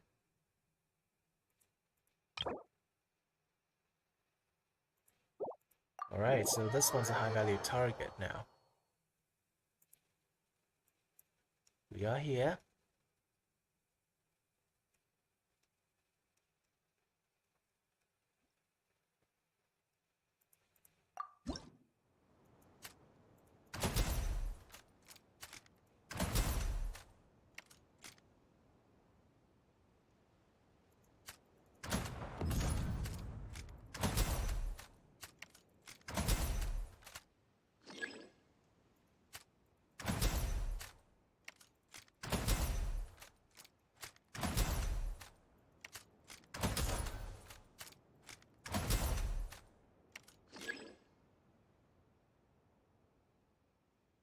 Alright.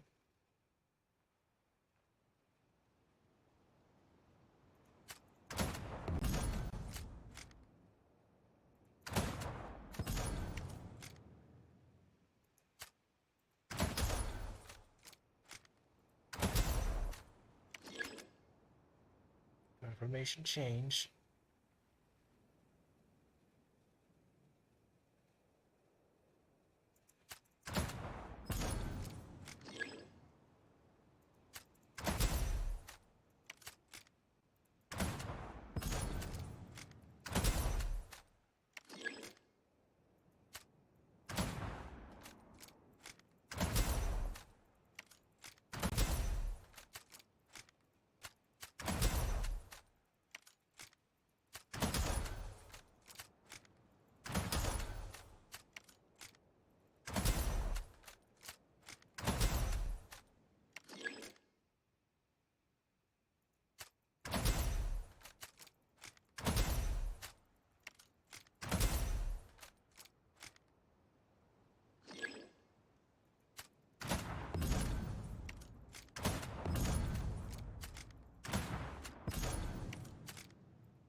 And that is done.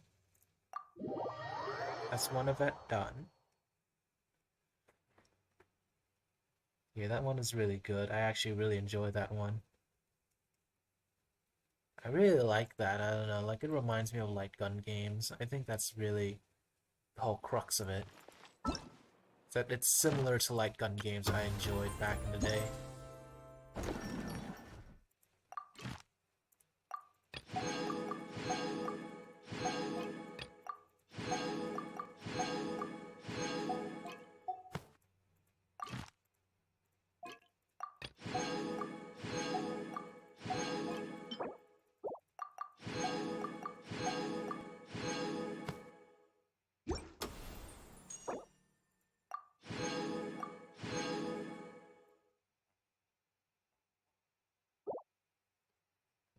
Alright, next event. This one. Trick shots, huh?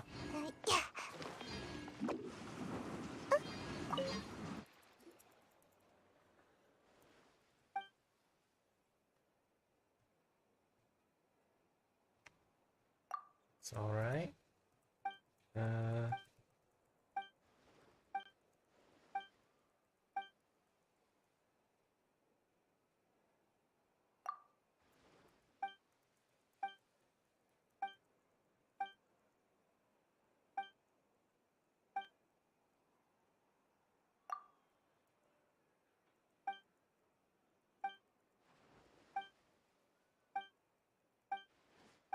So we're acting this time.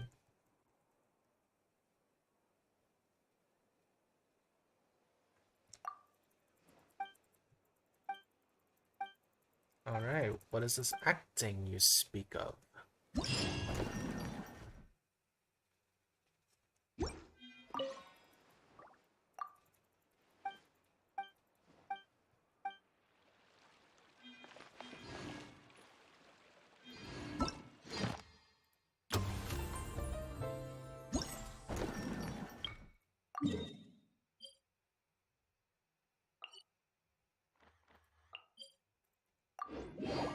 Over here.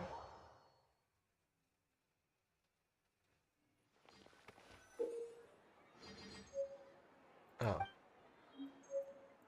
It's this one. I really hate this.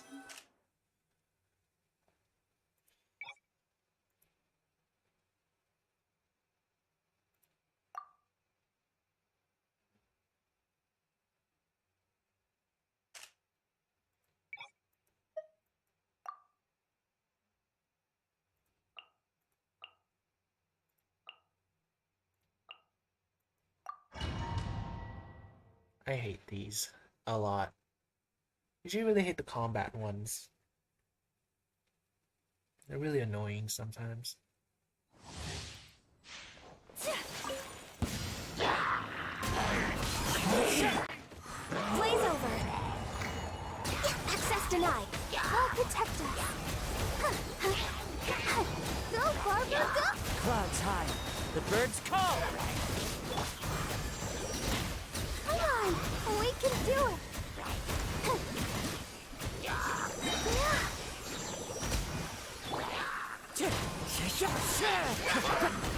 This is long overdue! Kamisato out! Sumetsu! As one with wind and cloud! Let the show begin! For Rex Lapis! Oh no! Ready, steady, go! Clouds high. The birds call!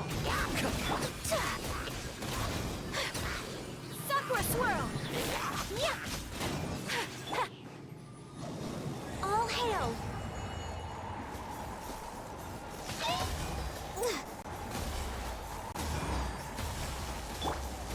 The wind knows me.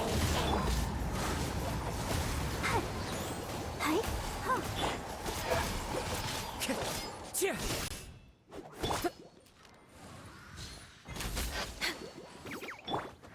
One with nature, as one with wind and cloud.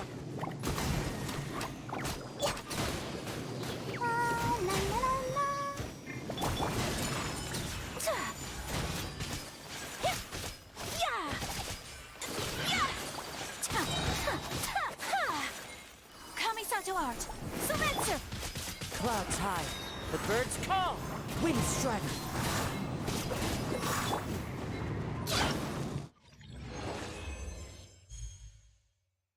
Damn, only a silver? How do we get this to like elite level? Are we gonna make it to the sword at the end of the day, really?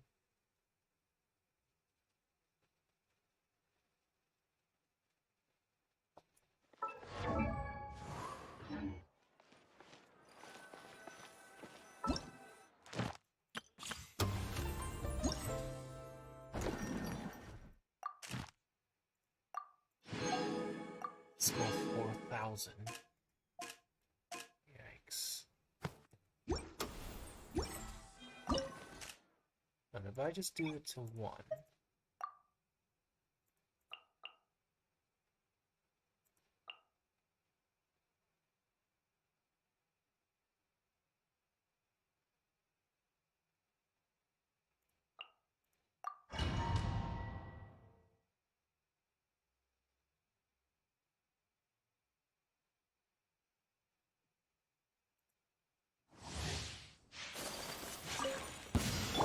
Right now. Emerge. Right here. One with wind and cloud.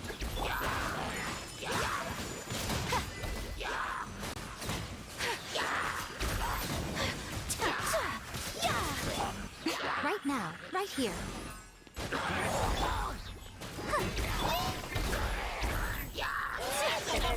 Sakura swirl! Come on! We can do it! Clouds high, the birds call, wind strider. Show them. Right now. Emerge. My apologies.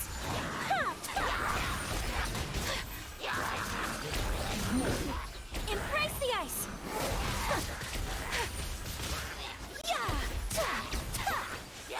Whirling snow.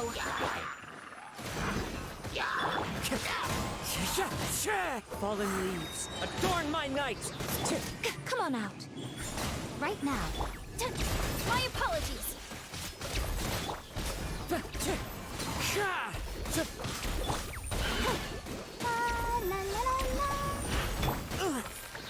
As one with wind and cloud, wind strider. Right here. Emerge. Whirling snow. Sakura swirl.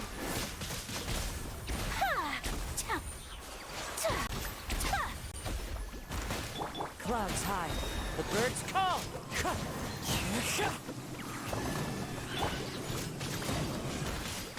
Take flight. Yeah, embrace the ice. Fallen leaves, adorn my night. Right here. Oh my god, I only have 3866. God fucking damn it, really? Down by like 5 more enemies.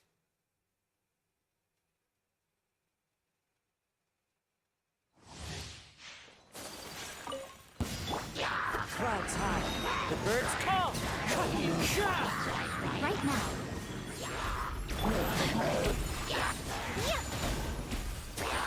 Sakura swirl.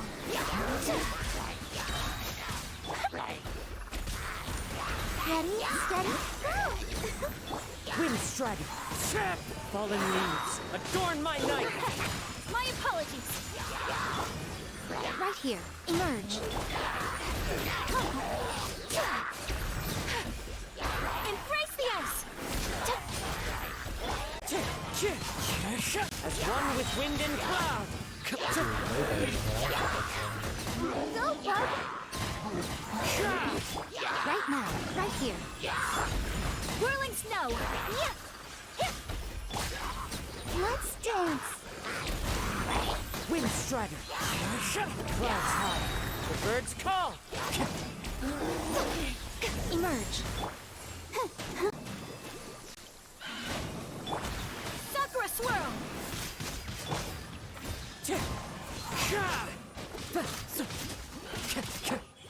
Right now. Emerge. Wind strider. As one with wind and cloud. I'm doing way better than I am now. Yeah, embrace the ice. Yep, you did it. Let the show begin. Into the wind. Right now. Right here. Right now.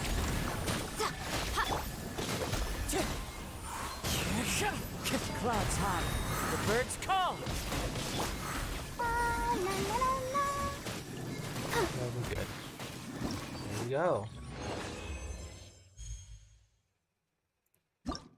Next one on the books.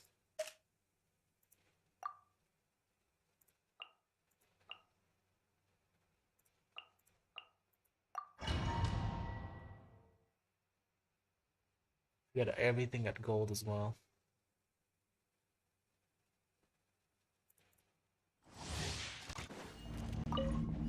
Falling leaves. Adorn my night. This is long overdue. The fuse is lit.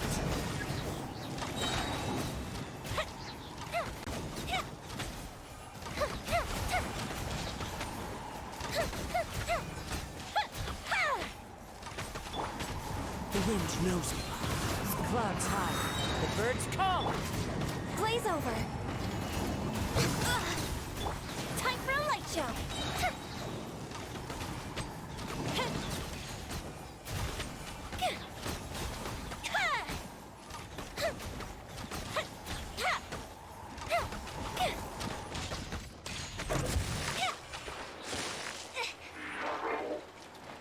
Fire hazard. For Rex Lapis. Observe. Wind strider. Goldbishop down. One with nature.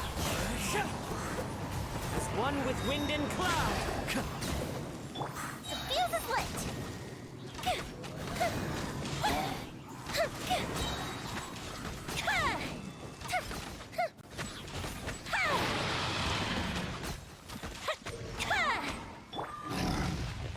Born of ice and frost.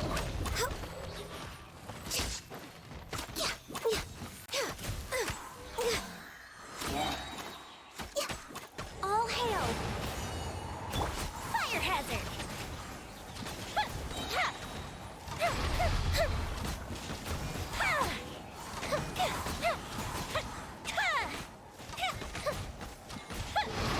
Festive reprise. Clouds high. The birds call.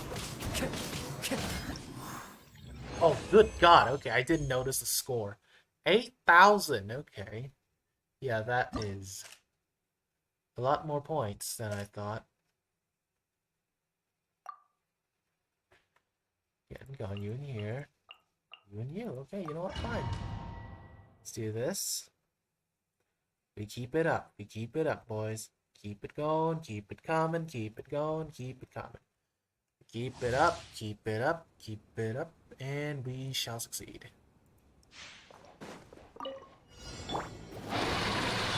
There is no escape. Glaze over.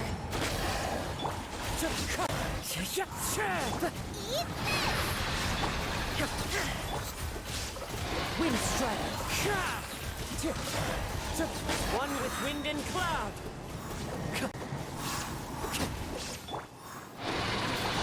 Torn to oblivion.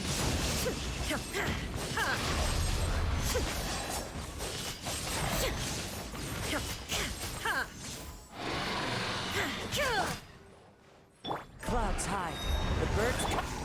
For Rex Lapis. You're toast. Shine down. Inazuma shines eternal.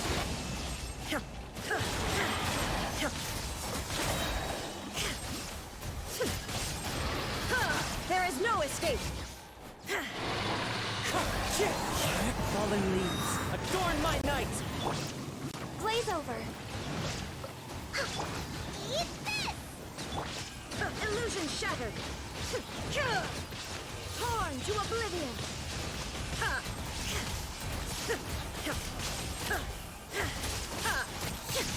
Shine down! For Rex Lapis! Clouds high. The birds call. No touching! You're toast! Now you shall perish! All these numbers, they help me to understand. Blaze over! As one with wind and cloud.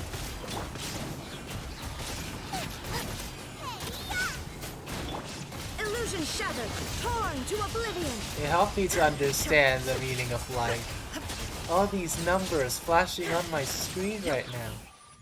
Oh, they're all there. 14,000, and I got fucking... That's purple.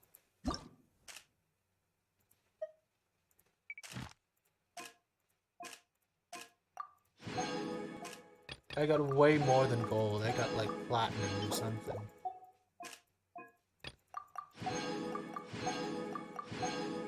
I've gotten to this point before.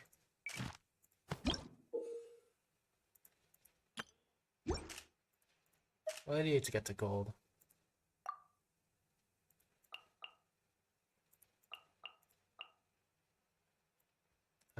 You, and then where's my Ganyu? Just have Kazuha and Ganyu on the lowest enemy possible, and then we're probably gonna end up with a lot more deaths than you think, I think. For Rex Lapis! Clouds high. The birds call. Charge! Everyone on me!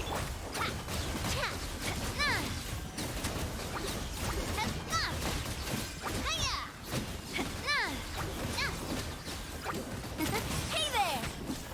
Fire! Well, with rocks. This is long overdue. As one with wind and cloud. Coming at ya! A proper send-off from the Spina Whipula. Rally! All hail! Clouds high. The birds call. This is fine. Coming at ya! Hiya! A proper send-off from the Spina Whipula. Advance! Blaze over!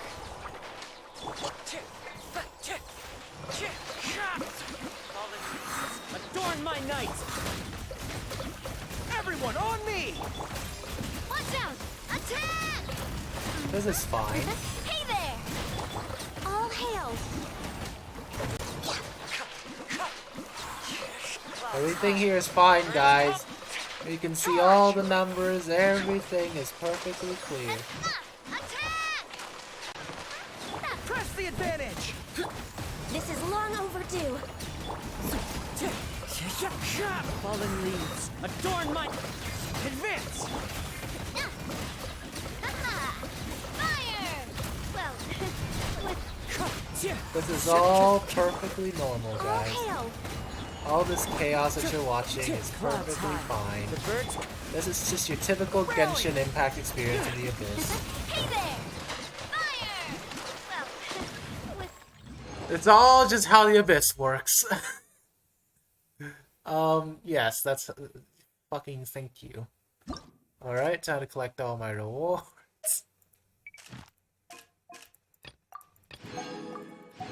That's just how that's basically my Abyss experience. This is like, the numbers are helping me understand the world of Genshin Impact. And then the numbers is just like all over the place, and you can't even process anything. Everything is just special effects and everything. Basically Genshin Impact in a nutshell.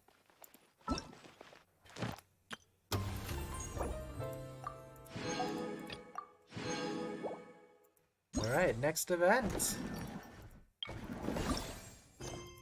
Stream Diver. Let's see what this has in store. Oh my god. I hate that combat still, I'm not gonna lie. I don't like to do the fighting in this game, I'm not gonna lie. At least for that part. Like those types of minigames.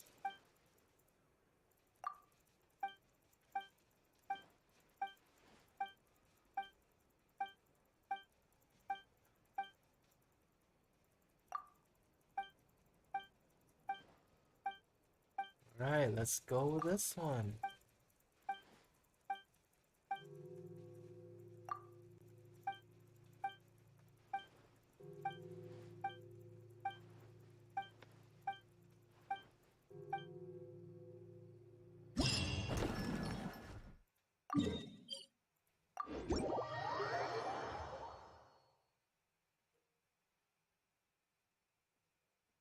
Xbox pushed by a tester.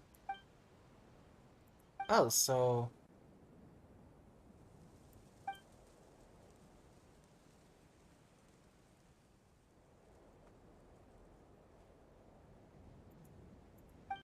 ah. So this really is some like the herding sheep minigame from the grass type for Pokemon Sun and Moon. Not Sun and Moon, sorry.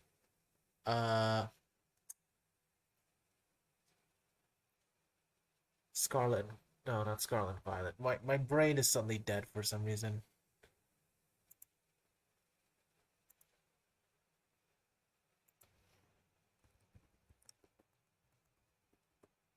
Was it Sword and Shield? Yeah, I was thinking about that. This is similar to Sword and Shield in that sense. Yeah, I've had to play online, so this is gonna be fun.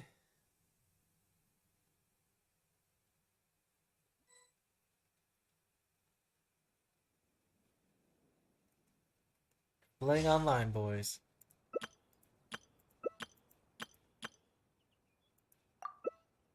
I have to play against one another.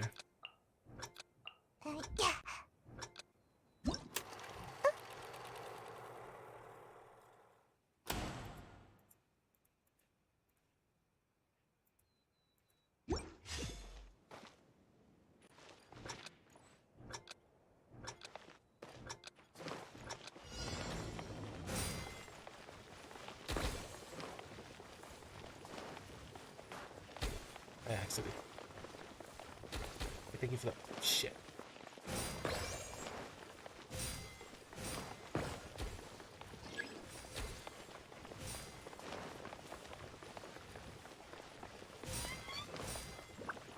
Next on the agenda, Oh, they're all. make my escape. Yeah, I'm not good at this. At 8 boys. Wait, we're not even gonna win this, are we? We're dead last.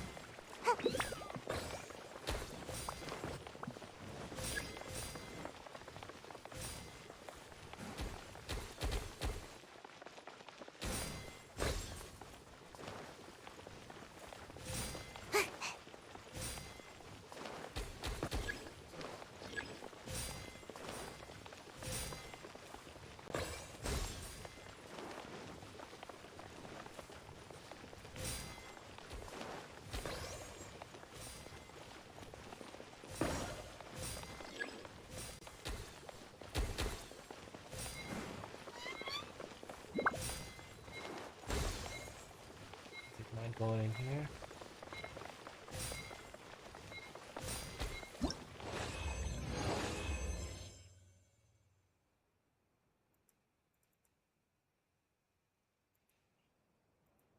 So we only got 31 in there.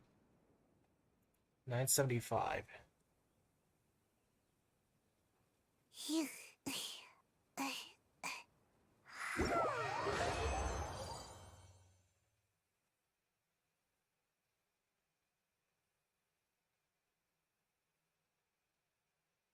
So we had to play fucking online for this shit. Okay.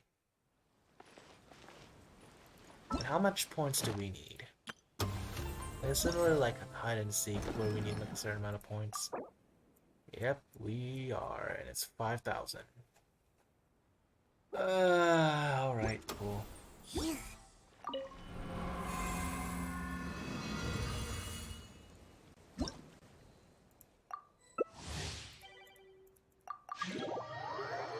We're gonna be doing this a lot more. Fucking great. It's gonna be pain.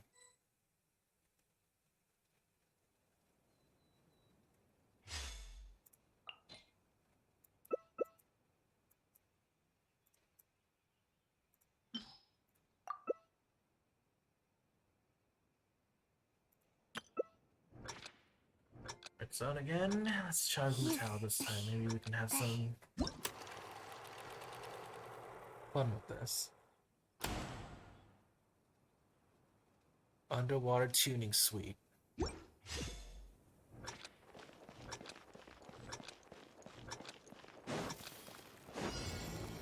Huh?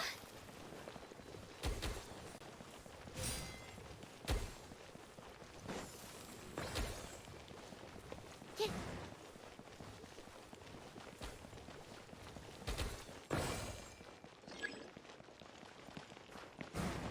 it easy. Hey, so it just helped me get points there.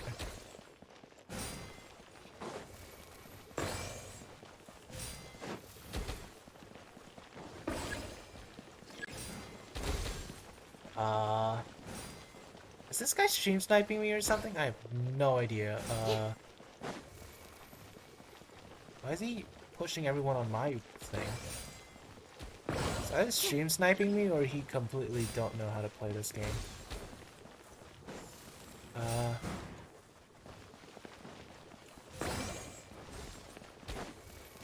Okay.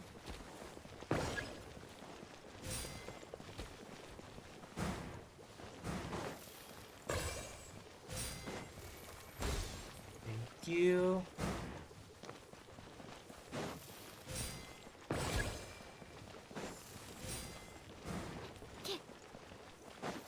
No time to lose.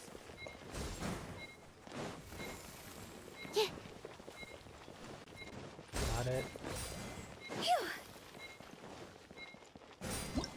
Alright, we won that one.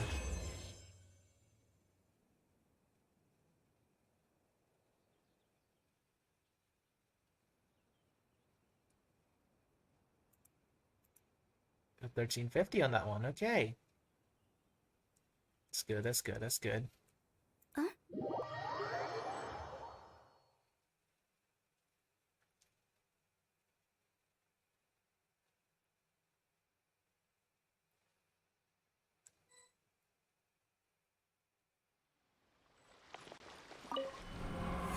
Game number 3.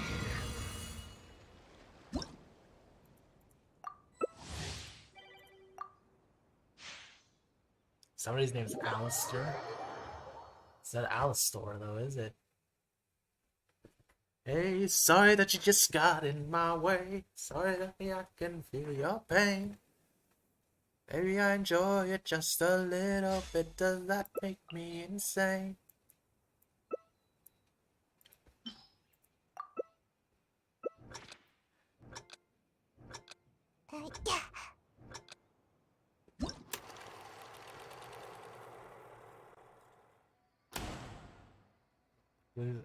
Dumb but useful pathfinding technique.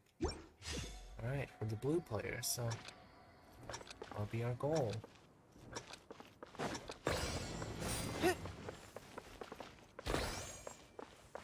Follow my lead.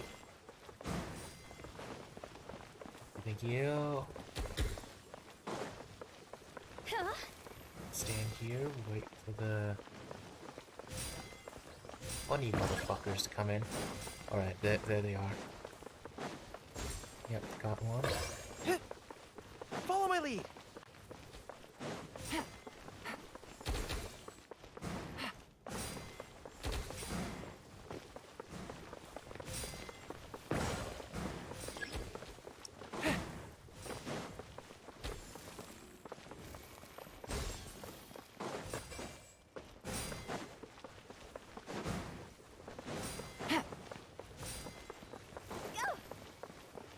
I can't get them to hit where I want.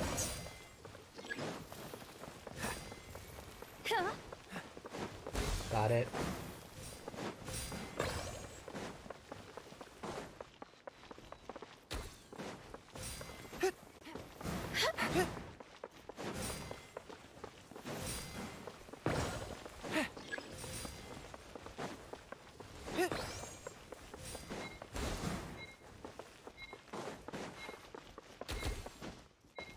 Follow my lead.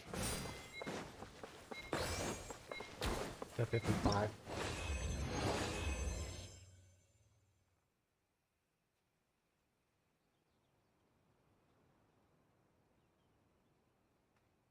We've got 1,300 points there. Let's go. One client, two clients.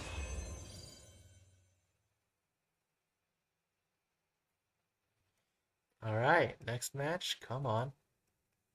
Got a bit more to go, love.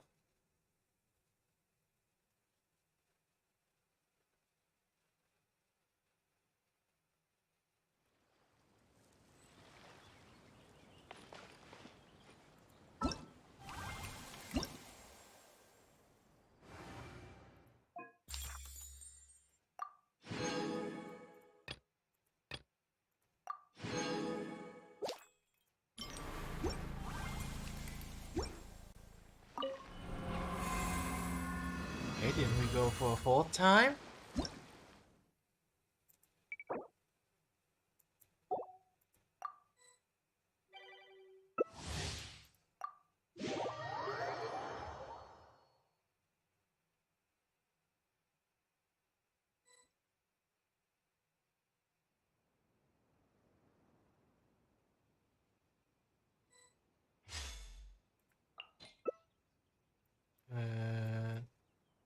So cookie. I like cookie. We're in the red zone this time.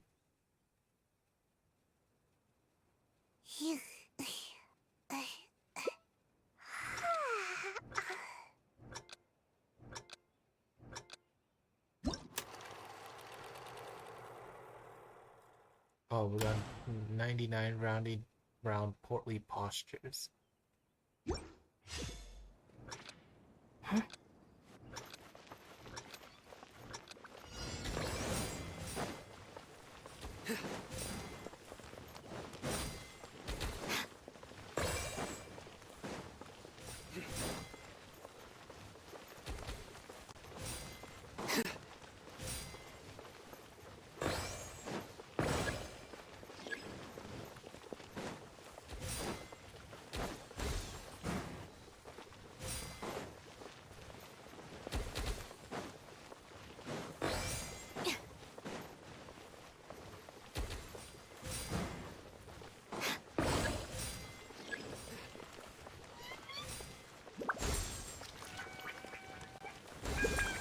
We just chucked 3 of them in.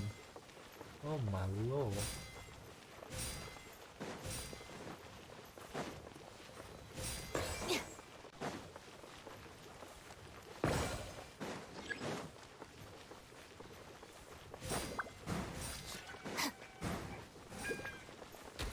Take all the points.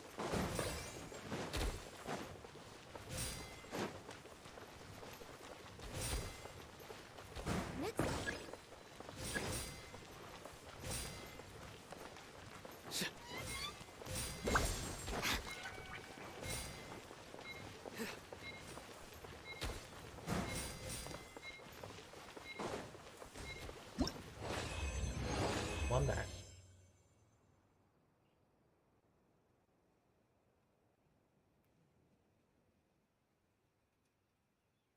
$1,300. Alright, so that means we need to do one more, and that's it.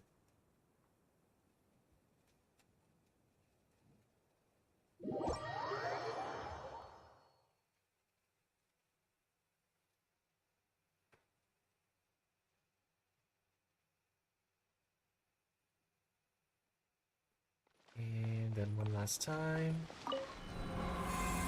Just want to get this over with.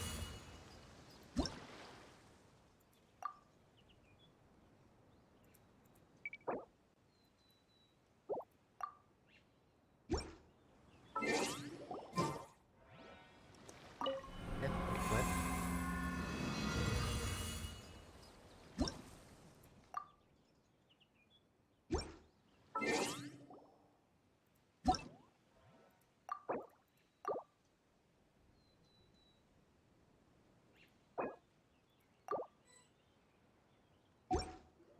But someone's in between seats. I can't really get out of there. Okay, cool.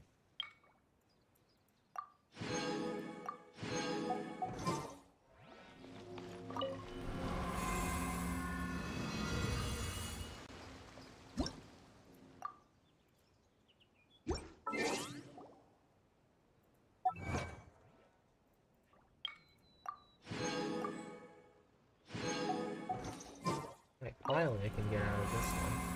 Final one.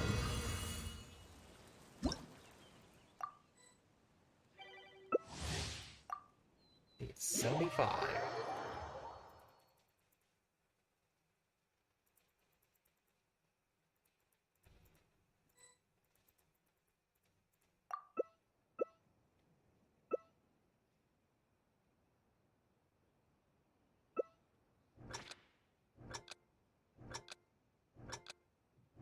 Yeah.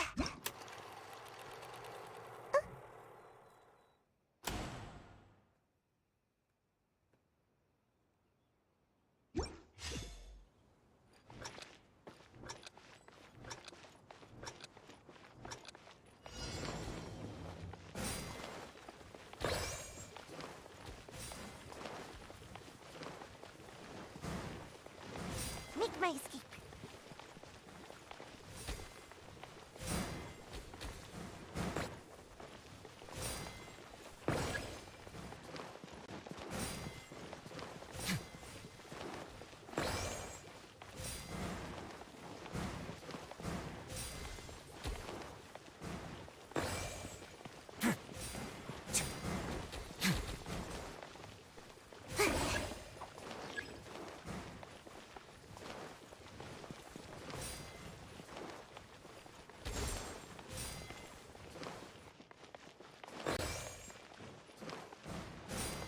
Make my escape.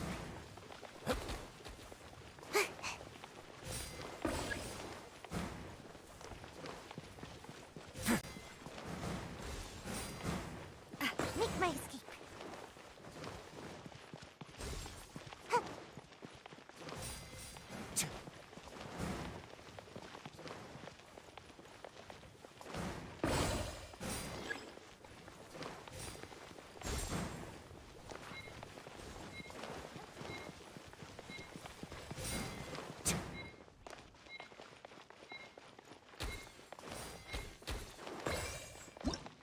Still one anyways. 50.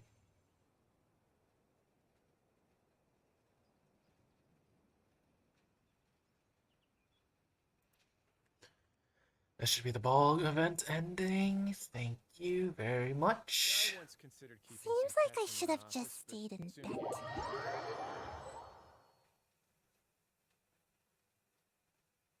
Oh my god, I feel so tired. The weather in Finland is not really my thing. Alright.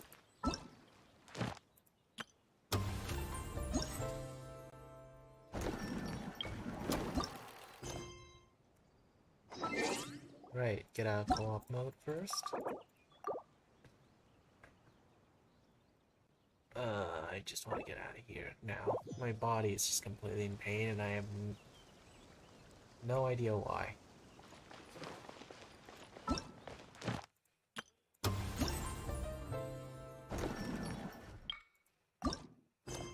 Into the pain.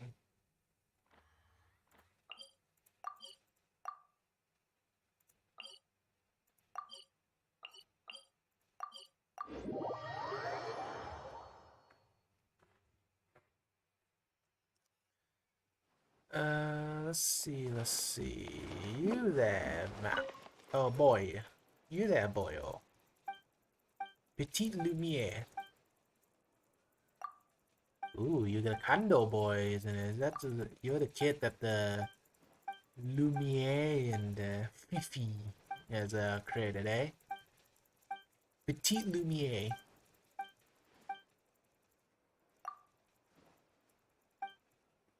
He is the son of Lumiere and Fifi.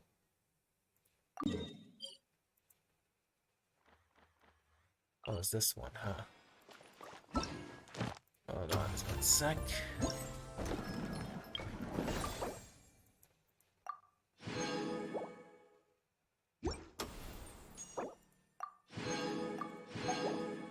Get the weapon.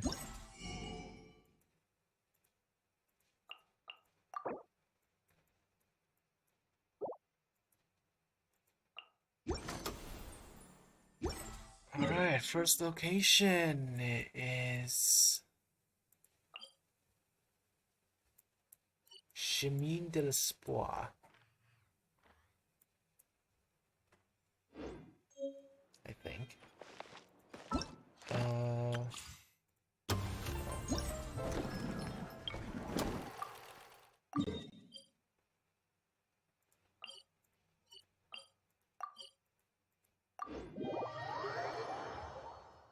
I'm a chaise alone, I'm a chaise alone.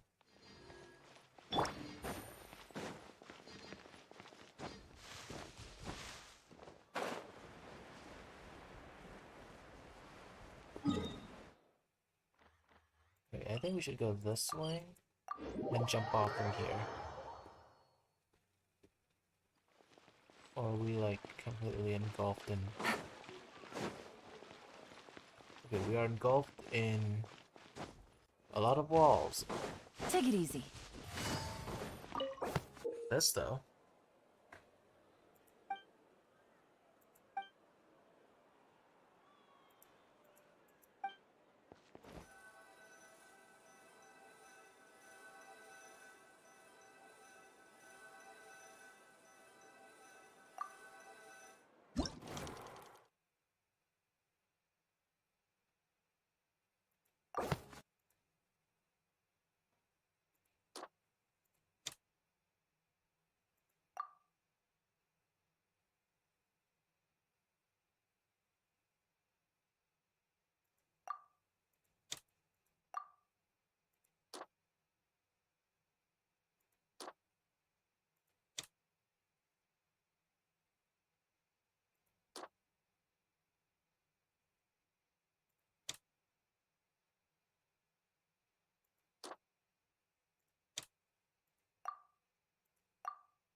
More than...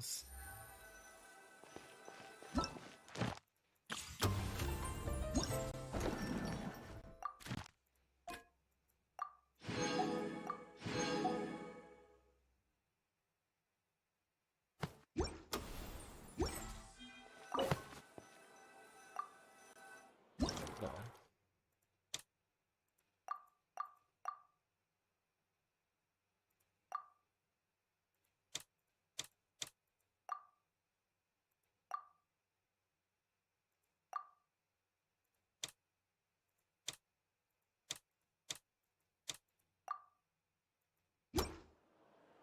It should give us something, right? Swipe for that.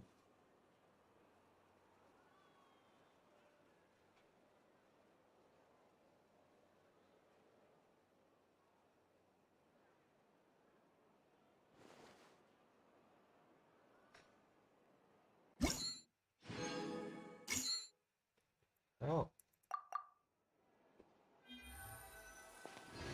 That's the first one.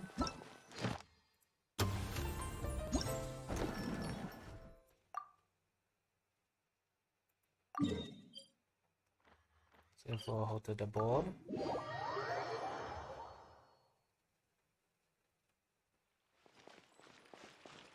Hold to the board, right?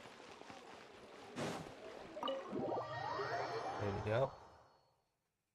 Let's get in.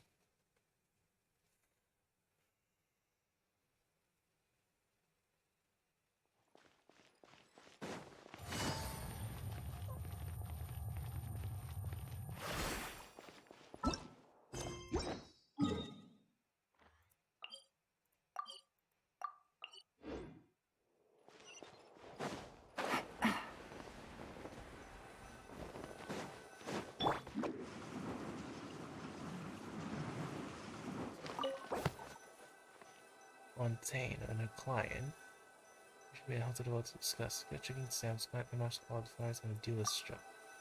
Alright.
The Palais Mermonia's idea of crisis awareness defies words. Go.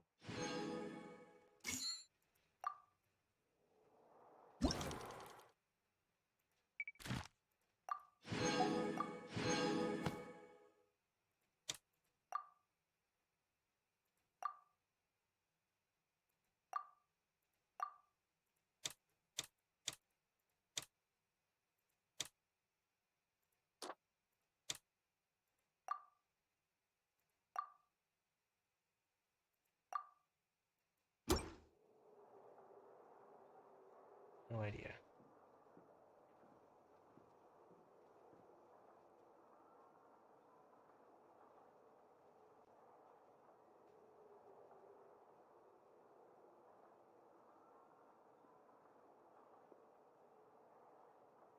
Alright, so that drops the points.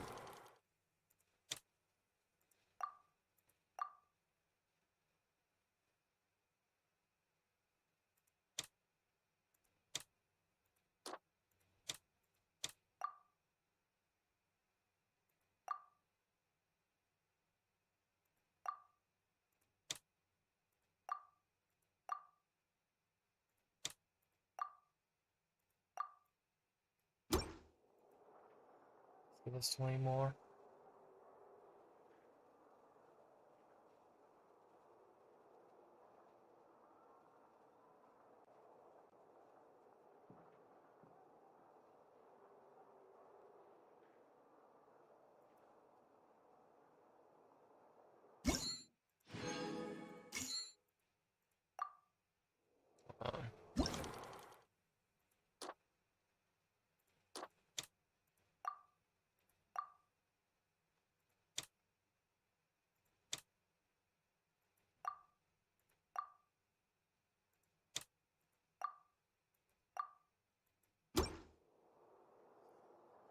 I'd give it like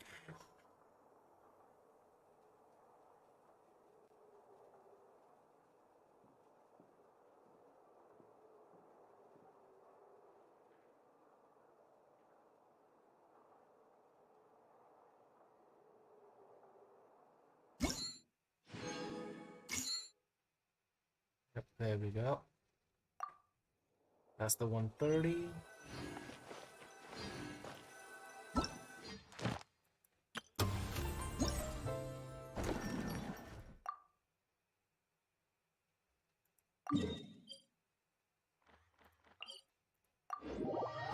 Mountain of Lucine. Go on, baby.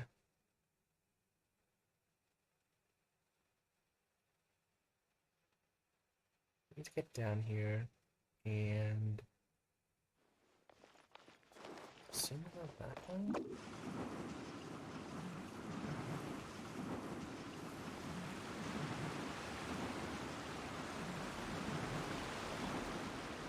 Can't catch me! Oh, no, wait, we did the wrong thing. Back over here. This way.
this one works.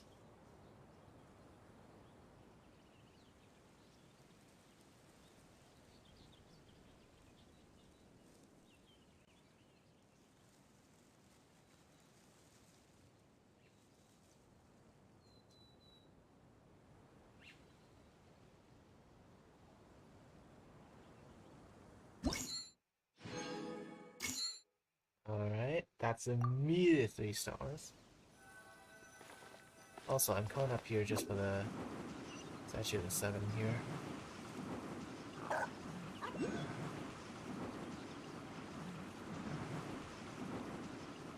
Can't catch me!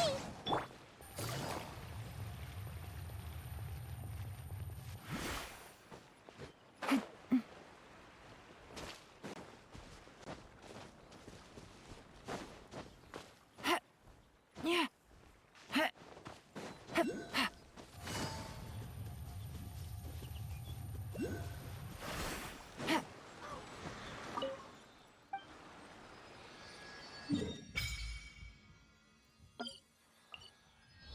Rihanna.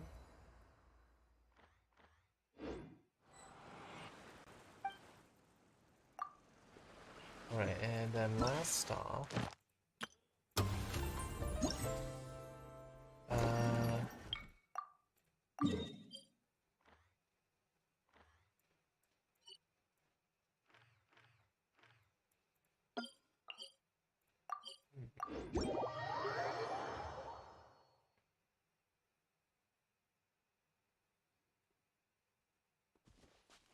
Let's go like...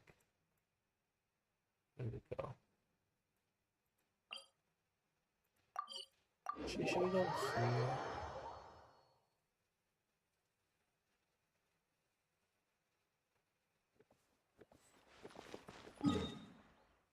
And then...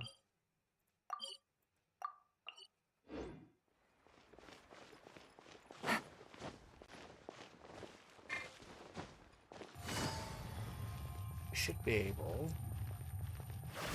Come here...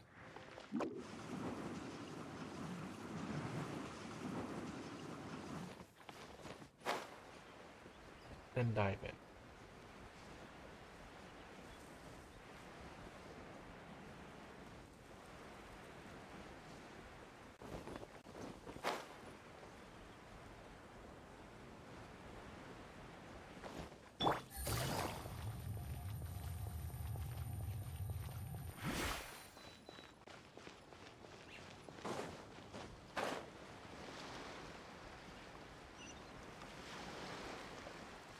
Then we go underwater, I think.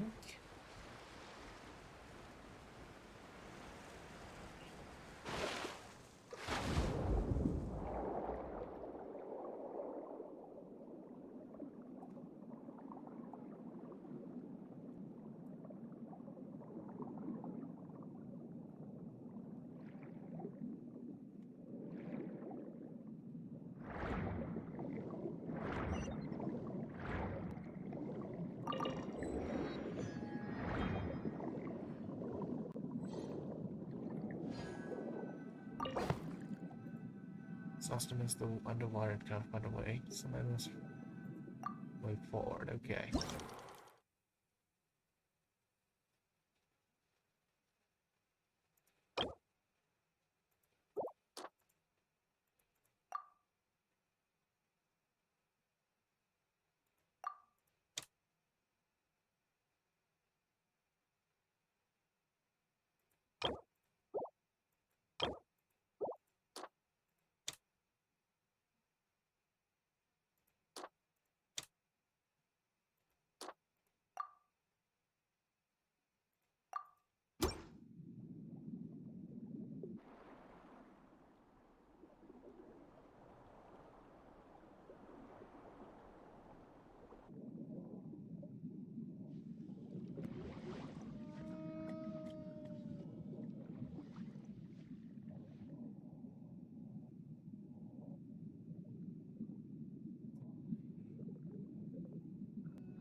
Yeah, I'm just gonna say, which one did we got wrong?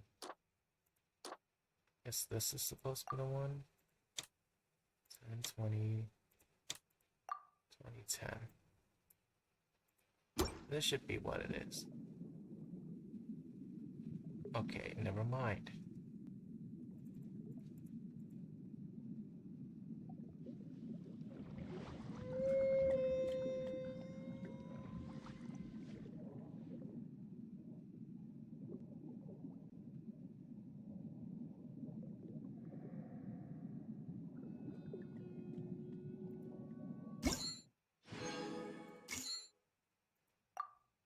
Again.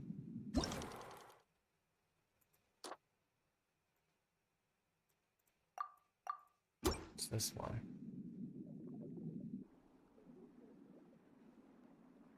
There we go. And that should be it, right?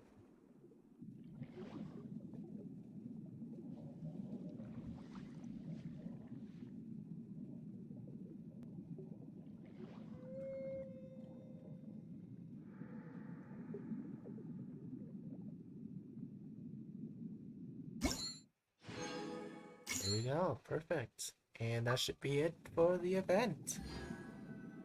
Oh, it took 5 hours to do it. Oh, good God.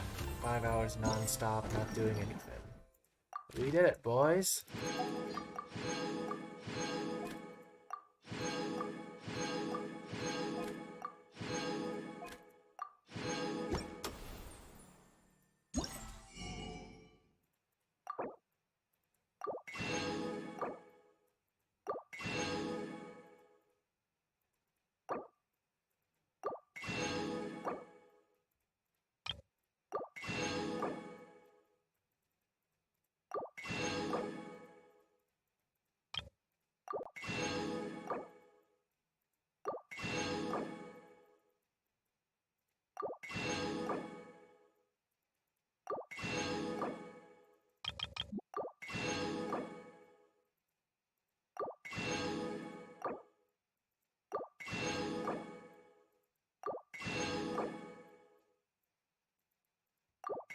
Oh.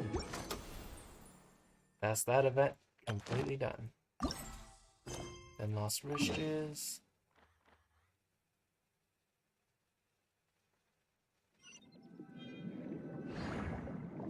Need to do Lost Riches as well.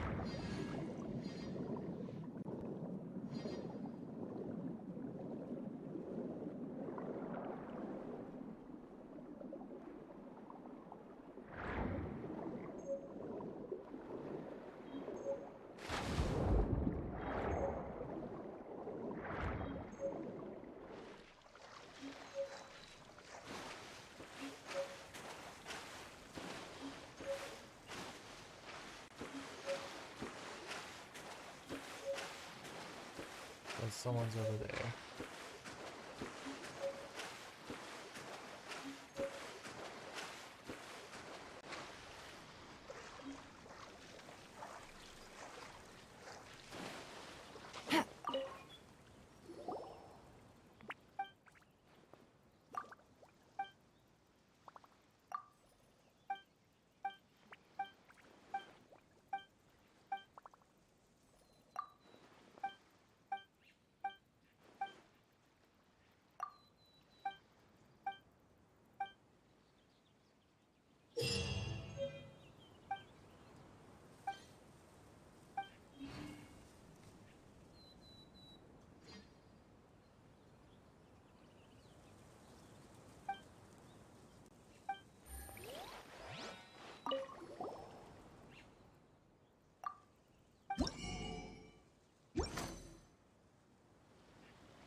Lost Riches.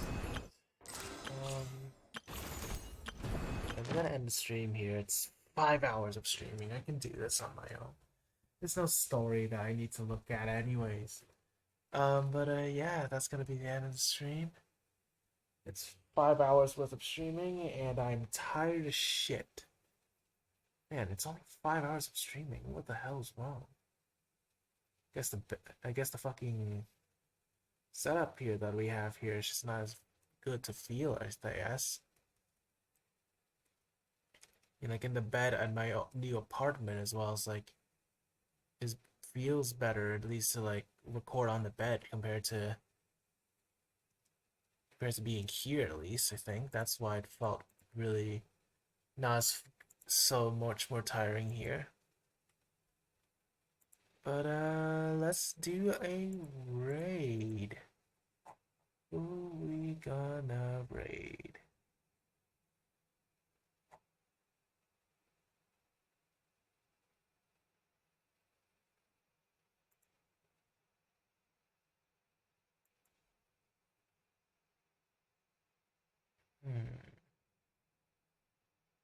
Let's raid Redacted. It's been I feel like we should raid Redacted.